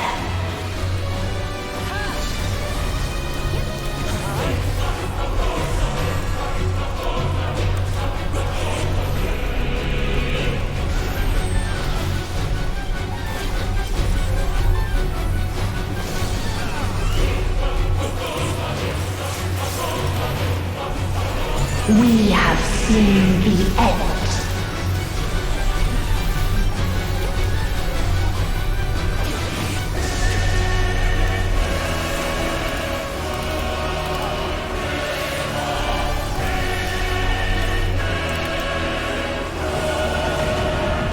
Nice shot to you.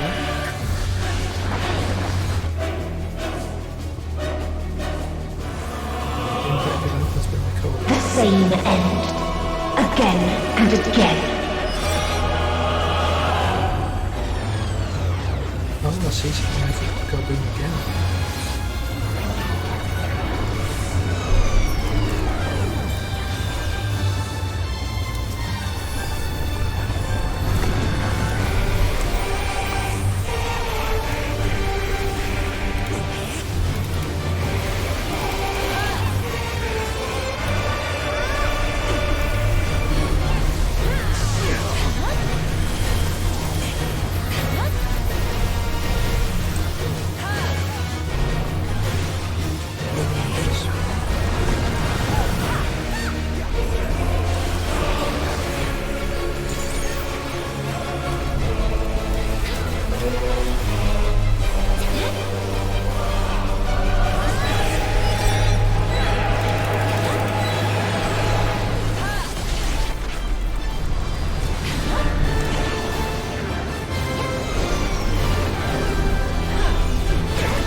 A sorrow so deep only emptiness remains.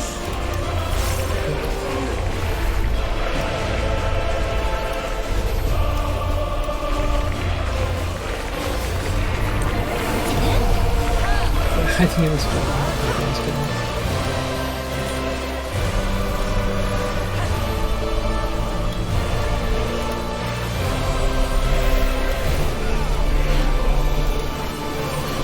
Tis so lonely between the stars.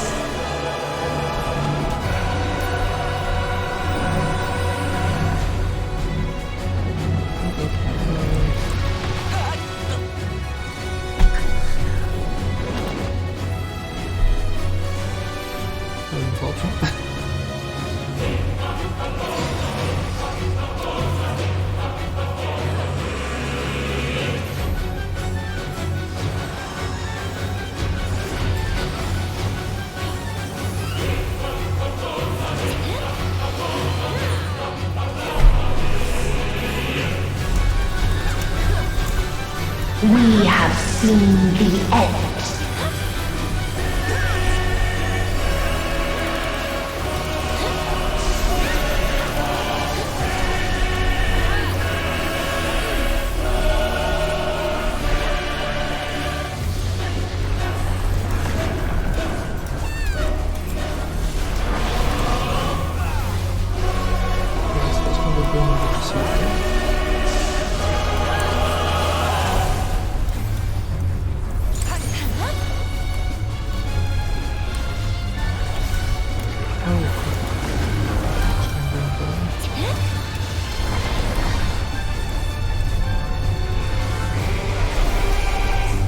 Same end, again and again.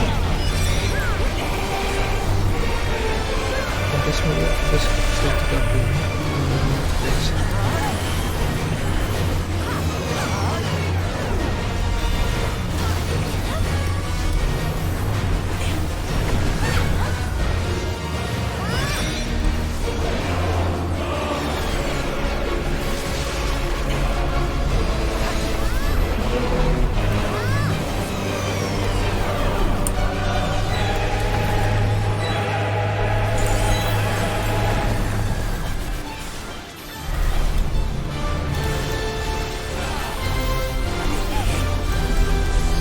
This is a kindness.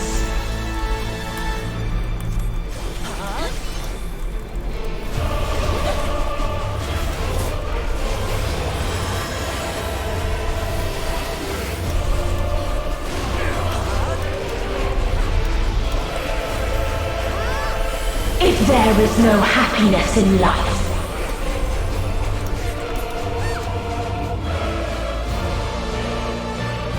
There is only one place it may be found.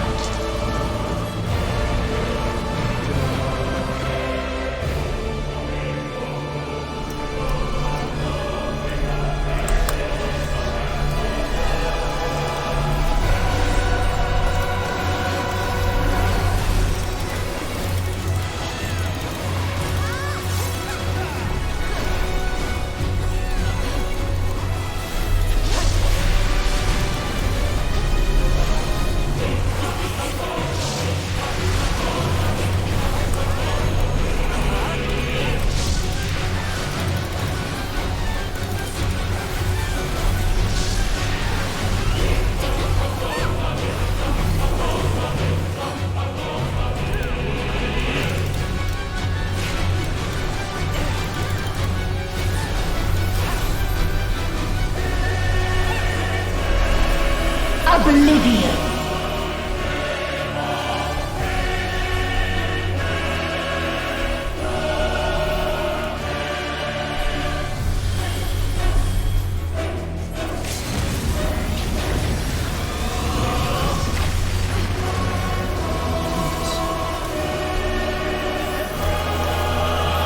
Dynamis.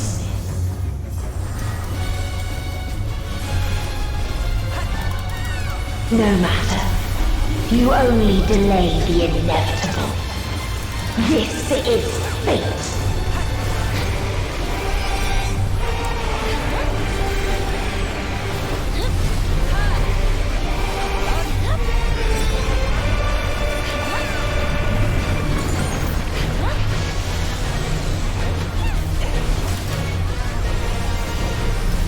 Your time has come.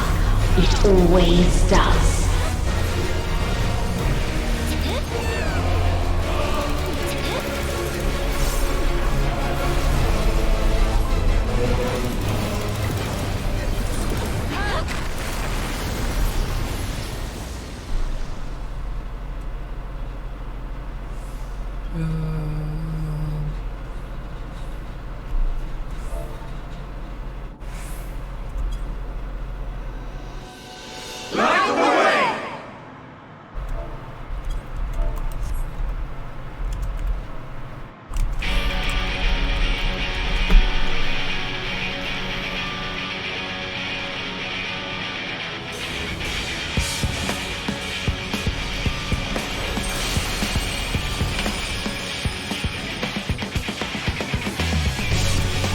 What is this defiance?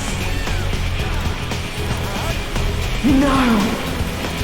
The hatred, the pain, the loss. We cannot suffer it again.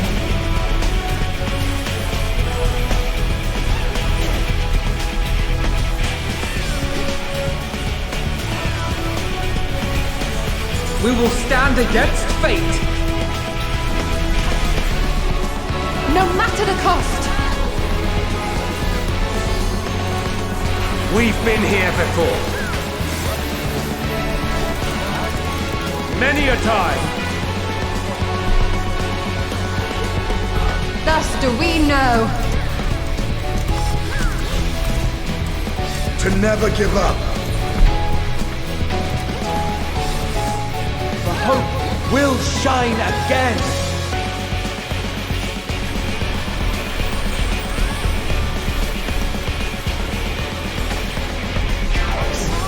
What we saw. What I saw.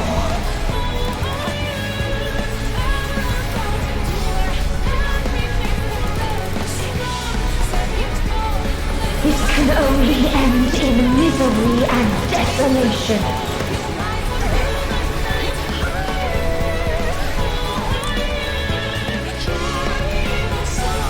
No life, no star, nor the universe itself.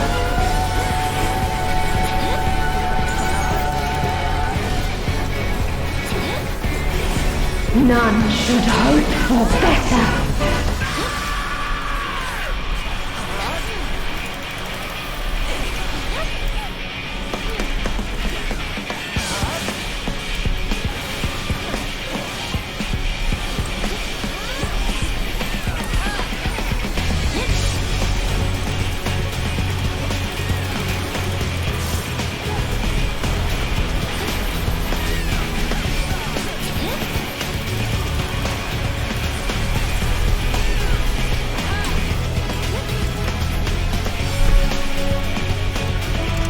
This was not the answer. Then what is it? Where lies happiness?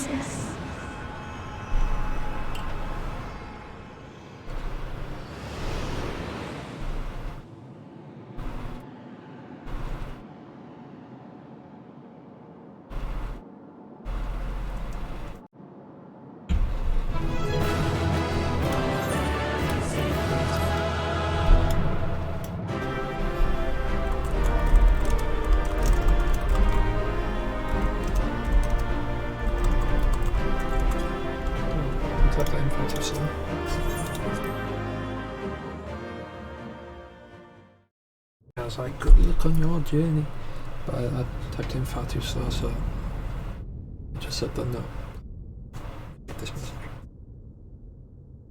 Magic.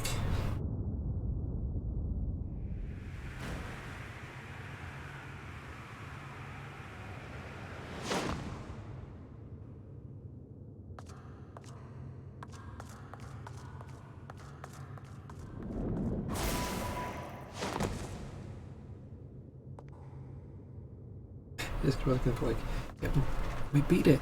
Fight me.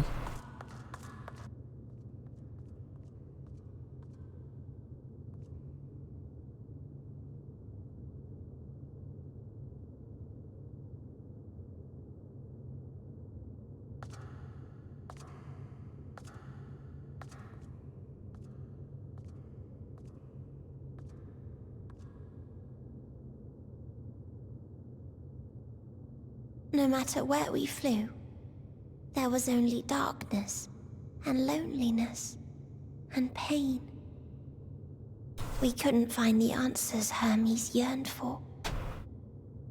The answers he deserved.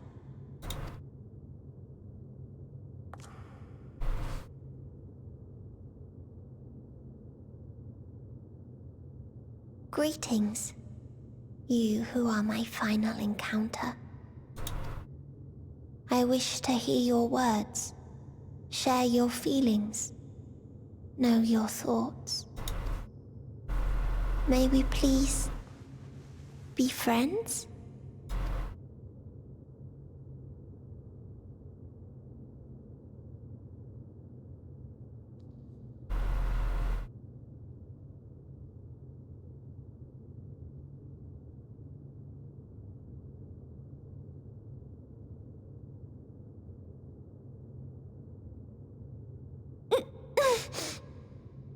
Yes, I can see them.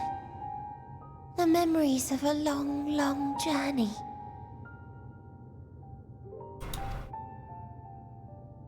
So many people. The thoughts of them overflowing in your heart.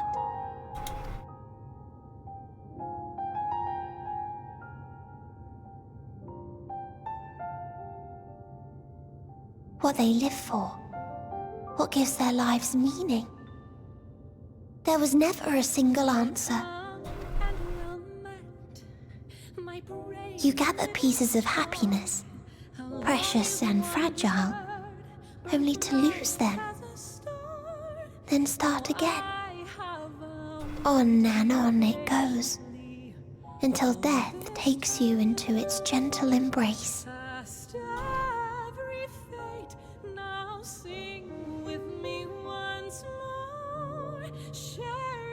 That which Hermes sent us to find was there all this time, on Atheris.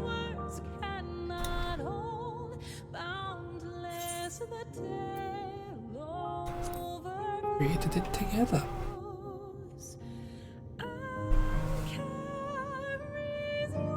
Like a field of flowers, perhaps.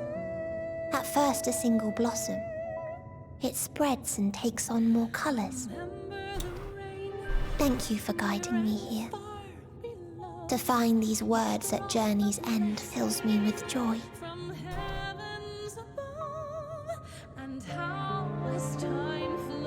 And so, before I fall forever silent, there is one thing I must do.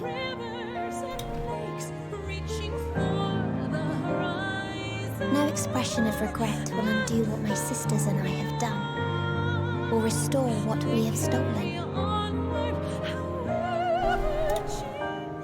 But if you would allow it, I would sing one last song.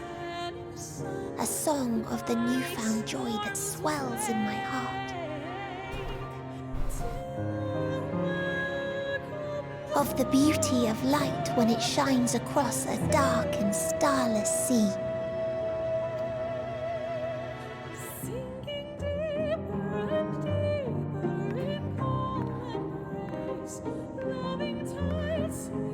Of a dream that from the soil of worlds now lost to sorrow, life will spring forth once more, nourished by gentle rains and caressed by uplifting winds. A song of hope.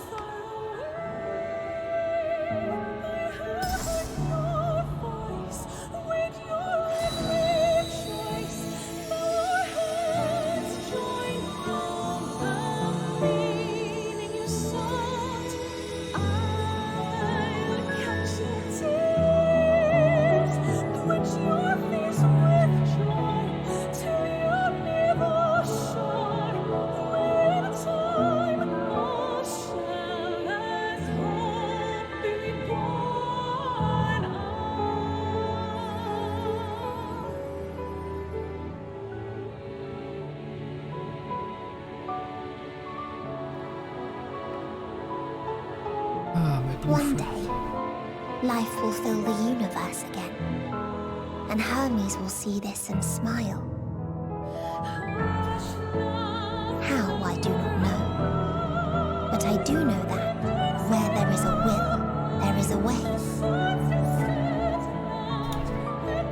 After all, miracles happen every day, do they not?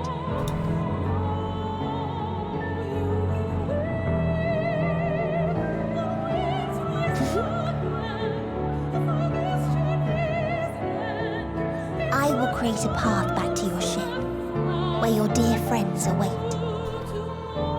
Hold in your heart your desire to return to them, then follow my lead and walk forth. That hope will surely guide you true.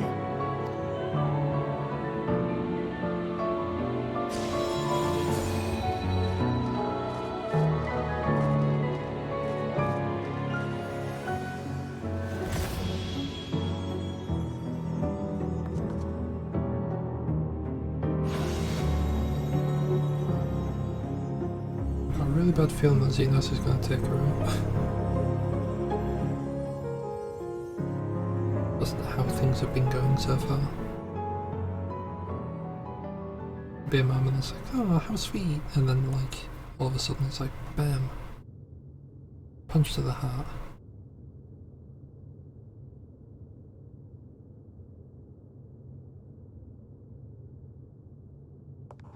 You mean to return to the world where you are hailed as a hero.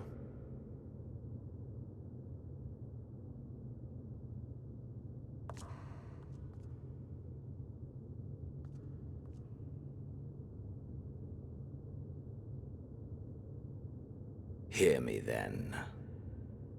Not as a hero, but as simply you.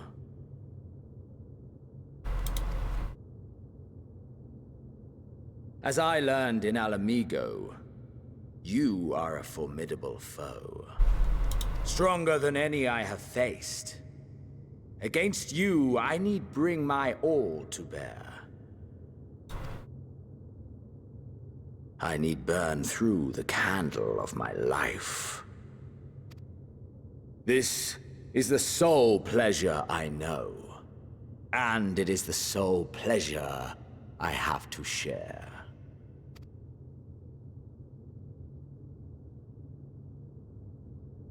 And so I come before you, to issue challenge and offer singular bliss. If you wish to walk away, I will not stop you. You value life.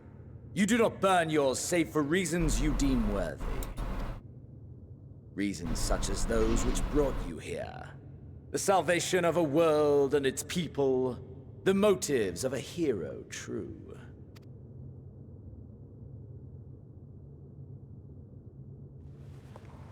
But there is more to you than that. You know this to be true. As surely as you know the thrill of pushing your body and soul to their limits.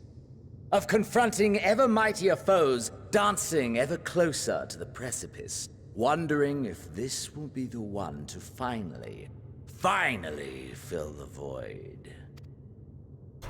Such pleasures you seek for their own sake, and no other reason. Is this not so, adventurer? No.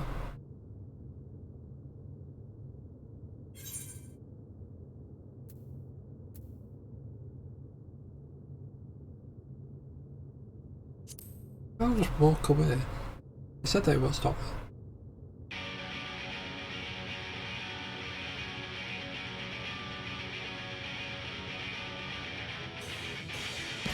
So you would still play the hero? No matter. In acceptance, you betray your deception. You know full well what we are and what we seek.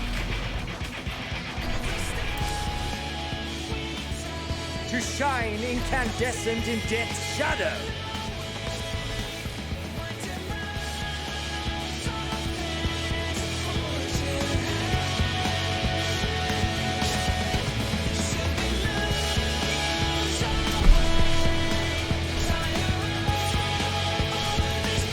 I don't want to do this.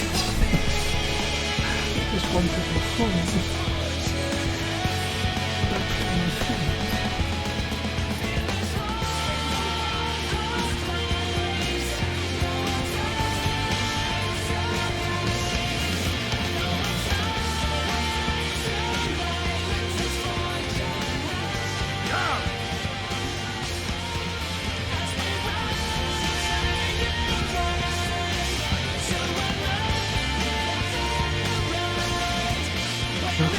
Considering just like saving on purpose for secondary reasons, I feel like that's against me.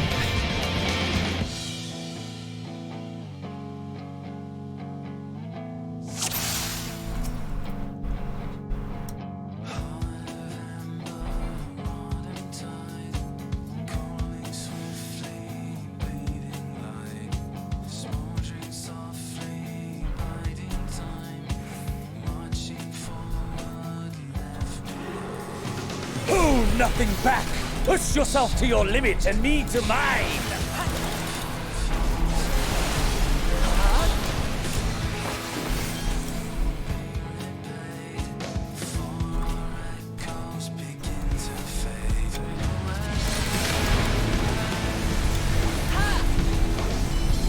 Ha! Still fighting you, I see!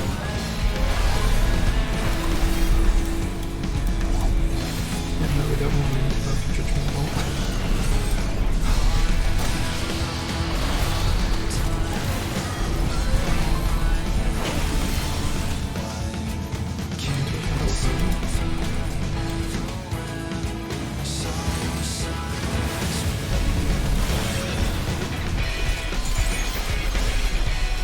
Show me your vaunted fortitude!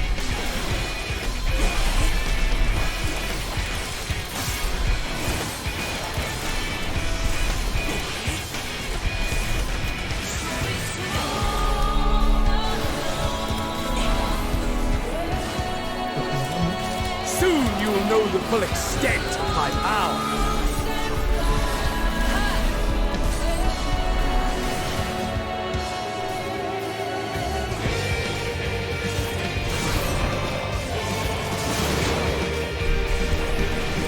Mine for the taking!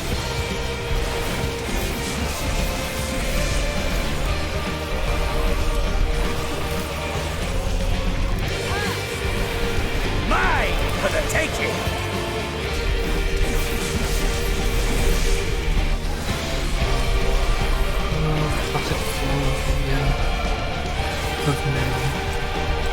animation works.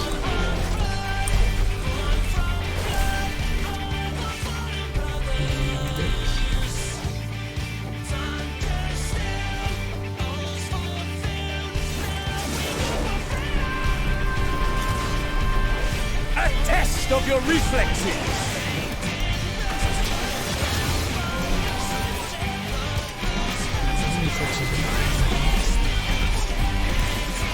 A test of your reflexes!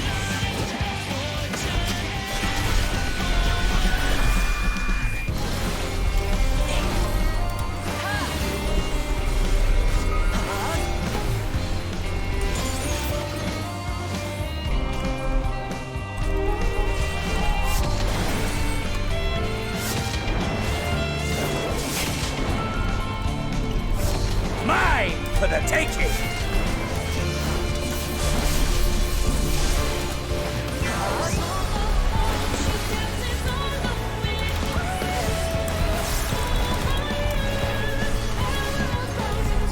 Fine with this.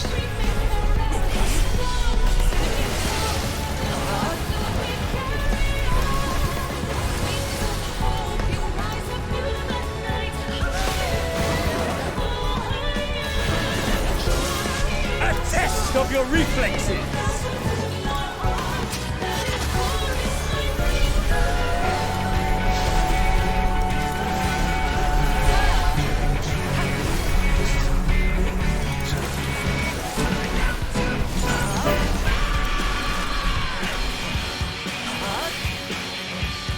So if I look back here, what's this one?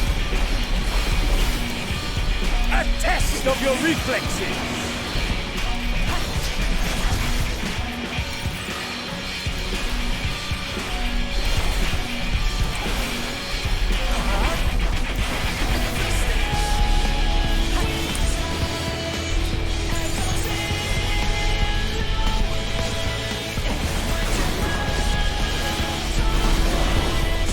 Mine for the taking!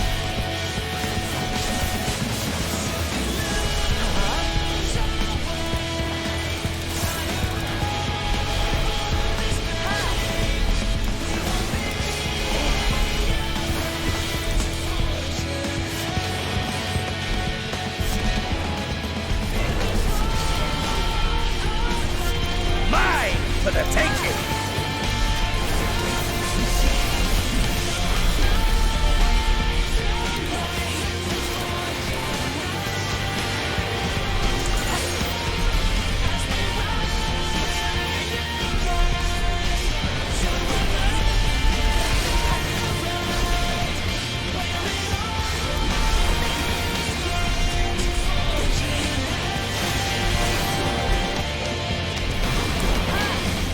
A test of your reflexes!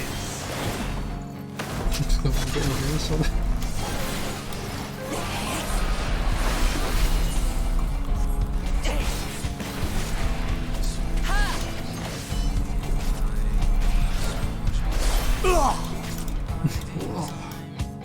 Ah, my soul!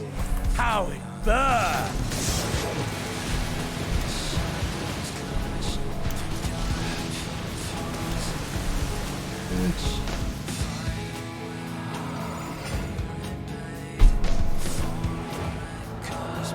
I love that it's just like, I know the inferno swelling within you.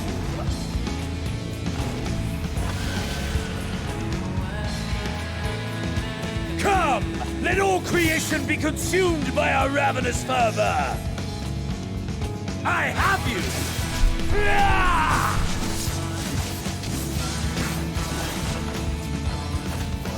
Do not tell me your life's fire is already spent.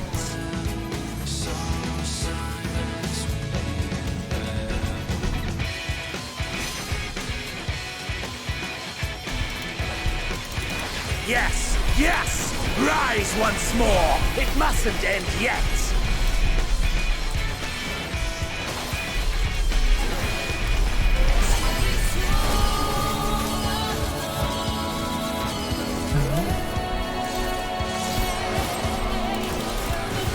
Mine for the taking! Last big opponent. Have you no rage left for me? No rancor?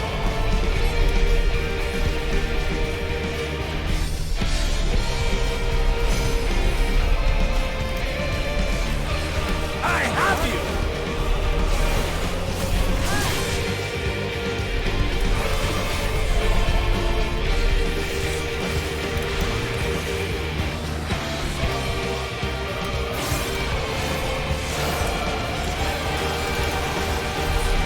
A test of your reflexes!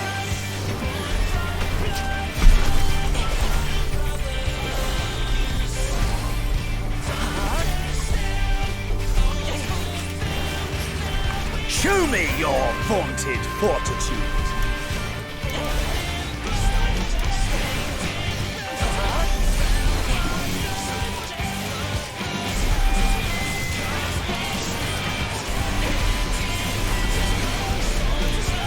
Mine for the taking.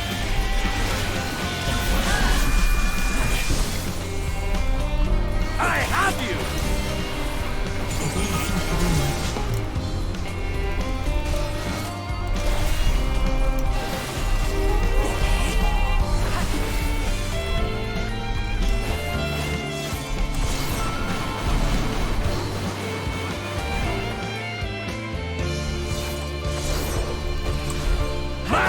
For the taking!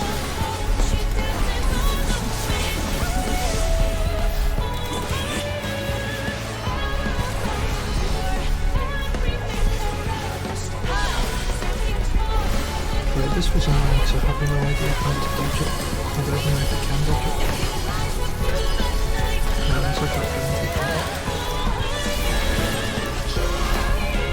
Mine for the taking!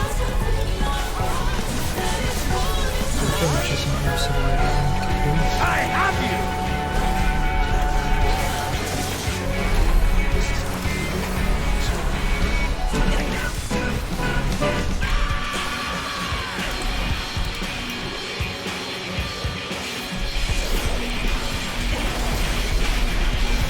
A test of your reflexes!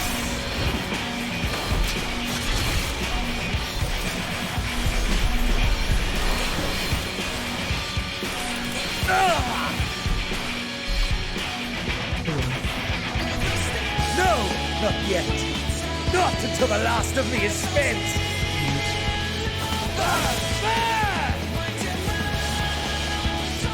Now fall.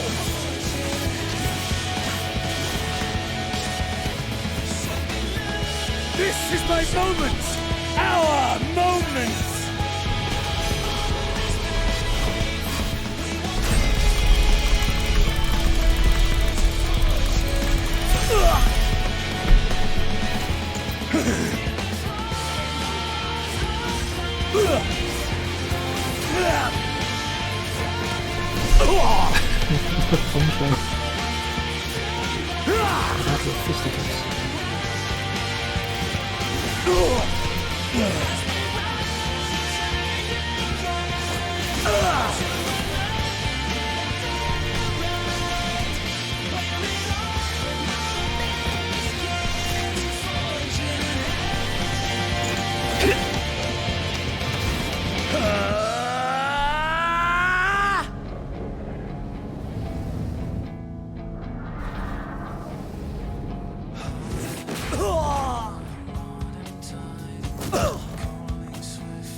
Alrighty.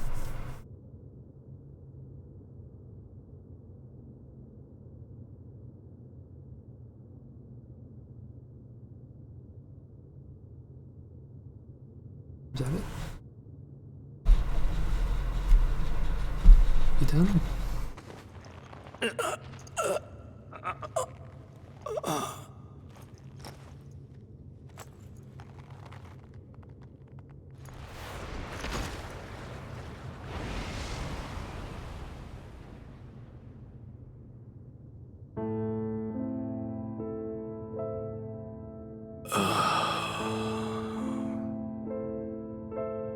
that I should lose again.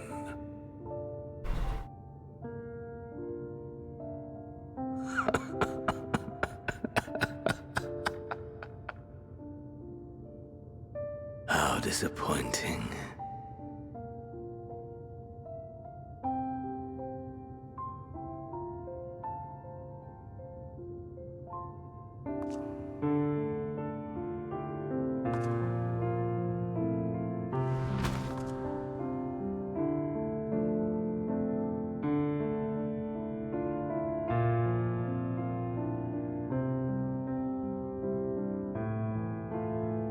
Never have I understood those around me.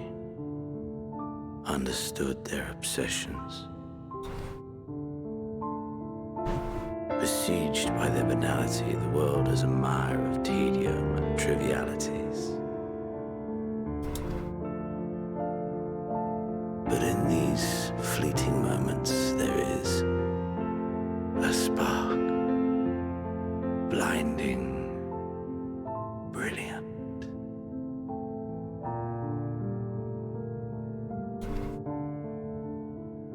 Gone. Too soon.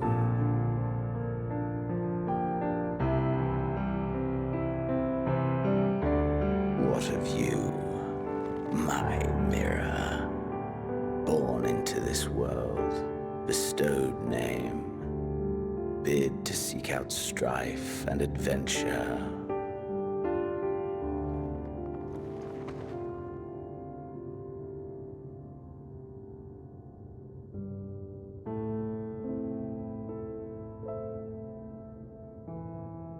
I'm probably filled with the visor because it just makes me look sad.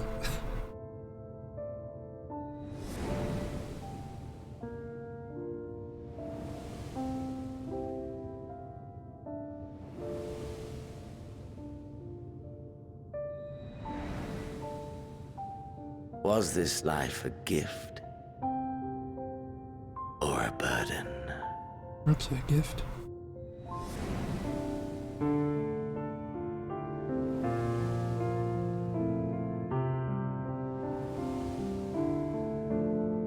Had to have lost the people, but had to have known. Did you find fulfillment?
Now, apparently there was an interview asking if he really died there, and the dev said that yes, he did really die there. So, can you hear? Safe. Must tend to.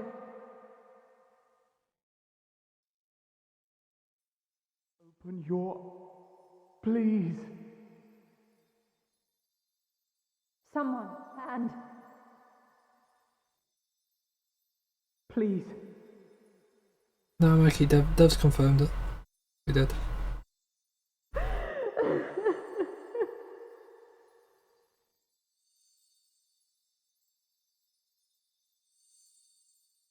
can't leave us! Not like this! If you do, I'll never forgive you. So come on! Open your eyes and get up!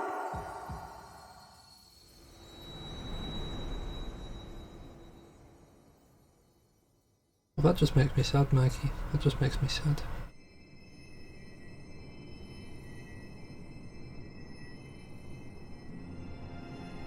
I can't even see my eyes. I wouldn't know if my eyes were open or not.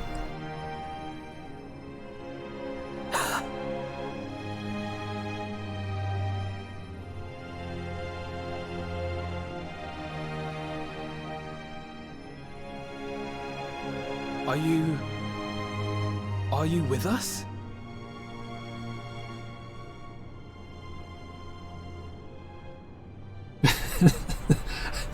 Goofy smiles. Thank the heavens.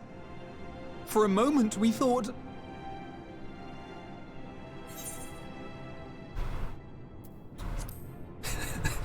Is everyone alright? After what you've done, you're the last person to be asking that.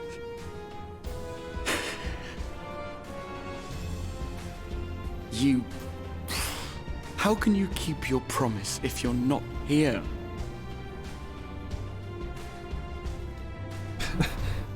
How can you make a promise if you're not? Another fine show you've put on, my friend. A fine show indeed. What were you thinking? Fighting alone? Never do that again. My poor heart couldn't bear it. Put yourself in our place. If you hadn't returned, how do you think we would feel? And if that sounds harsh, it's because we care. We tended to thy wounds as best we could. But how is the pain?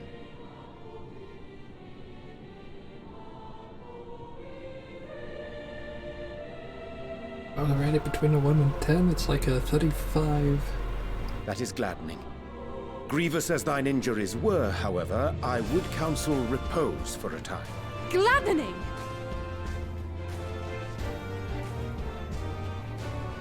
There's nothing gladdening about this!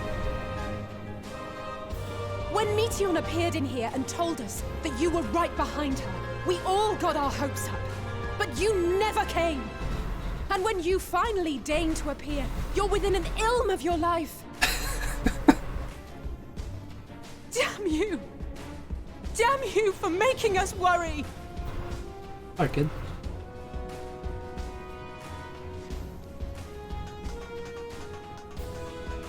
Oh, those were cries of celebration! Anyway, well, the important thing is that you're all alive and in reasonably good health, and we mean to get you back that way.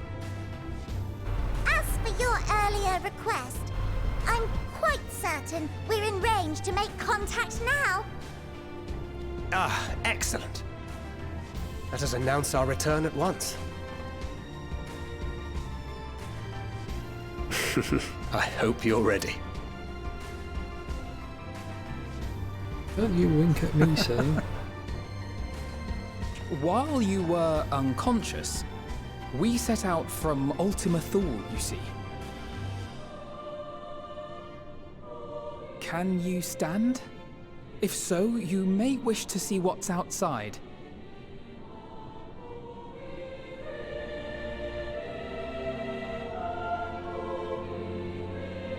Oh god, what's outside?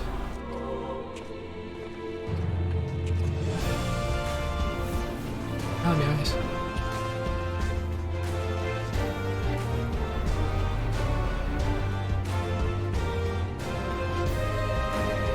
We're home, my friend. We're home. Oh, okay.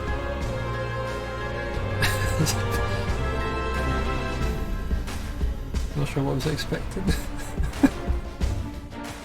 Oh no, I do. I was kind of expecting them to be like, we found our way to the first.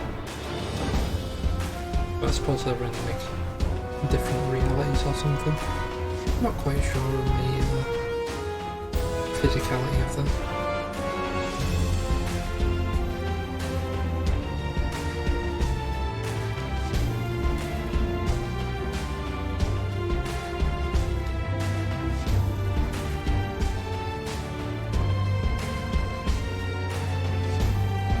What's this it? I'm not a fan of this version of the Final Fantasy theme. You don't need like a dance beat in the background. If I'm I don't need that in the background.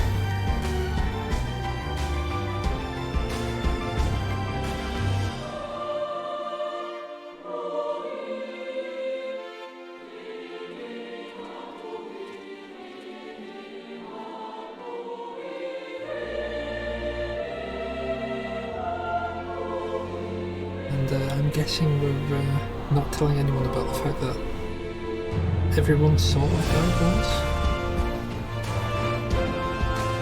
And to admit that detail maybe.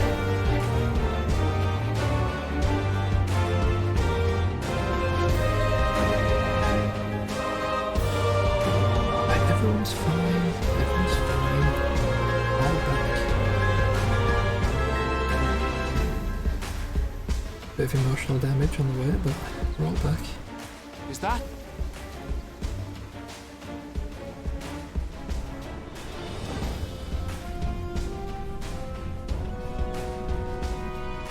So, Mikey, what's the best that the Laportes are going to be a playable race? They're back!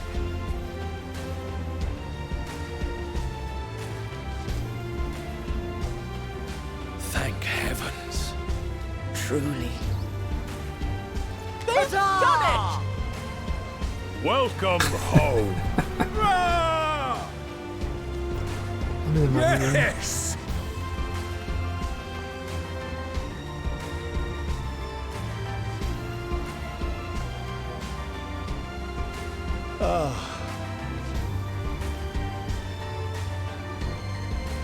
Oh, I was just saying, what's debating that Laportes are going to be a playable race in the future? Stupid little bunny people.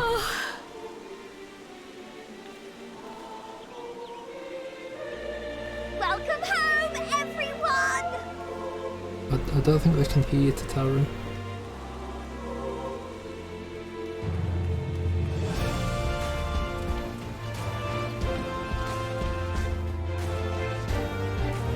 Zero chance, no more races. Too much work.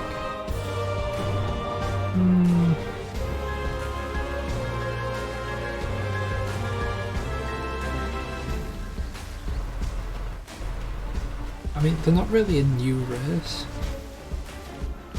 They already exist. Legit just making them playable.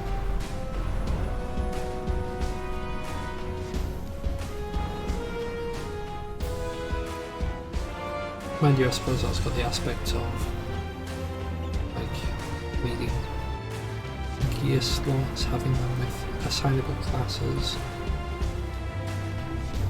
Probably a lot more effort.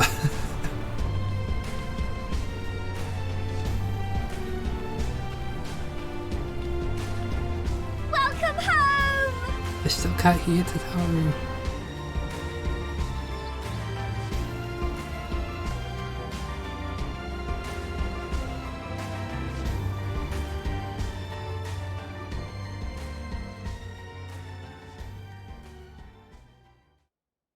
But sucks about all those people that, well, all the souls that can't get restored because they're essentially drained of ether.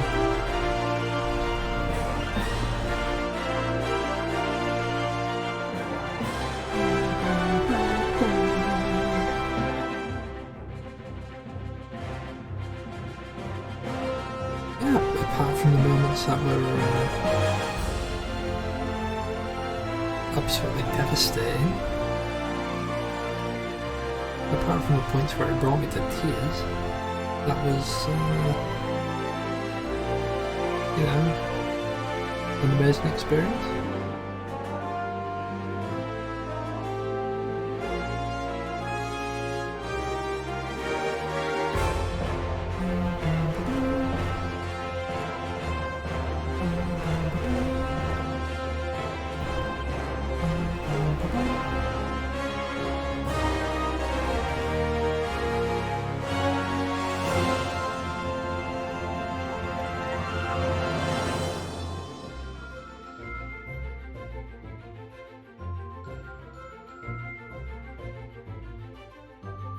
Yeah, I do need to do those, but maybe not right now. I'll sort them next week.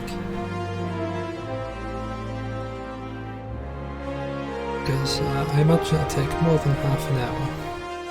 And I was planning to go to bed by 4.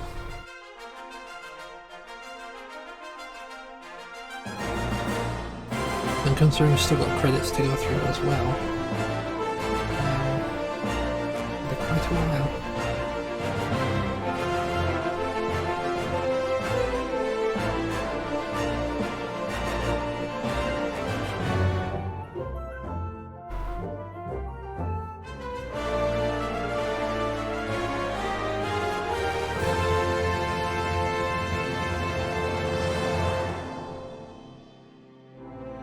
I really like that dungeon where all the well, just before we go to fight Heidelin, when we get the ghosts of our friends helping us out and stuff. Really appreciate that.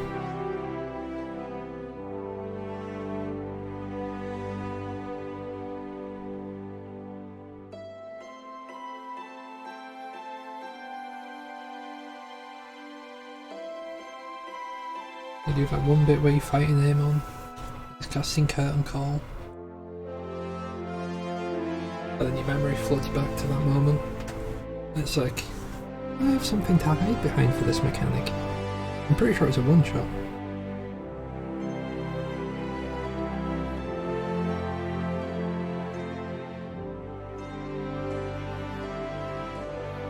Fair enough. I just went straight through it because, you know, trust system. Good old Alfina will be my healer for that.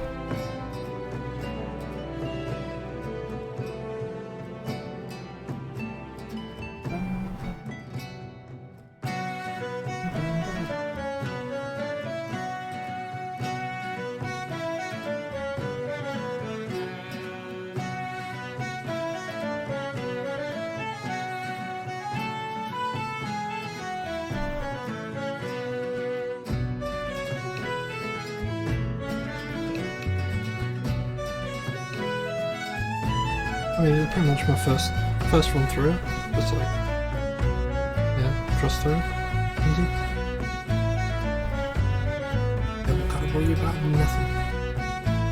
You get every roll filled. You don't have to worry about the queues. Breeze straight through.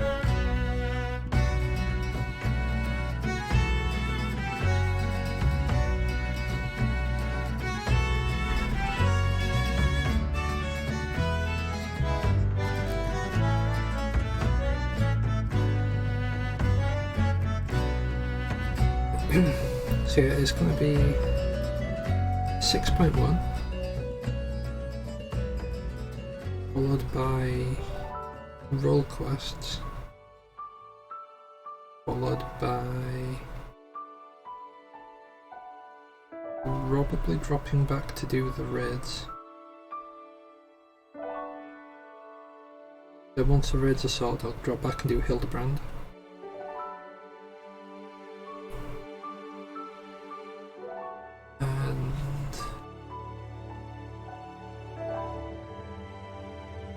To be honest,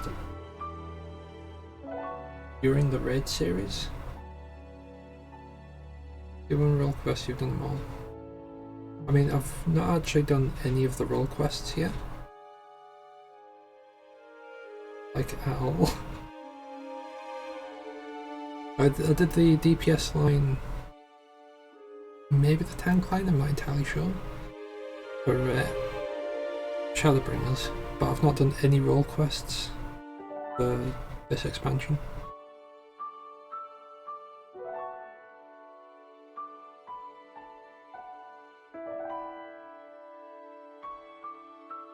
No, but I've not done Hildebrand for Heaven's Ward or Stormblood.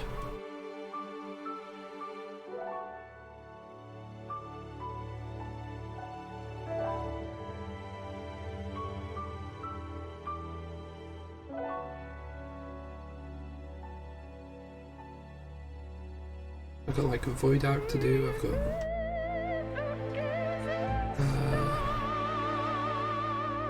was it Void Arc, Alexander, Eden, and then whatever's this expansion. No, it wasn't Alexander. It was Void Arc, Rabanasta. No. Yeah, no. Yeah. Rabanasta. Because Alexander was also Heaven's Ward, I believe.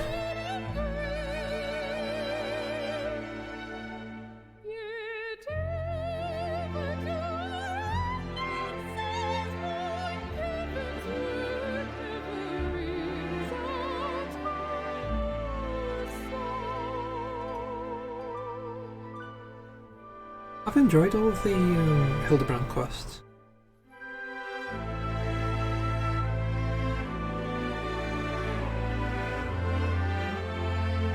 I remember back when I was level 50 on my main, back on Kaitrea, and before I started Heaven's Ward, quite properly, I was trying to go through the Hildebrand quest.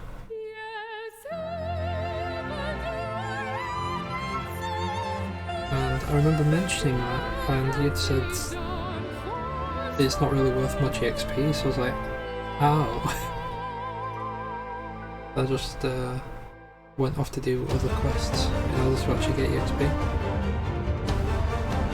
Because I was having to level up to get into some armor.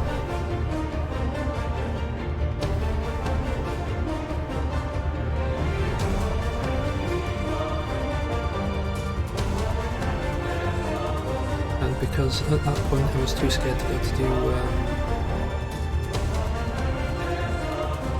like the duty roulettes, because like I was freshly back from maybe like, I don't want to do things with other people. So leveling was extremely slow. I had to do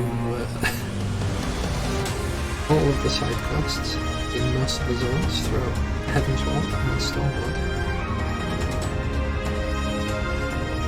just to try and keep up with the levels.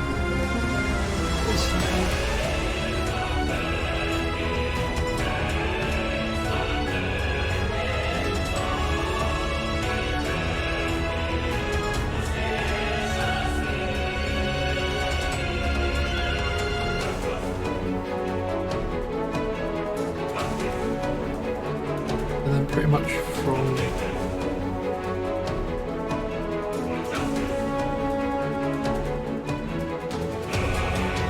actually no, I was struggling with Shadowbringers as well. I'm pretty sure I was having to do side quests through all zones in Shadowbringers as well.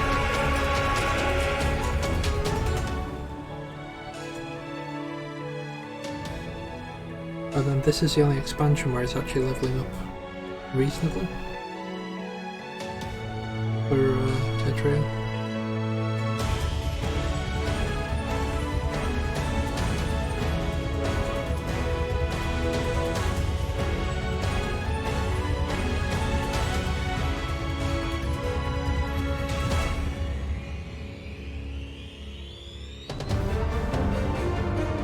Like I'm pretty much having to drop back and do like challenges and stuff, so go back to like Revenant's Toll and spam out the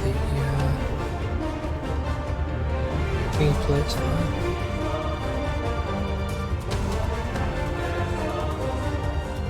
I forgot what they're called, not guild heists. They're called those activities with cards.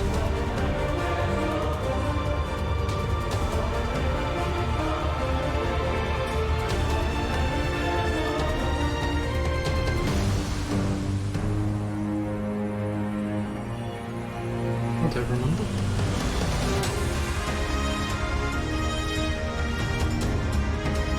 I just remember I had to drop back and do a bunch of those.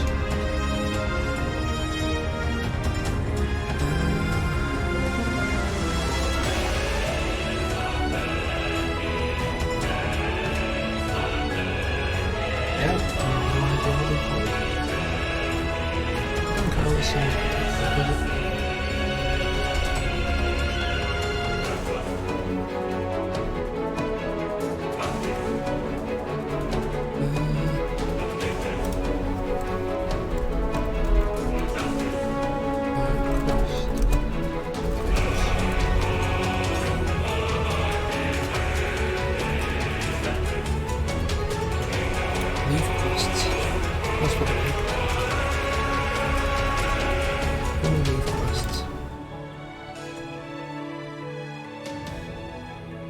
I had to drop back and spam out a bunch of those.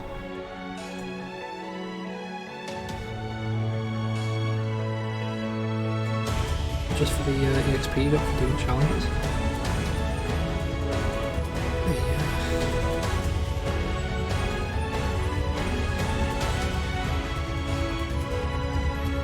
But I can also say this was an amazing experience.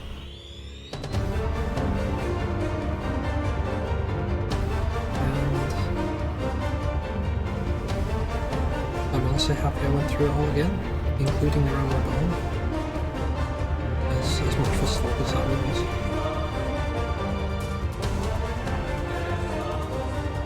Happy I went through it again.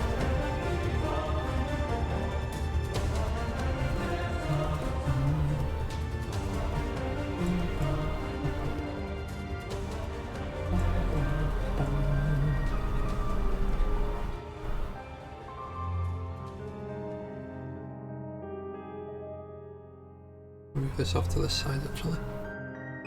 That it's not on the screen, I don't have to get annoyed with a mouse on the screen.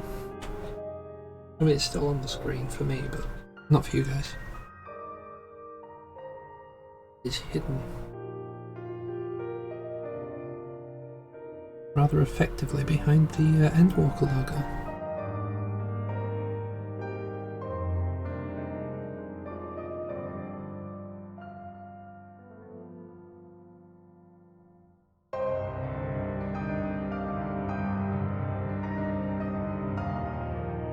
But thinking about it now, I could either continue to do 2 Final Fantasy streams a day, like when I do stream. Can't skip this? I can skip this, but I would much rather have the credits roll.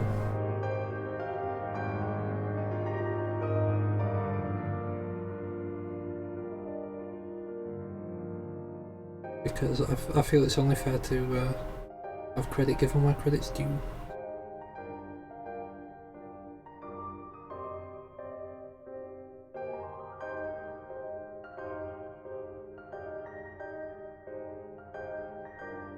I've played through the credits for Orion Reborn, Heavensward, Stormblood, and Shadowbringers. I'm not gonna skip credits now.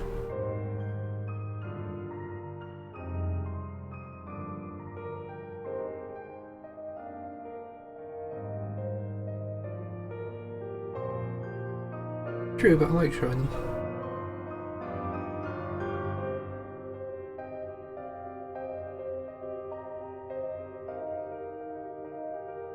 I feel it pays proper respect to them with the uploads to YouTube and what have you.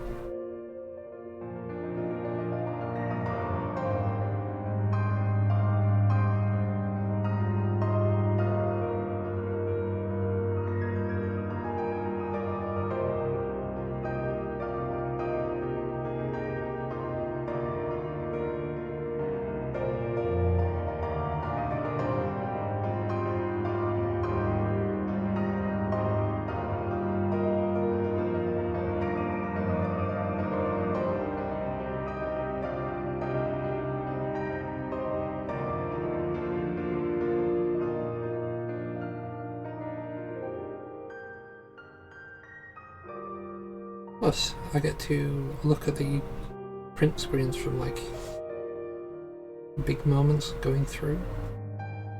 I get to remember all these amazing times, amazing scenes.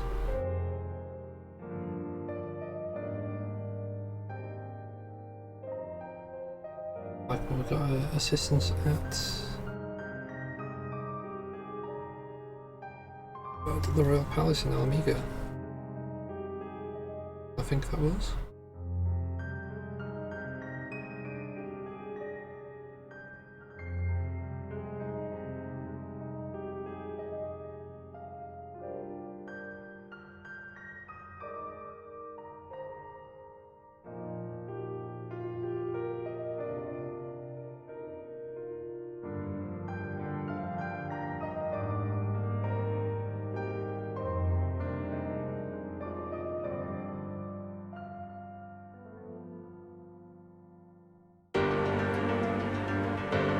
Sorry. Oh, sorry. Yeah. It wasn't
might be running through the credits for each expansion.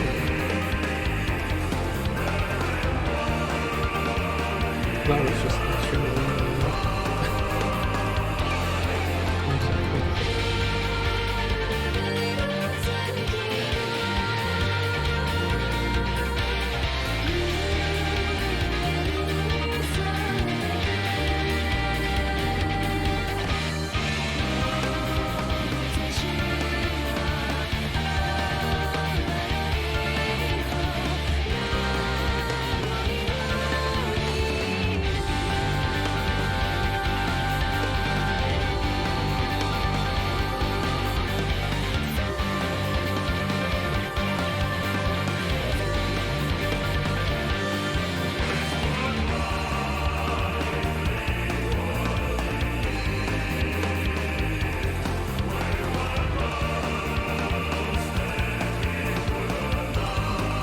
as I said, the only scene that I've enjoyed Xenos being in was when he just burst in his Shinryu.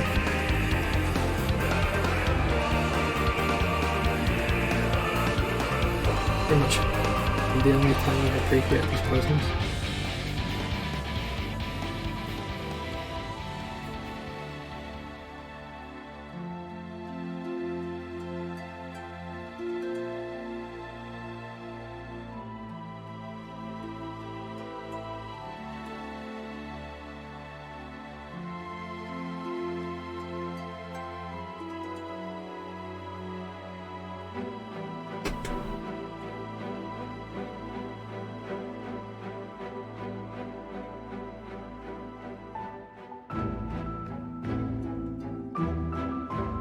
I also appreciated how Fayetteville had a very brief appearance this expansion. I visited so many places this expansion.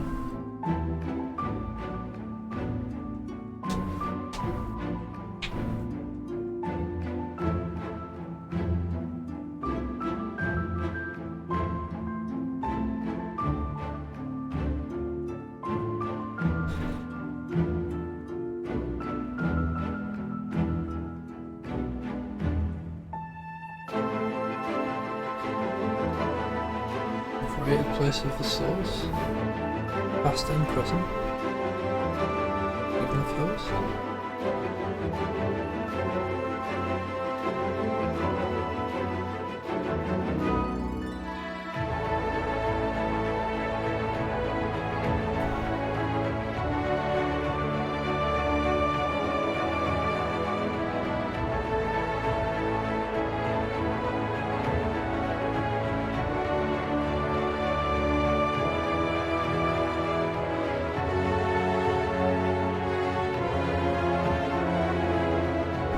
Zodiac looks like there's like two little eyes there, and then just like a smiley face. And Hydrant's just idled.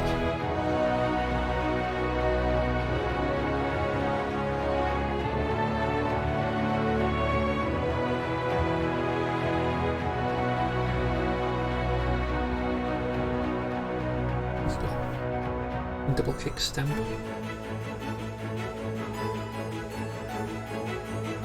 I remember that, but that's where I kept getting annoyed at Ranjit showing up.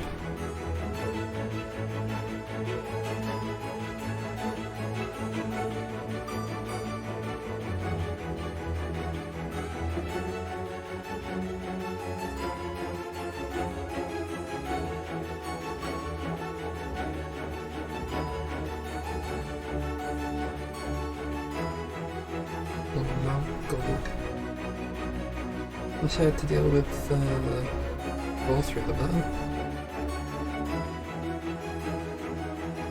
I'm so glad Vol 3 wasn't one of the ghosts I had to deal with in that dungeon.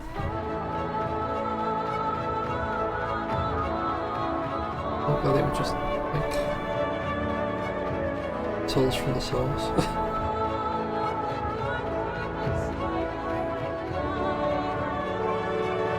I suppose they were technically like in like another line of the Ethereal Sea. Like it was obviously linked because otherwise we wouldn't be able to get to the first enemy.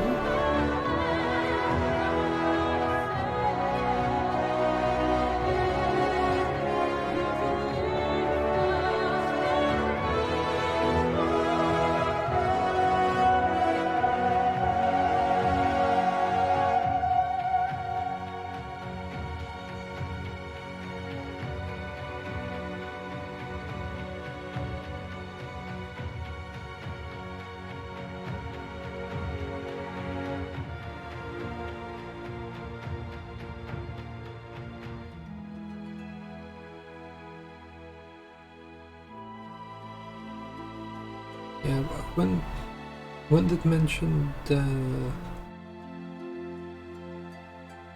like someone mentioning that they're an associate of the Scions, you could hear like play armor. I was like, what is this? What is this supposed to be?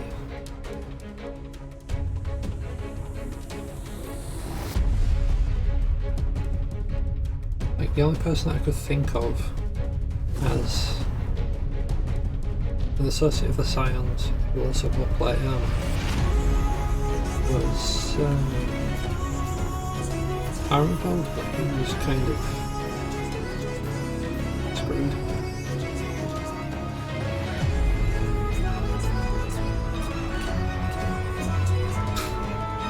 Yeah, that plan came fair enough. Yeah, I didn't have a clue who it was. The only person coming to mind was Armvald, but he's kind of screwed over in a wheelchair, so he wasn't really able to help.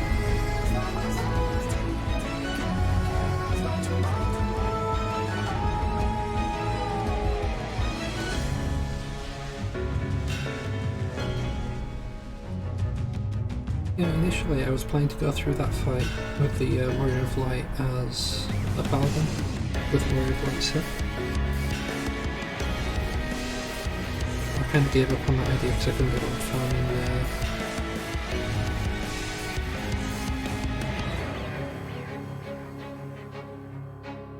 Yeah, that's what I mean, that's why it didn't make sense to me, that's why I couldn't work out who it actually was.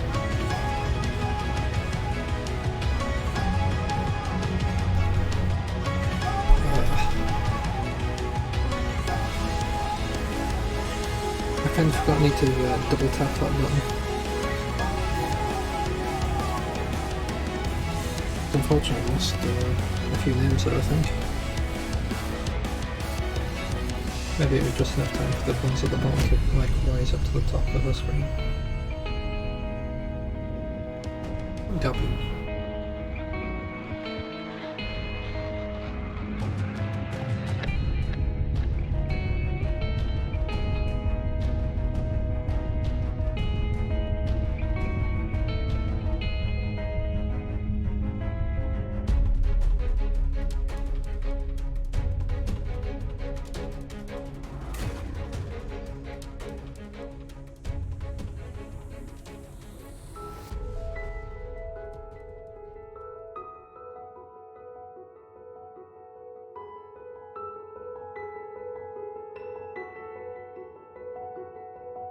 Now, my question is, what comes next?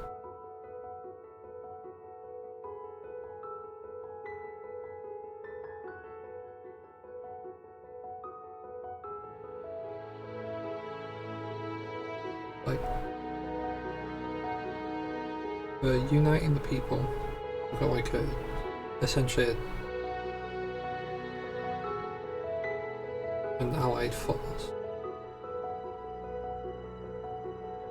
spanning most of Eorzea.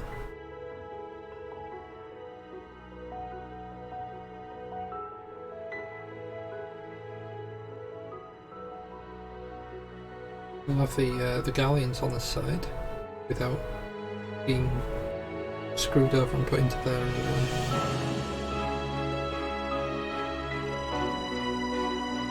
quote-unquote empire.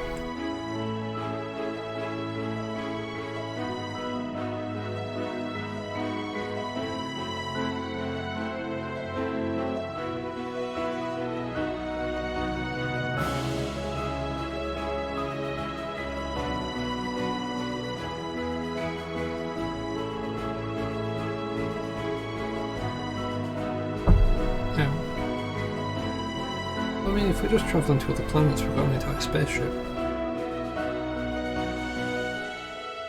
If you mean like other shards, then yeah, that'd probably be a thing.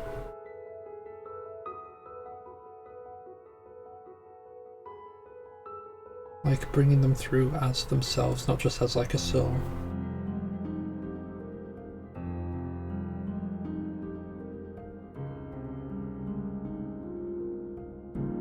I remember trying to explain that to someone. God, that was awful.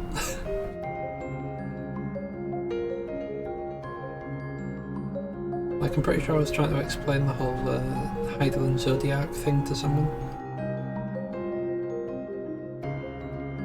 And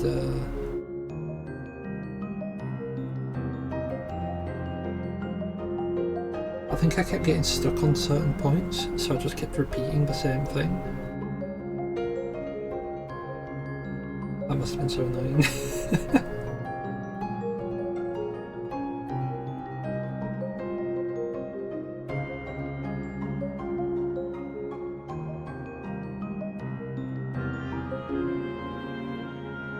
That bit made me cry.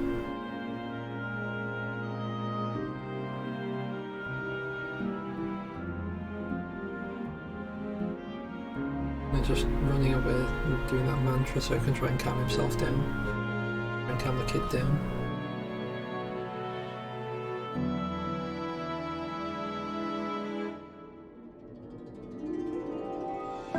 That bit got me, it did. Elpis. I loved Elpis. Elpis was a nice area.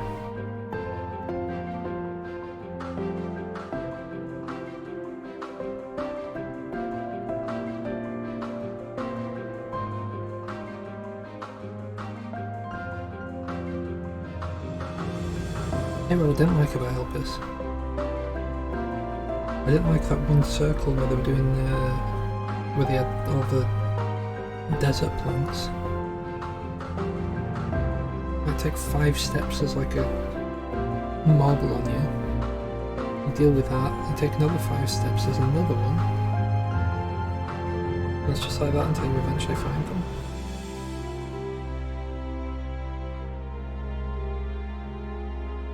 I don't even want to know how many of them I fought.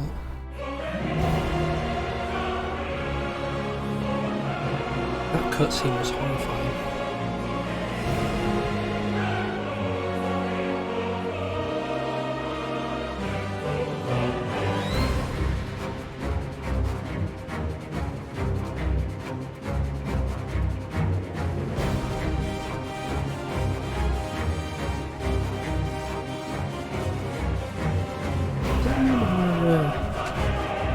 Alice kind of gave me a telling off. I don't like that. Like you said, something sounded disappointing and interesting for biggest turn around and walk off. sake of some magic.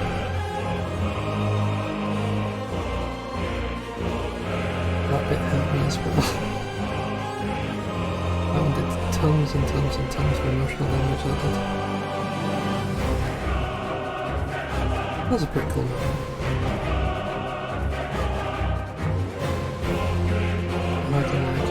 I'm going to test you now. Make sure you're actually strong enough to continue.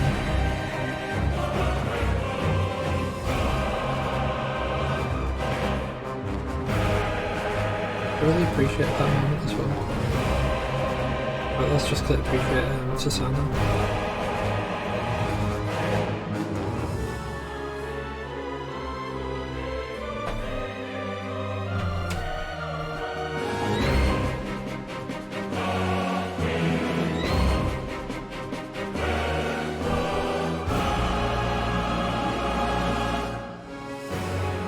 Kageyama.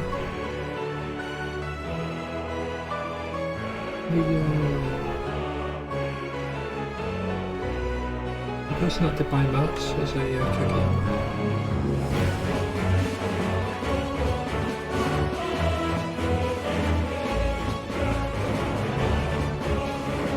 What's the thing?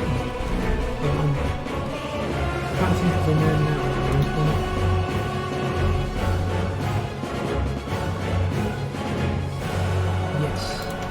Yes, they are.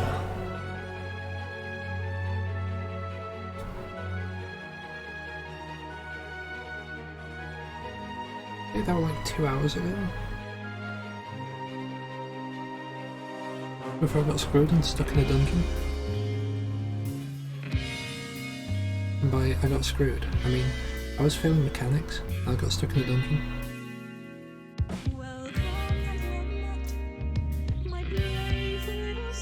I was also crying like a baby up that path of light. I was getting stared at by the Dark Souls sprites.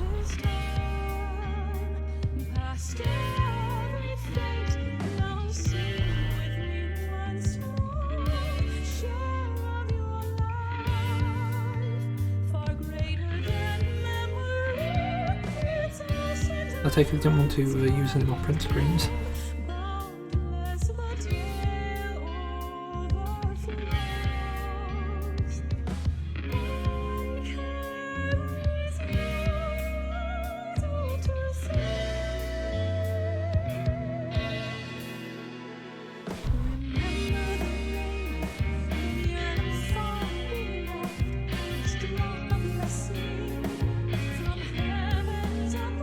We've got the company symbols. Now the print screens.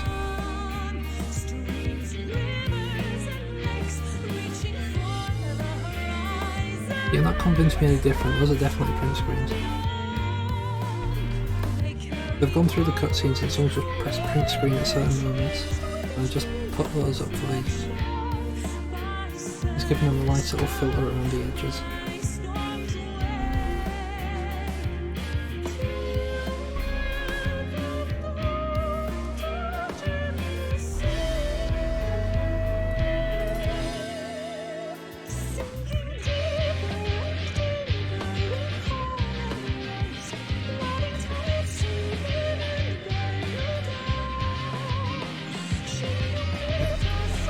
You can't convince me of anything different than that. With like print screens that can put like an effect around the edges. Slap those in this cutscene.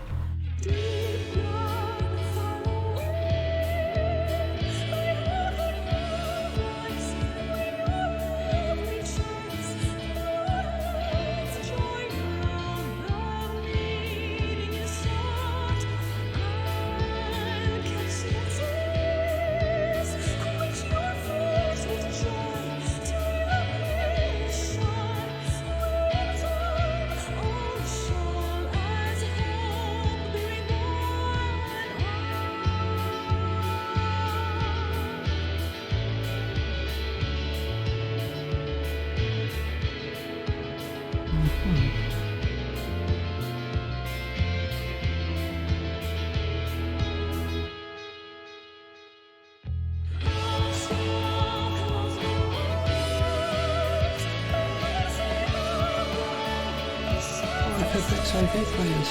That's me. And you. And that guy above. He's named Jeff.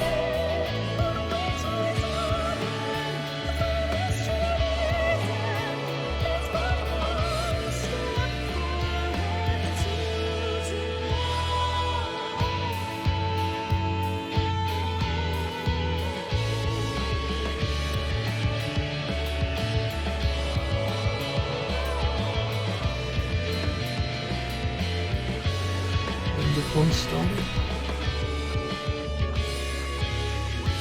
It's a terror shoots. I'm not leaving behind. Hey, look, it's those fun.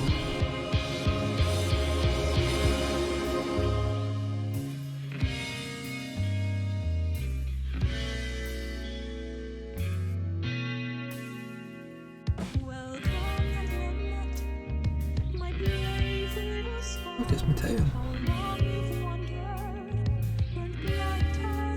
What are you like, Santa Claus?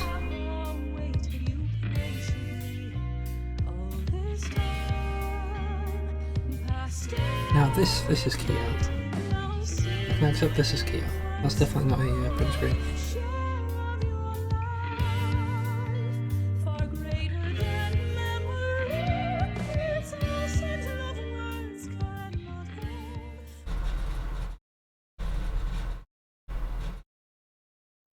Dearest Mother, dearest Father, this letter will be the very last that I write to you from the Rising Stones.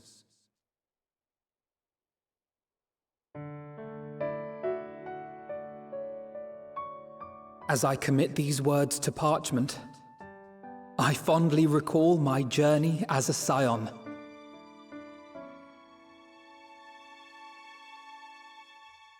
From the time I first walked into the Order's former halls, to the time I set forth to forestall the final days.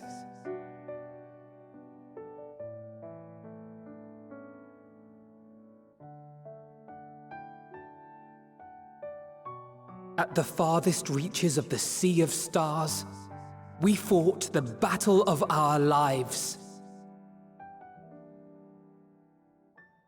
Fought against despair itself, a veritable maelstrom of it fed by the resignation that dwelled in the hearts of beings not so unlike ourselves.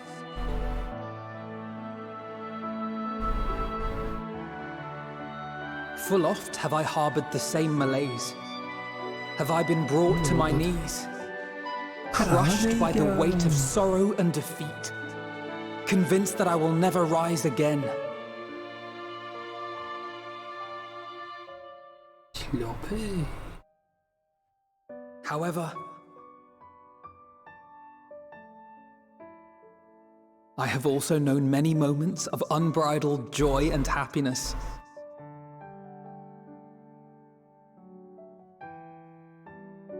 By this truth do I find hope within, blooming resplendent, like the Elpis flower.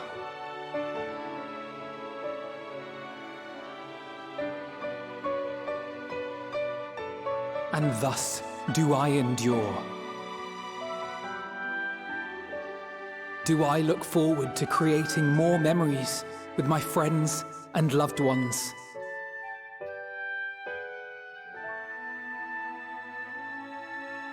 For from these fertile seeds, yet more hope shall spring forth.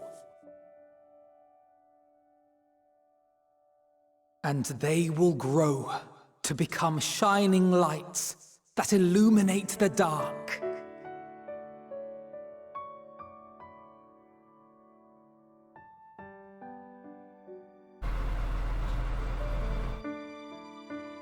Thus believing, I leave the rising stones behind, as will my comrades. For, as we have decided, after careful deliberation,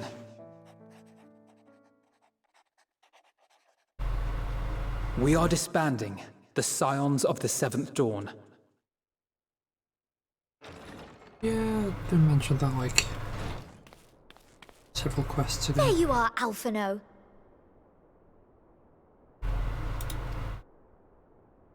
Everyone is already gathered in the foyer. I'm pretty My sure apologies. I'll be right there. Pretty sure it was just before we went to the moon. Not to the moon. Just before we made our big journey to Ultima Thule. I rather mentioned disbanding the not the Rising Stones, the Signs of the Seventh Dawn, because we're not really going to have to deal with primals anymore.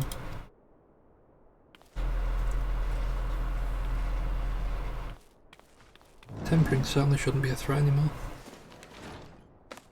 At least, that is what the story will be.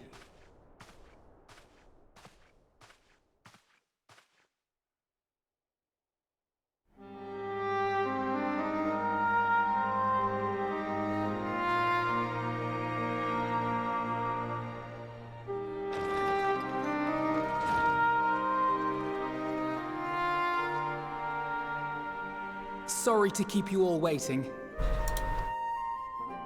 What could you possibly have left to do now?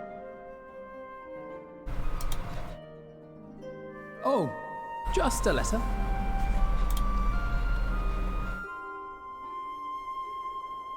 I imagine it will be a while before we can gather like this again. So it must be, if we're to keep up appearances. From now on, it falls to the Grand Company of Eorzea and its allies to deal with the realm's crises. Meanwhile, we shall return to our erstwhile ways. Retreating from plain sight to take our place in the shadows once more. Indeed. For the foreseeable future, I expect that we must work independently as we seek out problems that want for solving. But a day will come when we face another great challenge, and we will face it together, as we always have.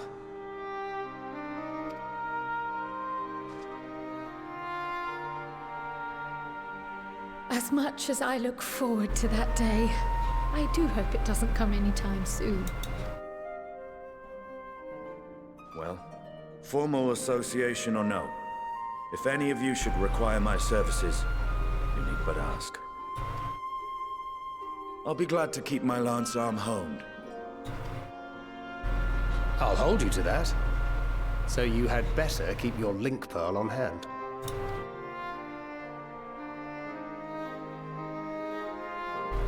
So you really mean to stay, Tataru? He falters out and looks up into distance. Oh, someone has to keep the Rising Stones in proper order. And even a super-secret organization requires a super-secret base of operations.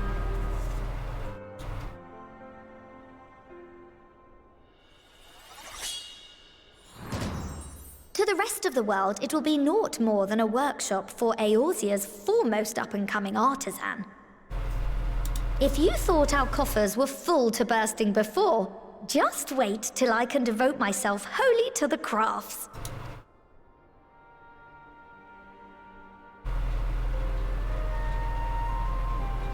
Plotting to build a mercantile empire to rival that of Lord Lodorito, are we?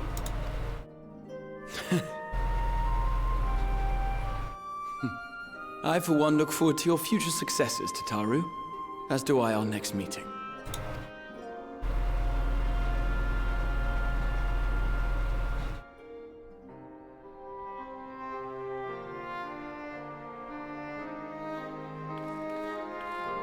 And with that, I believe it is past time you all made ready to depart.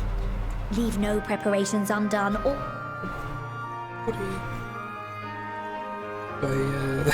Bit of a trigger happy finger, I guess.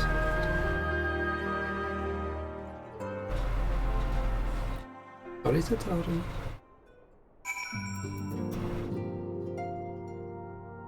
Oh god, that's a lot of talking. Alright. We'll start over here and work our way across. Hopefully it's all voiced.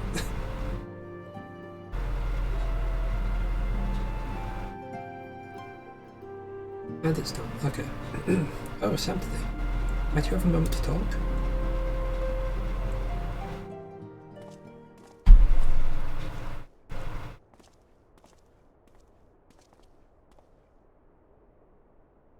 With the science stepping away from public eye, I've been left to consider what new endeavours I might pursue. After speaking with Cryle, I've decided of assisting her in rebuilding the students of Baldessian. Not only am I indebted to Master Galuf for giving me a new home, without Order never existed, I would never have set foot in the Crystal Tower. How different my life might have been. I'd never have met you, never become caretaker of the tower, never become a scion.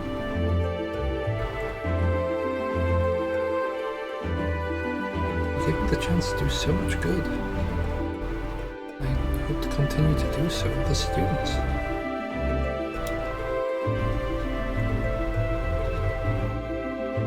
Another benefit, new mysteries often find their way to our doorsteps. Mysteries that could prove ideal for fulfilling our promise. We embark on a new adventure together, like any we've experienced before.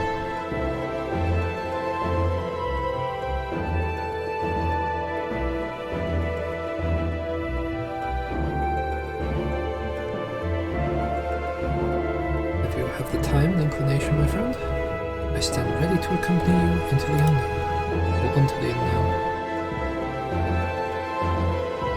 Do you recall in the realm of the Omicrons when I asked if you thought I may someday be mentioned in your epic? Well, it is true that to earn a place at your side would be the stuff of dreams. In the end, nothing would give me greater joy than to stand with you in the here and now. It needn't be some great, grand endeavour. It needn't be a promise. Whenever adventure calls, I won't hesitate to invite you. I hope that you'll do the same for me. Without a second thought, buddy.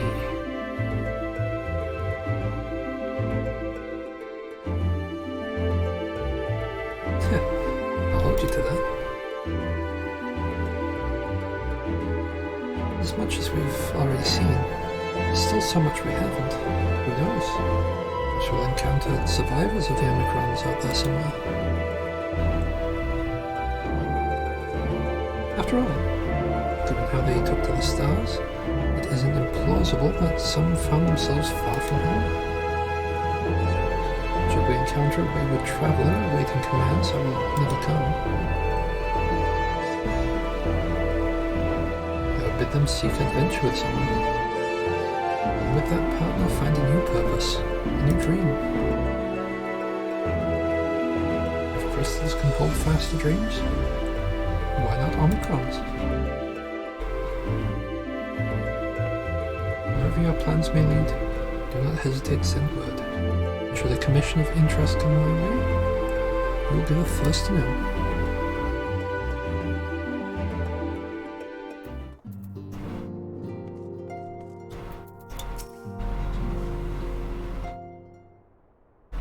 Right, Ishtola. I love how the crowd suddenly disappeared. Oh, are we saying our farewells too? I hadn't at present planned on a journey of any great length. Not that I'm averse to a moment or two of quiet reminiscence. In fact, there was something I've been meaning to ask you. Something that has been on my thoughts since the last flames of the final days subsided.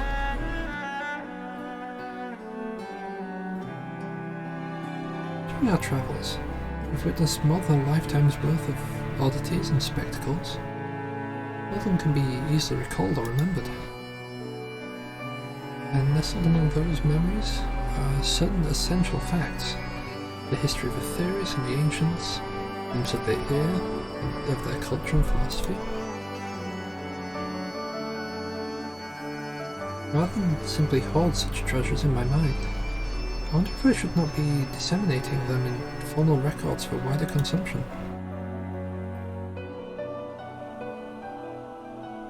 When needed, I have penned reports and prepared briefings. Never have I balked at the idea of binding the subjects of my study to a book or tablet. Truth is given shape and interpretation. When we seek to capture it with our words, it is invariably moulded to fit a narrative, no matter how well-intentioned the rendering. An event is described as sad, a summation which fails to express the emotional complexity. Yet, the world on the page is what endures, a pale shadow of reality. Throughout history, some have deliberately embellished the truth. But I believe many, if not most, deviations are the result of similar linguistic shortcomings, piling one upon the other, until the end result is unrecognizable from its origin. Which is why I fear that writing an account in my own words would be akin to diluting fine wine with water. Yet, even with the potential for corrupted meaning, I do of course realize the importance of keeping written records. Without them, my search for wisdom would be a painful affair indeed. But what say you on this matter? Should I take up the quill, reflect on those experiences only we have shared, and seek to preserve them for posterity?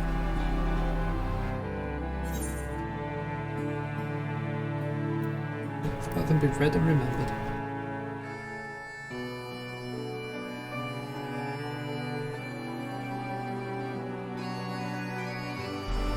Very well then.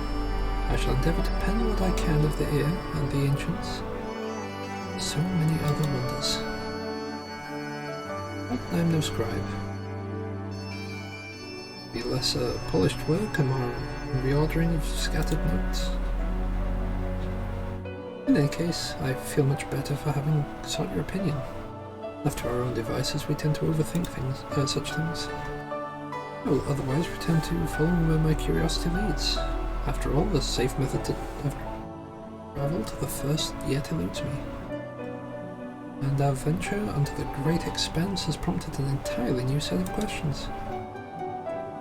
Should you stumble into the unknown, or struggle with some impenetrable mystery, know that I am at your beck and call. Never hurts to see things from a different perspective, and mine is rather different than most. As you can only see with Ether now. Ether.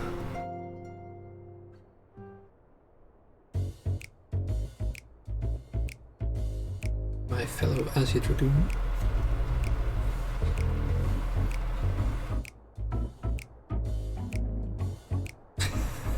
I appreciate the silence and just long stares.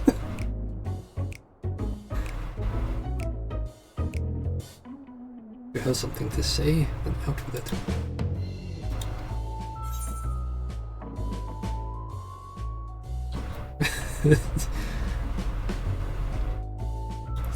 Wondering how I'll end my keep now.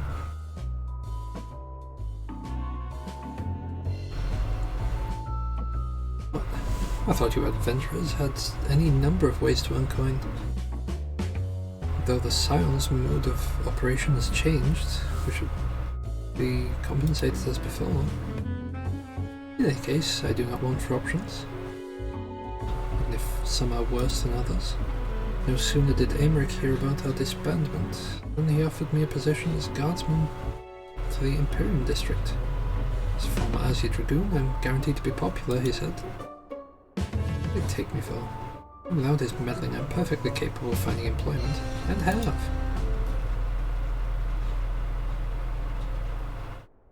Some days ago, our Hannish envoy arrived with word from Vritra.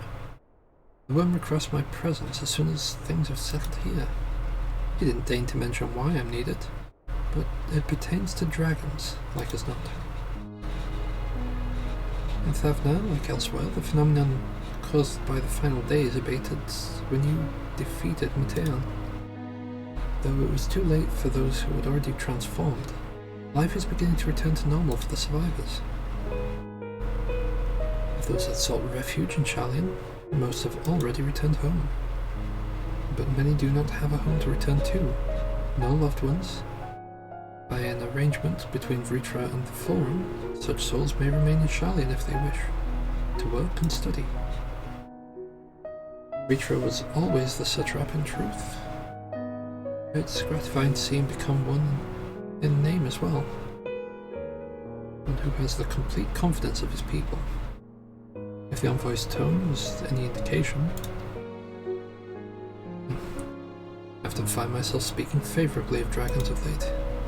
Not so long ago, I would have assumed his benevolence had ulterior motives.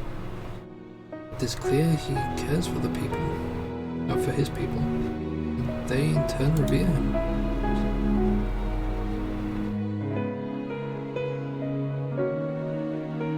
To know such a nation may flourish is comforting. Oop.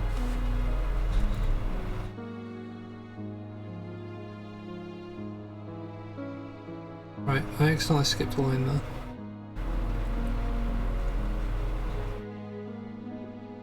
And go up now, there we go. Vritra's kin sought release from conflict. So weary were they of the suffering it wrought, they surrendered to oblivion. But Midgard Salma didn't give up. In hope, he made the journey to distant Aetheris with a clutch of eggs. Though his progeny went on to be embroiled in conflict with men, there were times when they transcended hatred to abide in harmony. That is their legacy and their triumph. In my lands, I feel the weight of their struggle, the strength of their resolve. It lends me strength. These things I may never have learned had I not joined you. Should you ever have need of me, I will come. At the very least, there might be an opportunity to earn coin.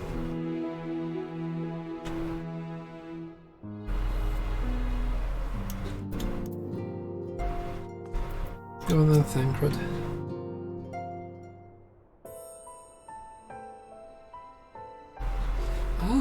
Our champion and saviour. I was beginning to think my chance for an audience would never come. It sounded more amusing in my head. Speaking of heads, I was worried about yours, and the rest of you for that matter.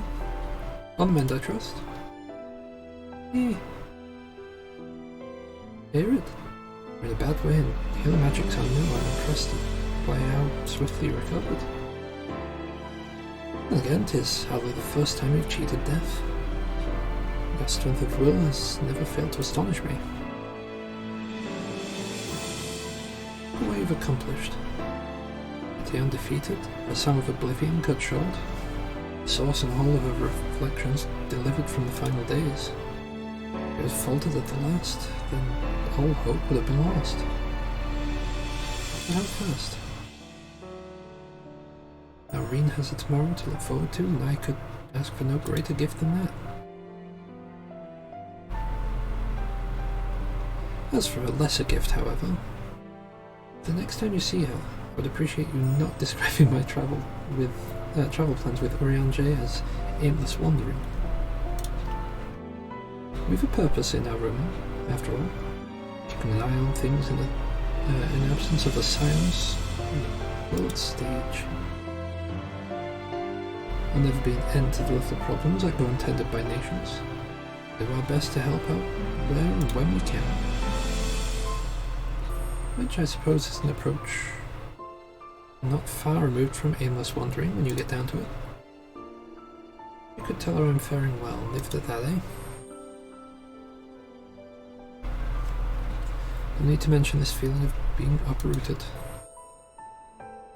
I've never been one to stand still for long, but when I think of home, it's the rising stones which comes to mind. How many times have we set out from this base, then to return when our work was done? The day the Scions came together, I only hoped for Nymphilia to find a place where she belonged. Never did I expect to find one here for myself.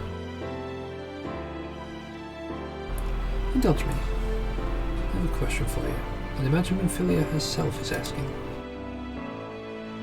You're glad you joined the Scions? Best decision I ever made.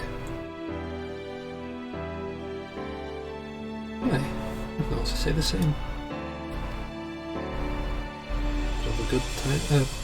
All good things come to an end, at least for a time. Need a helping hand for infiltrating or reconnaissance, you know who to ask. I'll come running, and you'll likely get a certain funny talking fortune teller into the bargain.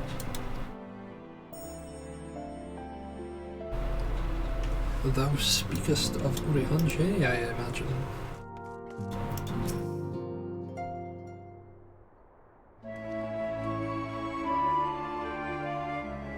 Verily.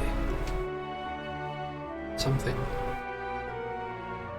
Empty, thou hast spoken with our comrades. Though this parting be not forevermore, 'tis nonetheless occasion for sorrow. Akin to the pixie's path, the navigation of such farewells is a perilous endeavour indeed. Their part, however, the Laportes embark upon new beginning. Though bereft of its purpose as a vessel, the moon yet remaineth hospitable for the creatures of Aetheris. Thus do our lunar visitors convene with form, intent upon assigning some new and beneficial role to our solitary satellite. Yet, ere that may come to pass, there is much and more each party must learn of each other. A process which doth promise to be eventful indeed. To that end, Arcada of Laportes hath gleefully dispersed across our lands in the name of mutual understanding. Eidolon, 'tis said, would imbue them with her love for all things born of the star. And 'tis Vanar's own nature, I believe, which doth manifest in this impressible, inexhaustible curiosity of theirs. Having witnessed that which they strove to achieve, I wish most keenly for their long labours to be rewarded. That their abiding affections for man result in a boon for all. Moreover, I hope to continue our acquaintance, sharing such knowledge as they see fit to impart. Acquaintance? I call it friendship.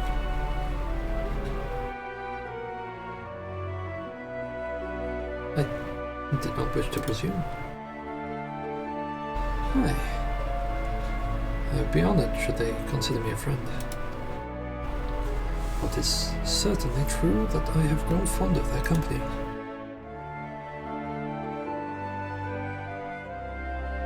But I shall digress no further.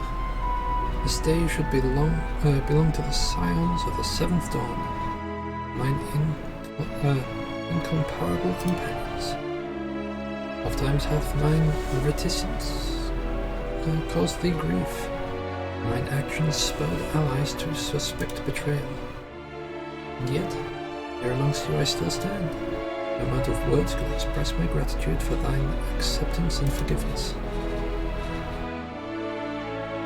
Thus, instead, do I proffer my humble support, be it unto the deepest abyss or the highest heavens, even if I must needs founder across stormy seas. Ever shall I answer thy summons.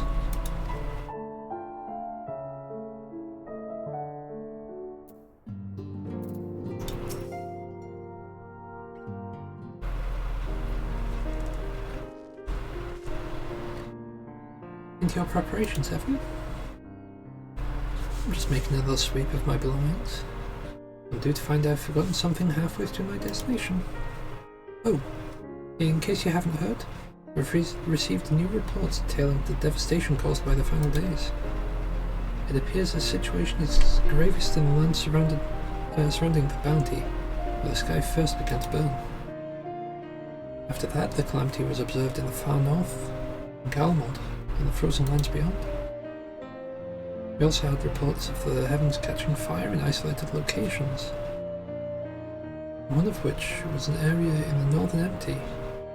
Had that quest taken any longer, Sharlayan too may have come under threat. Thank goodness it's over now. To be sure, blasphemies and lesser beasts may still be roaming about. But these localized crises will well be within the capacities of each nation to handle on their own. Scions are no longer needed. Which isn't to say we won't help out where we can, of course. As individuals, no more of this order business. For my part, I'll be heading to Galmold with Alpha now. They're among the worst affected. They still need help, all the help they can get.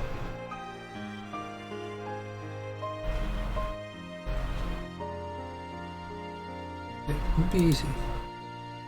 An inevitable part of aiding those in need is coming face to face with tragedy. It doesn't make it any easier though. And I'll curse my weakness, my inability to fix every problem and save every lost soul. But no matter how much it hurts, I won't give up. Do what I can from as many people as I can, begrudging no effort. If I find myself discouraged, I'll remember you. And back fondly to one of your many moments of triumph, and the accompanying determined expression. I mean, most of the time it's literally just been a mask. The Moogle mask. Even those that still annoy me in retrospect. Like when you activated the teleporter without warning.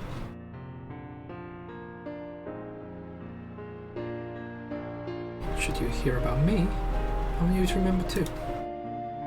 Remember that I'm out there somewhere, trying my very best.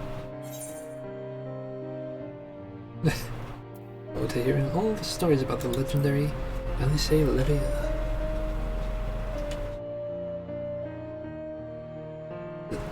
Not that I'm trying to become famous or anything. That being said,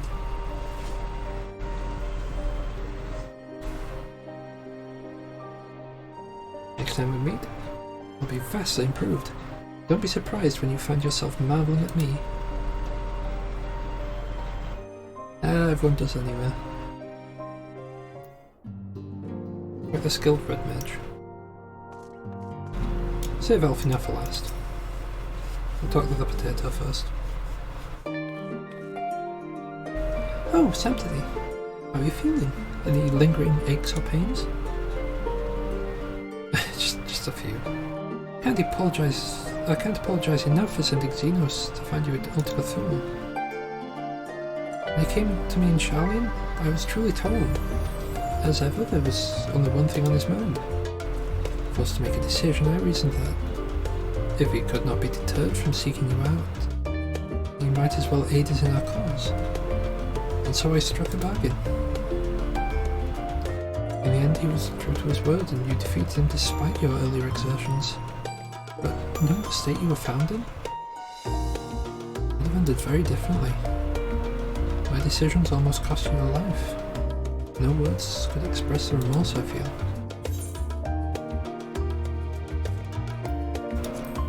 Yeah, it worked out. Like, genuinely, I don't think we could have got through that without the assistance. Relieved to hear you say that. Thank you. Time and time again, I've been made to feel woefully inadequate. I wasn't much use in battle, nor could I face the Forum without my nerves getting the better of me. I was full to you and the others. I must and will do better. Let's begin with restoring the students of Baldessian. Through our work, Sharlayan will strengthen its ties with other nations, that we may be better prepared to face whatever threats arise in our future. Of course, this isn't something I can accomplish alone, but thankfully I have the staunchest help of Raha and Ujika, and our other remaining members. Together we'll continue Grandfather's work. As before, certain commissions will take us to dangerous locales, and we may need to call on seasoned adventurers. In such times, might you be willing to assist us? Not because you feel obliged, mind you, because you feel the lure for the task itself? Yeah, sure. You just, heat me some words, I'll run over and punch things in the face like I did Zenith. Marvellous. If something of interest arises, I shan't hesitate to reach out to you. Until that day, I shall endeavour to become a more dependable comrade.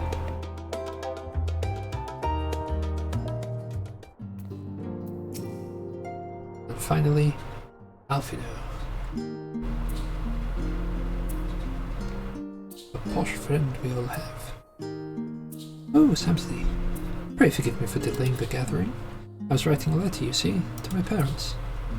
As busy as father has been, tending the aftermath of the Exodus, he's been good enough to show concern for the Scions. Besides, I made them worry enough for a lifetime. Henceforth, I will endeavour to write them as often as I am able.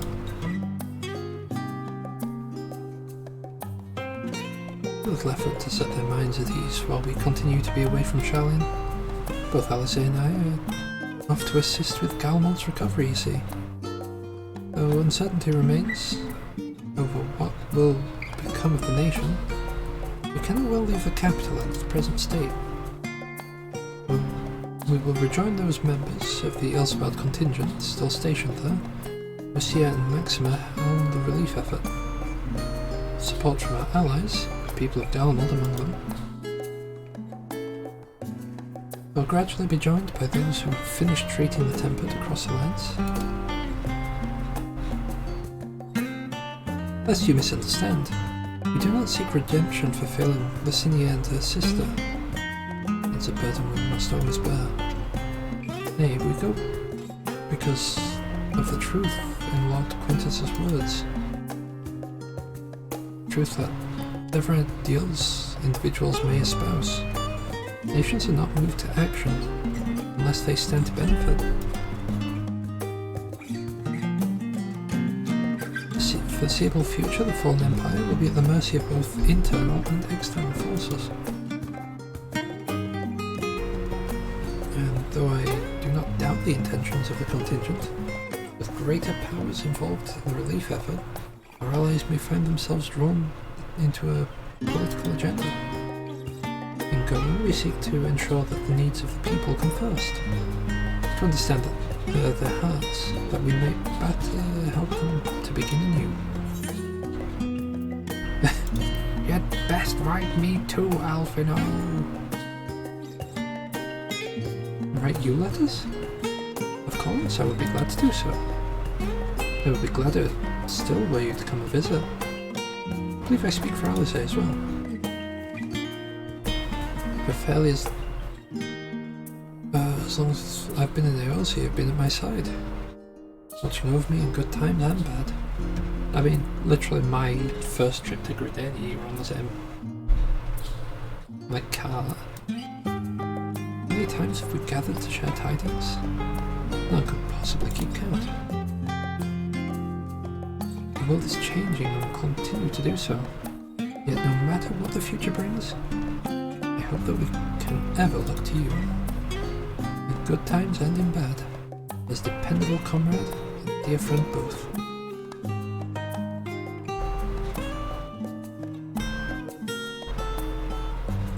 Thank you, from the bottom of my heart.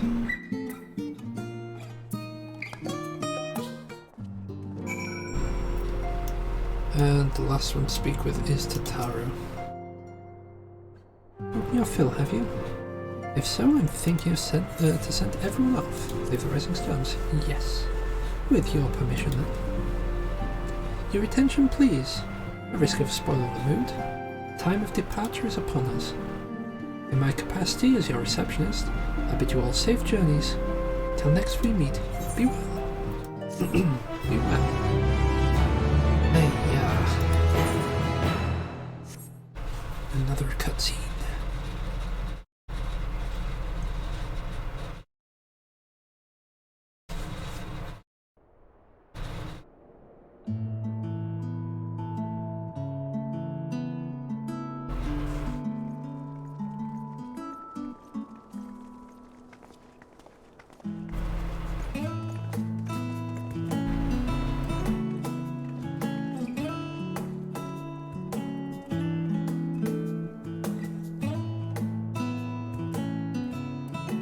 I suppose we're off to Garlemald then. Though we ought to speak with Lord Emmerich first. If he's received word of any recent developments, we need to know. 'Twould be prudent to purchase some warmer clothes at least. Mayhap we can pick up a few souvenirs for Euless and the others while we're at it. Where will you all be heading next? Dravania.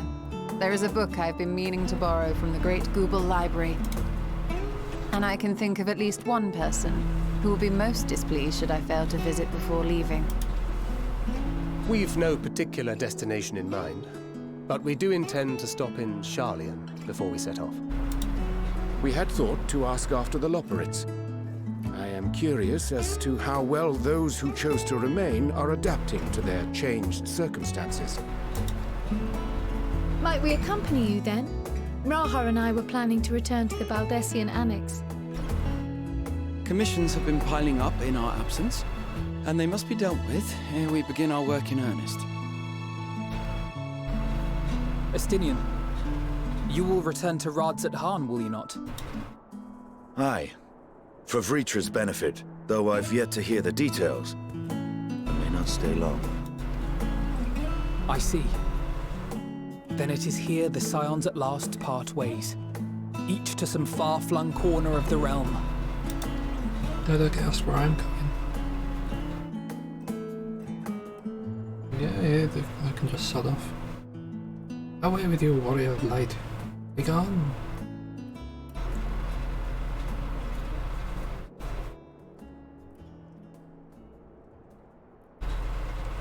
Perhaps. But I believe one of our number, a rather important one at that, has yet to divulge his plans.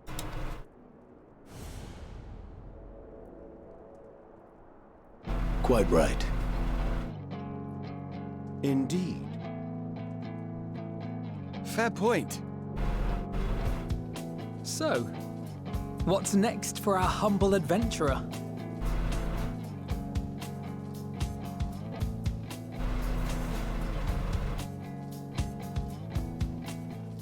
I'm going to the skies.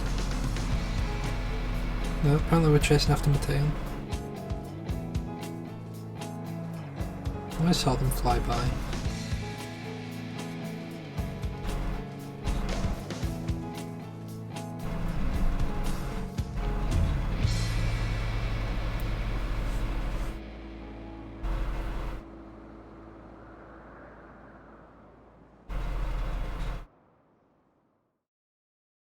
Hidden. Stand tall, my friend. Our journey will never end.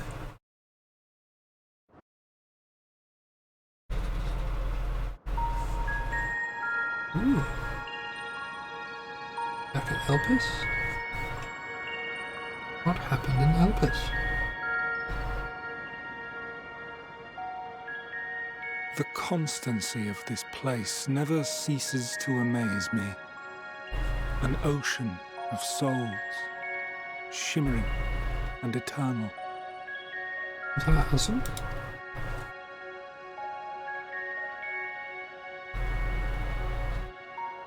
And yet, something stirs. Yes. Steeped in darkness, deep as starless night. The beast hungers. What beast? Alas, I dare not investigate in earnest before the coming of my guiding star, as he foretold. Ah. We shall descend to the depths, you and I, to confront the dread beast Pandemonium. Oh, the sights we shall see. The sights we shall see.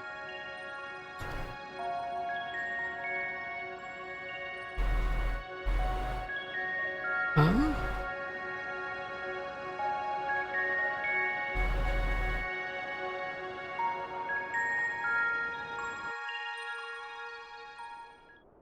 Okay. I've completed a main scenario quest for Endwalker.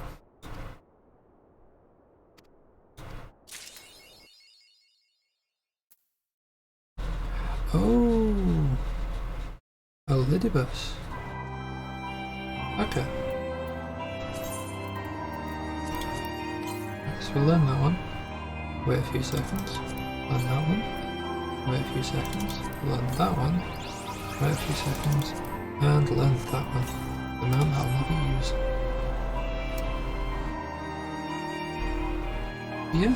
I shall see if anyone is live at the moment. I highly doubt they are. I did not recognise the voice now, because my memory's blocked.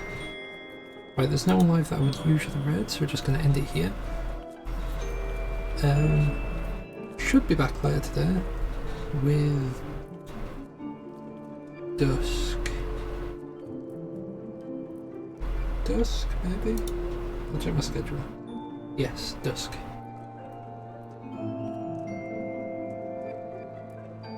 There'll be Dusk at 3, and then we'll be a medieval at 10:30. We'll both be first-person shooter types. But yeah, I shall catch y'all later. Bye now.